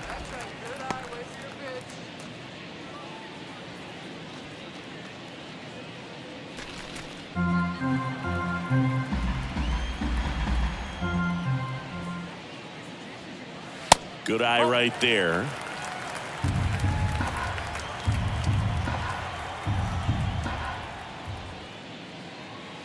The 2-0 is in for a strike.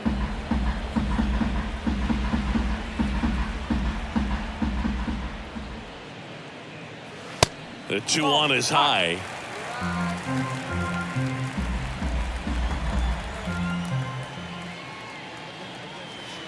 And it's filled up. 3-2.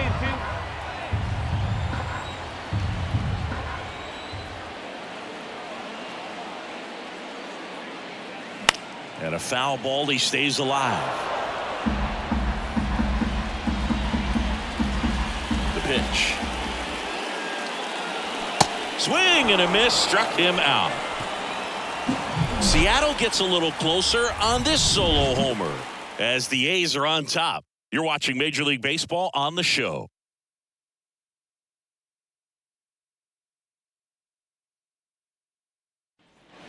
Top 6. Here's the second baseman, number 44. Gonzalez back to work. They say you win. 0-1.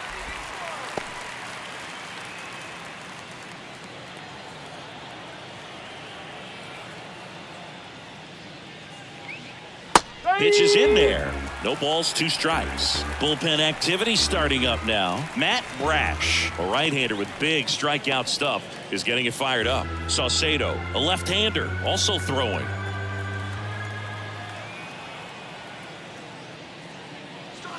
Swing and a miss. Struck him out. And there's one away. It's almost like he's telling the guys in the bullpen, stand down, I got this. Aledmys Diaz.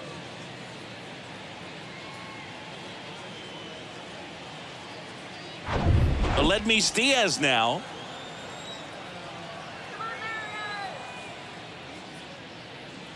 Diaz goes 6'1", 32 years old, and he was born in Cuba.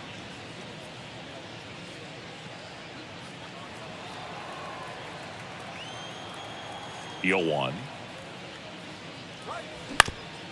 Ground ball up the middle. That's a base hit.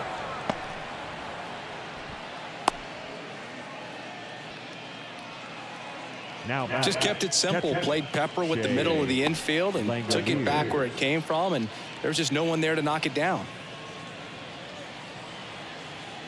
One gone, runner at first. Shea Langoliers, the next to hit. First pitch doesn't find the zone.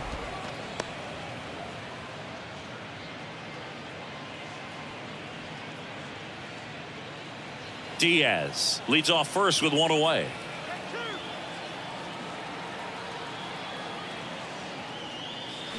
And a foul ball.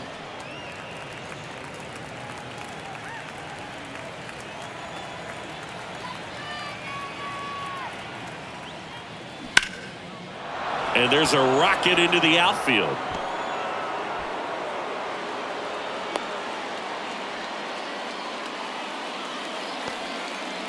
Back-to-back singles. Everything was on time and fluid in that swing. Got a pitch he could get the barrel on and lined it into center for the knock. Those always feel good. And here comes the Mariners manager to the mound. Pitching change coming. Marco Gonzalez will depart, and not his finest start. Never really looked comfortable out there. We'll have a new pitcher on the mound when we get back. New pitcher on now, Chris Flexen. Just trying to keep this one close here, and this is where a bullpen can give their guys a chance to fight back into the game.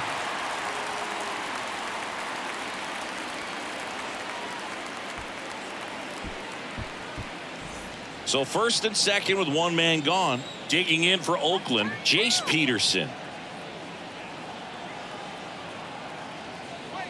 That one finds the zone. Strike one.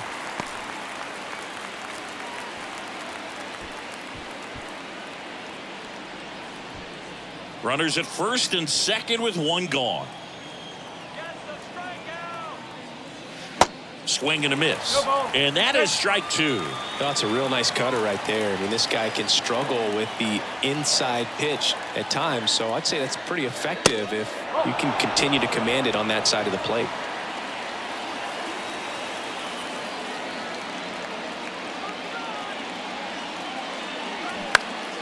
Fouls it off, still 1-2.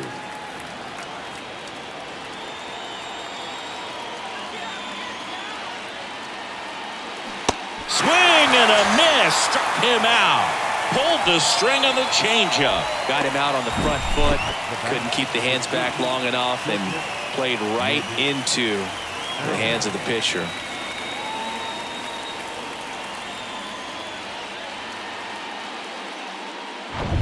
Nick Allen up next for the A's.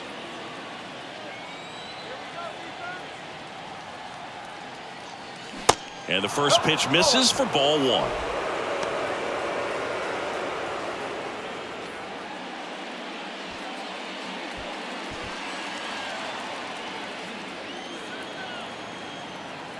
Two on, two outs. A bit behind with that swing. It's strike one. Instead of letting the hitter get his arms extended, tied him up a little bit, slightly up, slightly in. And 1-2. Two outs. Couple of base runners at first and second. This one popped up. Wong on the move towards foul ground. Brings it in with a nice running grab. And the inning is over. That situation navigated to perfection by the Mariner bullpen. Top of the order due up in the home half of the sixth. It's the A's 2 and the Mariners 1. Back here at the ballpark, bottom of the sixth inning, and stepping in for the Mariners, J.P. Crawford.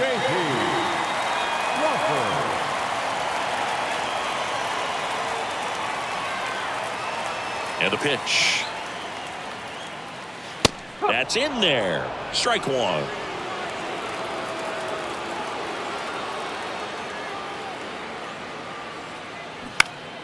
Fouled off to the right.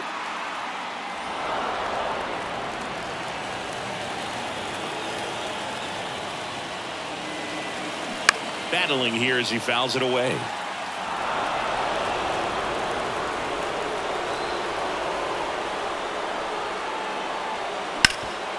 Hard hit to third. One away, bottom of the sixth. Now batting, first baseman, Ty France. And now the first baseman, Ty France.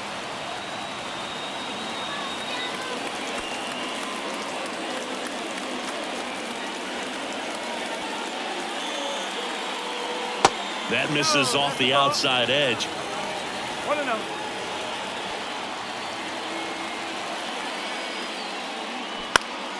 Fought off foul.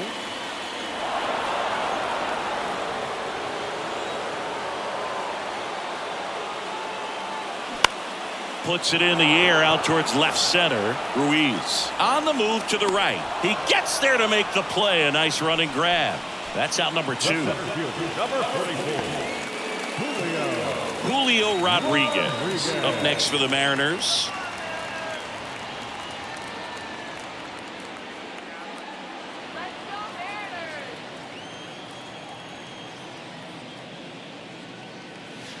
Pitch misses inside. 1-0.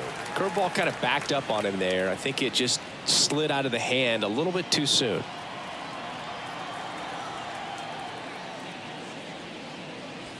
Check swing, went around, and it's 1-1.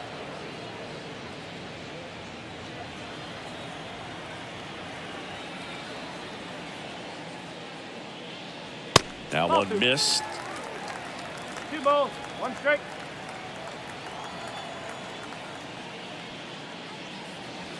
Next pitch misses, and that's ball 3. Well, these guys have had a hard time scoring in this one. The guy out there on the mound wants to keep attacking, make sure that they don't get any confidence. That one fouled off.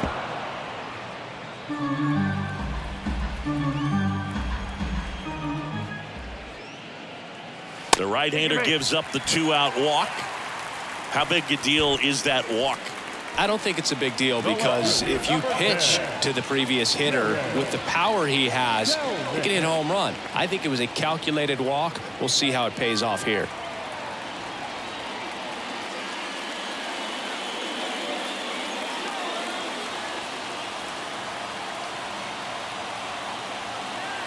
Now move to first. Rodriguez back in on a dive.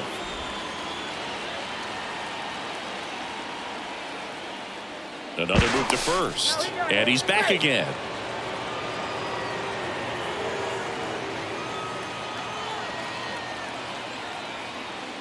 Kelnick at the plate with 2 away, swings through that one. Well, with the tying run at first base, he's looking for something he can get a lot of barrel on, drive it into a gap, and score that run from first base. Rodriguez, the runner at first with 2 gone. Next pitch in the dirt, and the count is 1-1. Well, with the amount of pitches that can end up in the dirt, a good secondary lead doesn't have to get away from the catcher, but if you're anticipating based off the trajectory, get yourself into scoring position.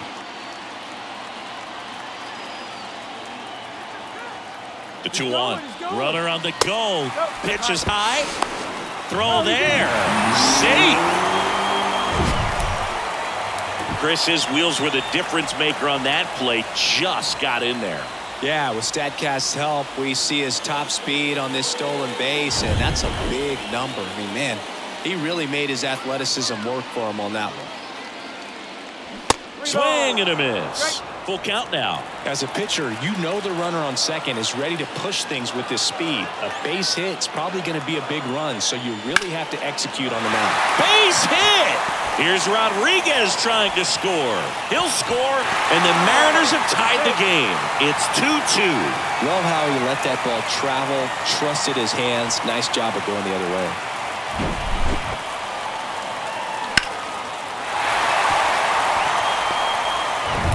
Eugenio Suarez up next for the Mariners. And takes low for ball 1.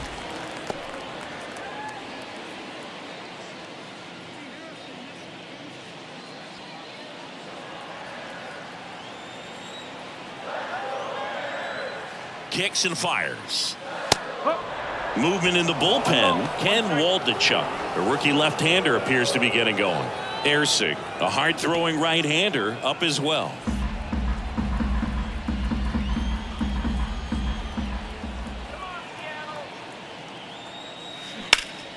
Smash to the left side. They get the force. Play made. That ends the inning. But the RBI single pushes across a run. 2-2 game. Major League Baseball is on the show.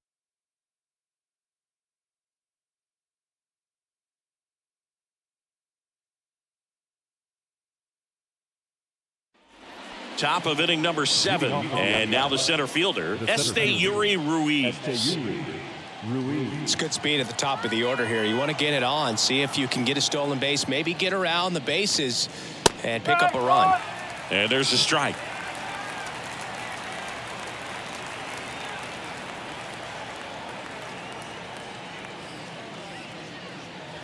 Swing and a miss. And it's 0-2.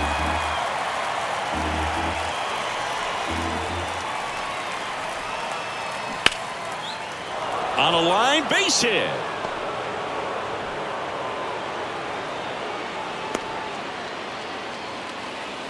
Good two-strike hitting right there, Boog. A bit of a lost start for some, so that was nicely done to beat the odds. Ripped that one down the line and kept it fair, and even when you hit it that far out front, you still have to keep your hands tight to your body so you don't hook around that baseball and put it in foul territory, and that right there was perfect. And now they've got some speed on first, so we'll see if they try to get him into motion. Rooker at the plate now. That's ball 1. Outfield deep here, trying to prevent anything over their heads. If you're a base runner, you got to stay dialed in here. Look for anything in the dirt. Try your best to get into scoring position. Next pitch is outside. Chris, with that distraction and a speedy guy at first, he's in a favorable hitter's count. Well, if nothing else, I mean, this is a great spot for a hitter to be in. The go-ahead run aboard at first. Nobody out. Flexing, keeping him close.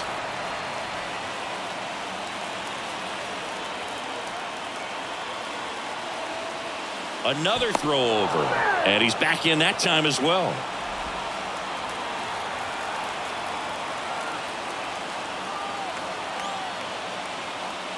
And it's even up. He's gone off speed. He needs to elevate here with 2 strikes out of the zone. Flexen throws to first. And he's back in easily.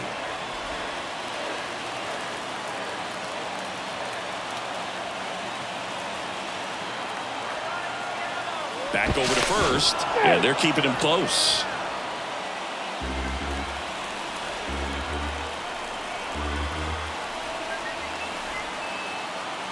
Two, and there he goes. Knocks that one away, and we'll do it again. The 2-2. Swings through it, and that's a strikeout. Striding to the plate now for Oakland, Ramon Laureano.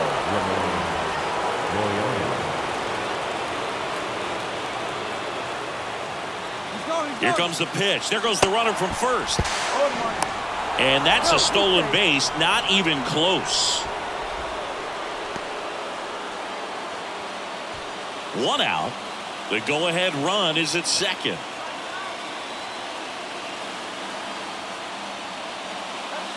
Now 1-1.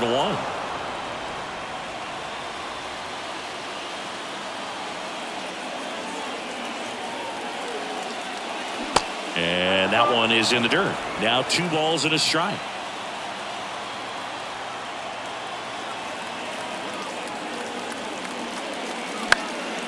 Pop foul out of play off to the right.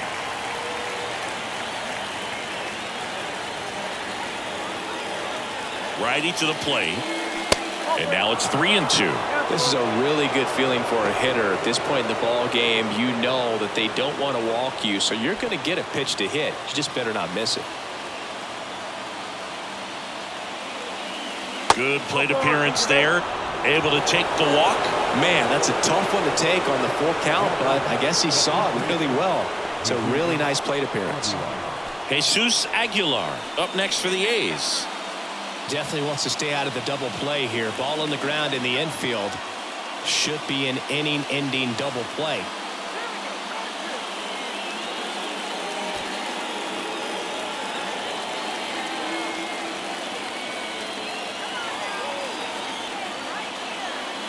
And he swings and misses, and it's 0-1.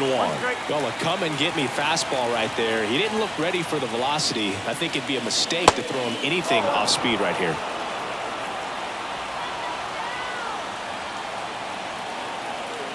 Two on, one out.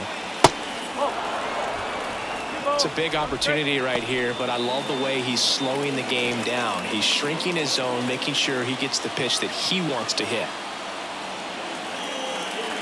There's a strike.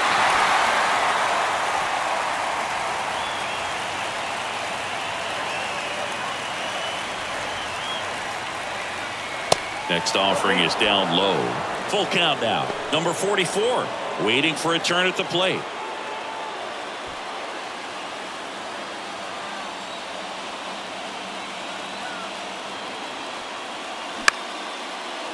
Base hit right field. Around third. Fires to the plate. Not in time. He beat it, and they've got the lead. Just a huge at-bat right there. To me, it's just a really controlled, balanced swing. He wasn't trying to do too much with it. Just stayed disciplined, got the barrel to the ball, and put it in play.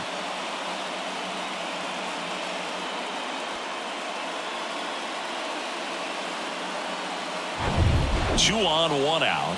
Number 44 up next for the A's. And first offering is fouled off.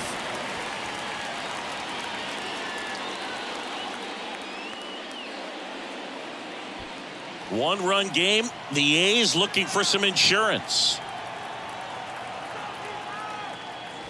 Next pitch off the plate. 1-1.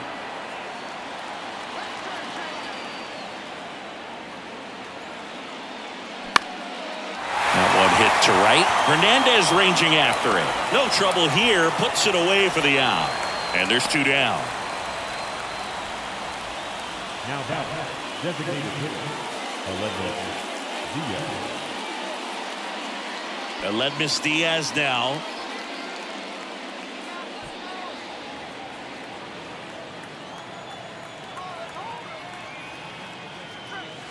And the first offering is not close. A's leading by a run, and Laureano in scoring position.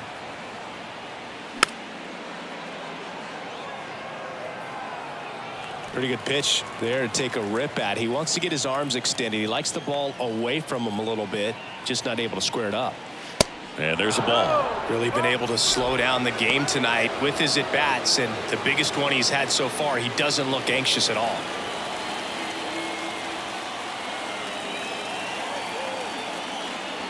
The next offering misses, and the count is 3-1. Shea Langoliers next to bat for the A's. Laureano, the lead runner, out at second. Aguilar on at first with two down. And that'll load the bases. A real bad time for a walk. You're trailing in this ball game, trying to keep things close. They've been in a difficult spot, and things aren't getting any easier. Two outs. Bases full. And now a chance for Shea Langoliers. And that's a strike. Tough situation right here. So important as a pitcher to get ahead in the count as he did right there.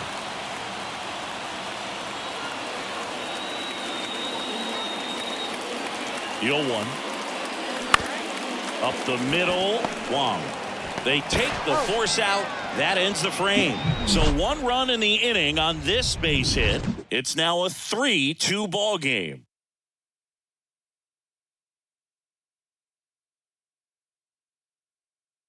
Ken Waldachuk on a pitch out of the pen here.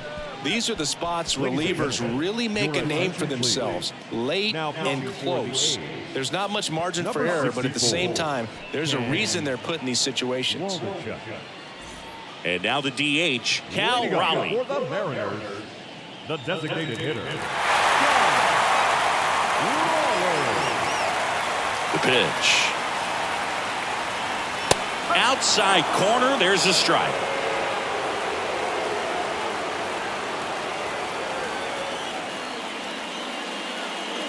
That misses. 1 ball, 1 strike.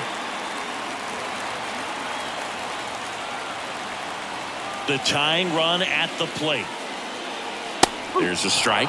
Really going after him here. All fastballs to get ahead in the count.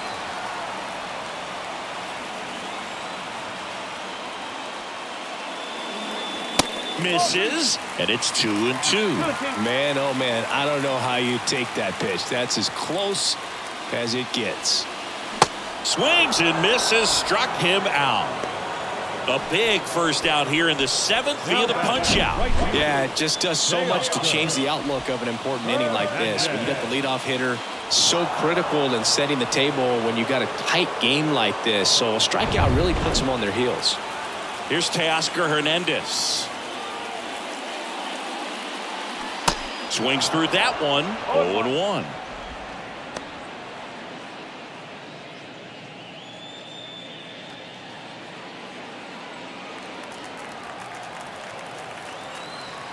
The wind of the pitch. 1 ball, 1 strike.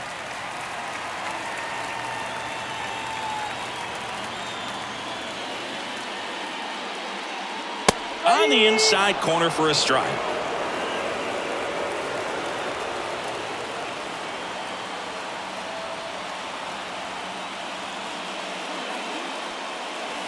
And that's down and away. They tried to get him to go, chase the pitch down and away, but he wouldn't bite. Stays alive.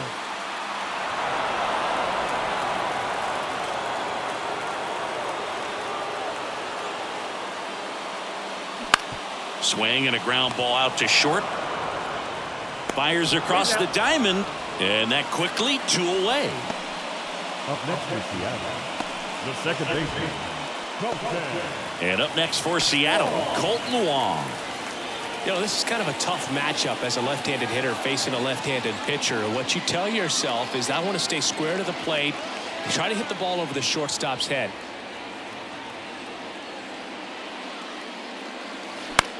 That one down the line, and that's just foul.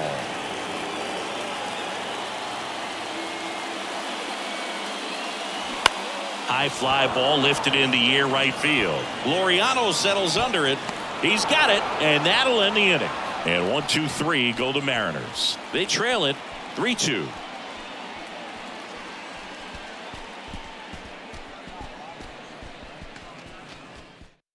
Welcome back, and a new arm on the mound to start the 8th. Matt Brash. Pretty tight game, so they're looking for quality pitches out of him right here. Got to do his best to keep the score right where it is. Well, 1-run game. Down the third baseman, Jace Peterson. Number 6, Jace Peterson. The wind of the pitch. Ball 1 there.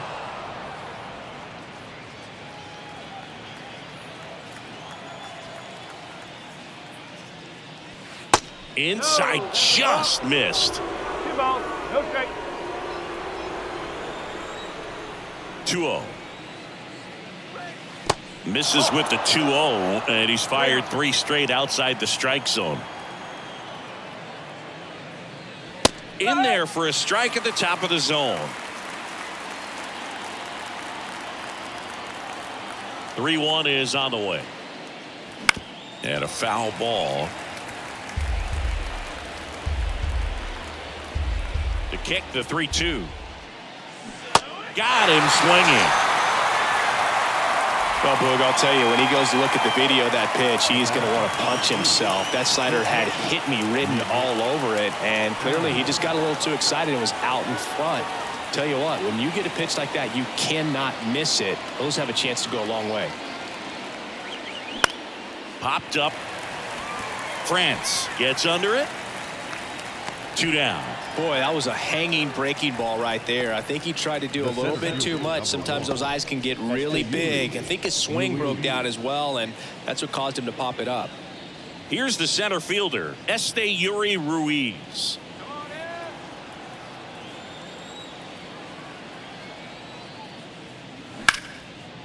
Ripped on the ground to second. On to France. Out number 3. Nothing doing here this half. Last half of the 8th coming up. It's the A's 3 and the Mariners 2.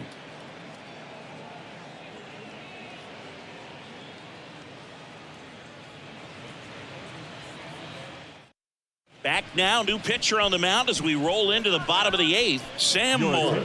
Well, the best relievers love the opportunity to come in and protect a tight lead late in the ball game. Some of them are just wired different, so we'll see what he's got here. And now the catcher comes up to him, Tom Murphy. The catcher,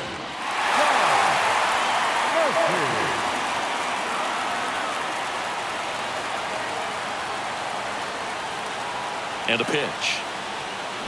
And the slider just misses. Oakland's bullpen has some movement. Trevor May, the anchor of the staff, is getting ready to close this one out.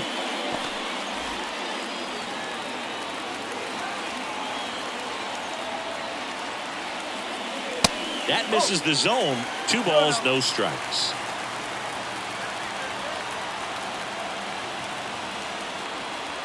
Breaking ball in there for a strike. Well, he had a pretty good look at that pitch and not sure exactly what tied him up there. Couldn't pull the trigger, and perhaps the best pitch you'll see in this at bat to hit.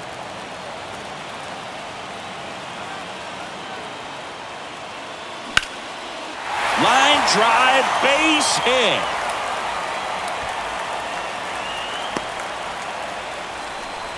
He went up there and got it. With 2 strikes, I'm not going to leave this in the umpire's hands. I'm going to be aggressive. It was in a location where you could get those arms extended that he loves to do. So nice job right there, coming back in that at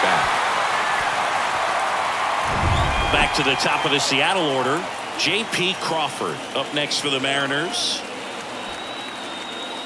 Squares the bunt, but that rolls foul.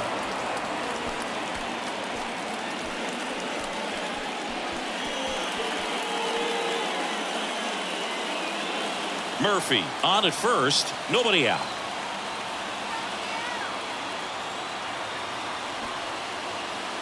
Trying to move him over here. Aguilar goes to second for 1. Out there, but that's all they'll get. the first baseman, So a change being made at first base. Coming in as the pinch runner, Jose Caballero. And here's the first baseman, Ty France. Well, pretty good speed over there at first base. I think the pitcher's got to slow everything down. Hold the ball a little bit, step off, just try to break the rhythm and timing of a potential base stealer. 1-run game, 1 out, 1 on. Moll checks over to first, and he's back.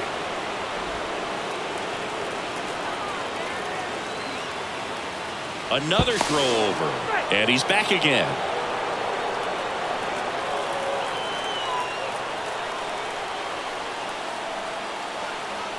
To first, and they've got him picked off. The tag, and got him at second.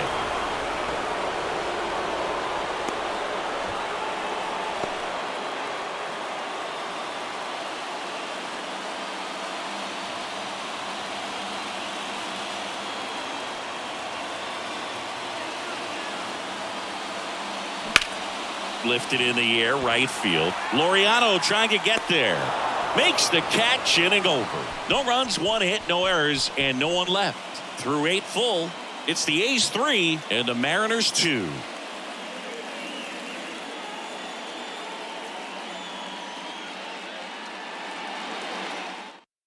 Now into the game, Jose Caballero. He's in at shortstop. Now playing shortstop, number 76. Well, 1-run game, digging in for Oakland, Brent Rooker. A strikeout and a walk. Brash, 6'1" righty, 24 years old, and he was born in Canada. Bottom of the zone and a called strike.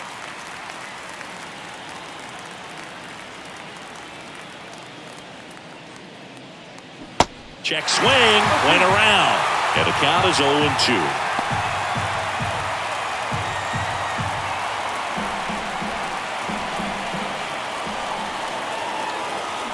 Cuts and misses. It's a strikeout. No need to deviate from the slider right there. The hitter just not making the adjustment. He came at him with the breaking ball, pitch after pitch in that at bat, and evidently there was no answer for it.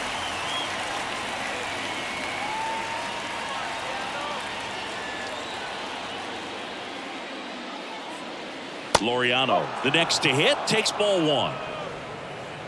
Crowd locked in right now. 1-run game here in the ninth. 2 balls, no strikes, the count.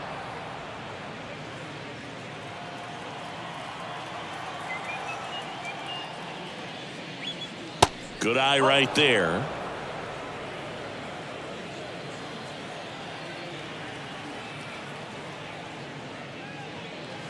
Pumps in a strike, and now 3-1 the count.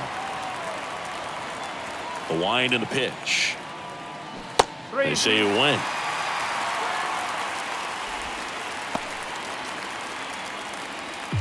One-run game here in the top of the ninth. And it's ball 4. He missed down low. Well, a good day for the on-base percentage right there. Walk number 3, and the free bags keep on coming. You down with OBP, Boog? So here's the cleanup hitter, Jesus Aguilar. Showed a really nice opposite field approach in his last at bat.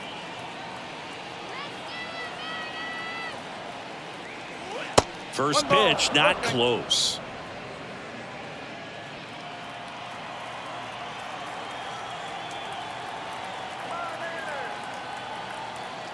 Right-handed reliever, and that's a little bit high. And that's ball 2. It's getting squeezed a little bit here late. Next offering is in for a strike.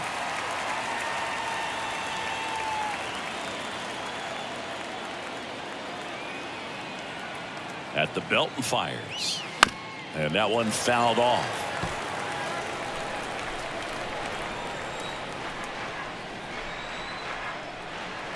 Here's the 2-2. Swing and a miss. Struck him out. That's out number 2. Now it's the second baseman, number 44.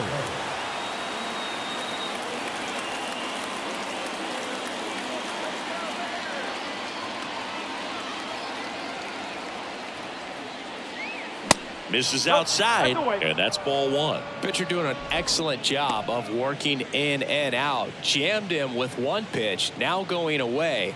Tell you what, as a hitter, you've got to look at one part of the plate. You can't cover from black to black. It's just too tough in this type of an at-bat. And there's the strike. I guess you throw it that hard, you can get away with locations like that right down the middle. But I still think it's a dangerous pitch. Don't want to do it again. Swing and a miss. And it's 1-2. He has a tendency to chase out of the zone, and that slider that's down, that's one of his money pitches to get that swing and miss.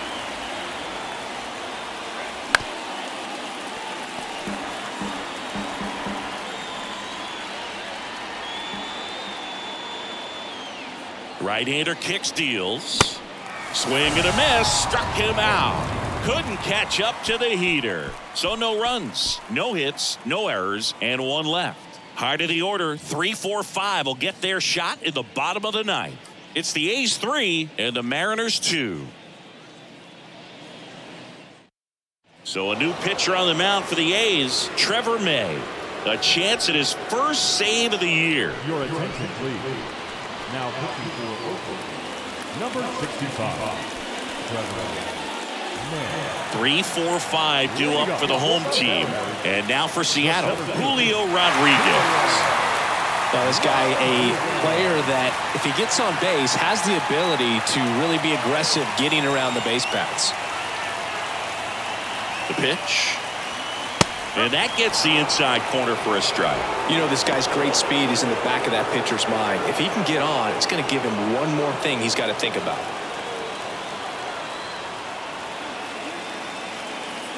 Here's your 1. And that one is inside ball 1. Home plate umpires trying to tighten things up a little bit. That one the other way. Makes the catch. 1 down. That's a big first out right there, and that changes things. Yeah, you can kind of see how just the hope and optimism has shrunk a little bit, but they got a couple more outs to work with. They got to find a way to get a runner on and get one around the bases.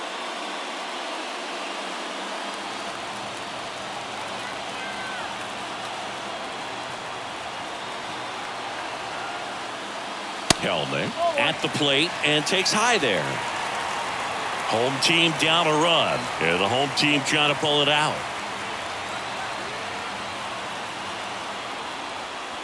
Next one misses. 2-0. Oh, an interesting situation. One swing you can tie up the ball game, but if you're patient and work a walk, then you bring the game-winning run to the plate. Close but called a ball. 3 balls, no strikes. Eugenio Suarez up next for the Mariners.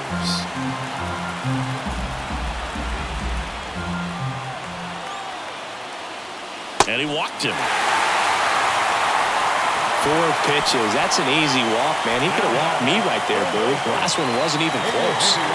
Here's the third baseman, Eugenio Suarez. And there's no doubt that they'll feed off the energy from this crowd, right? I mean, yeah, I'd say the intensity level has gone up a few notches for sure.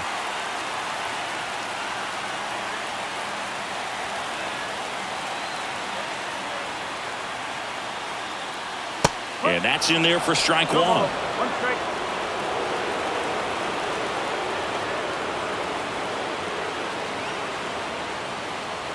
And a good eye there.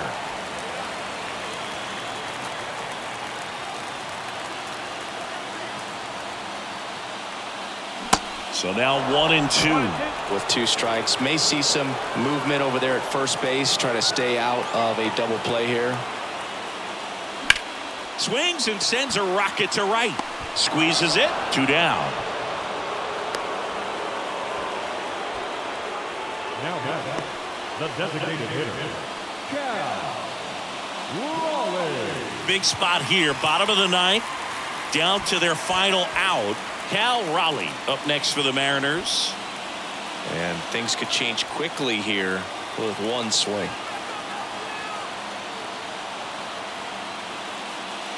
First offering misses the mark. Trying to keep the game alive here in the bottom of the 9th. And a big swing and a miss. 1-1.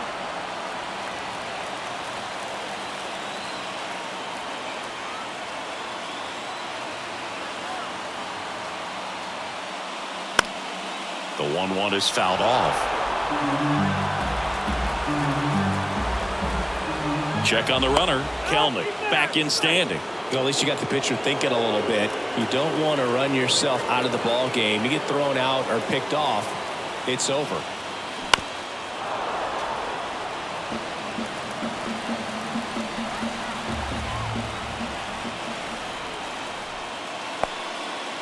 Now he can't squeeze it behind the plate.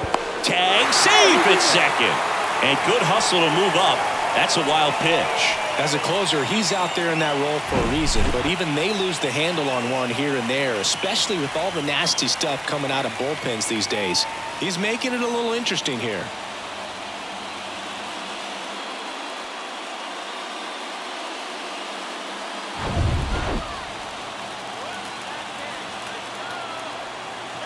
Two now. Hard hit left side. Low throw, and he can't dig it out. Most of the time, first basemen make those picks in the dirt look pretty easy, but that was a tough one on his backhand side right there. He got his glove down and gave it a good effort, just couldn't get it to stick in the pocket. So, unfortunately, his teammate gets tagged with an error. Bottom of the 9th, 1-run game, 2 on. Teoscar Hernandez up next for the Mariners. Ball 1, no strikes. Well, comfortable or not, these are the situations closers they seem to live for. I mean, you get into some hot water, a jam, tough spot, whatever you want to call it, but this is where they earn their keep. There's a strike.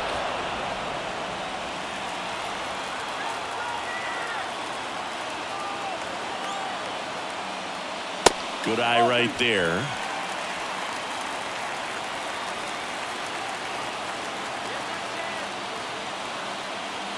Swing and a miss, and now 2-2. Just amazing to me how many closers and back-end relievers just throw absolute gas these days. I never would have had a chance. Got him! The tying and go-ahead runs are left aboard as this one is over. I'd say you're lying if you say you don't feel a 5-game losing streak. This W definitely helps them relax a little bit and take some of the pressure off from it going to a 6, 7, or even an 8-game losing streak. A 3-2 final score in this one. Oakland victorious. For Chris Singleton and our entire outstanding crew, I'm John Shambi saying so long from T-Mobile Park in Seattle.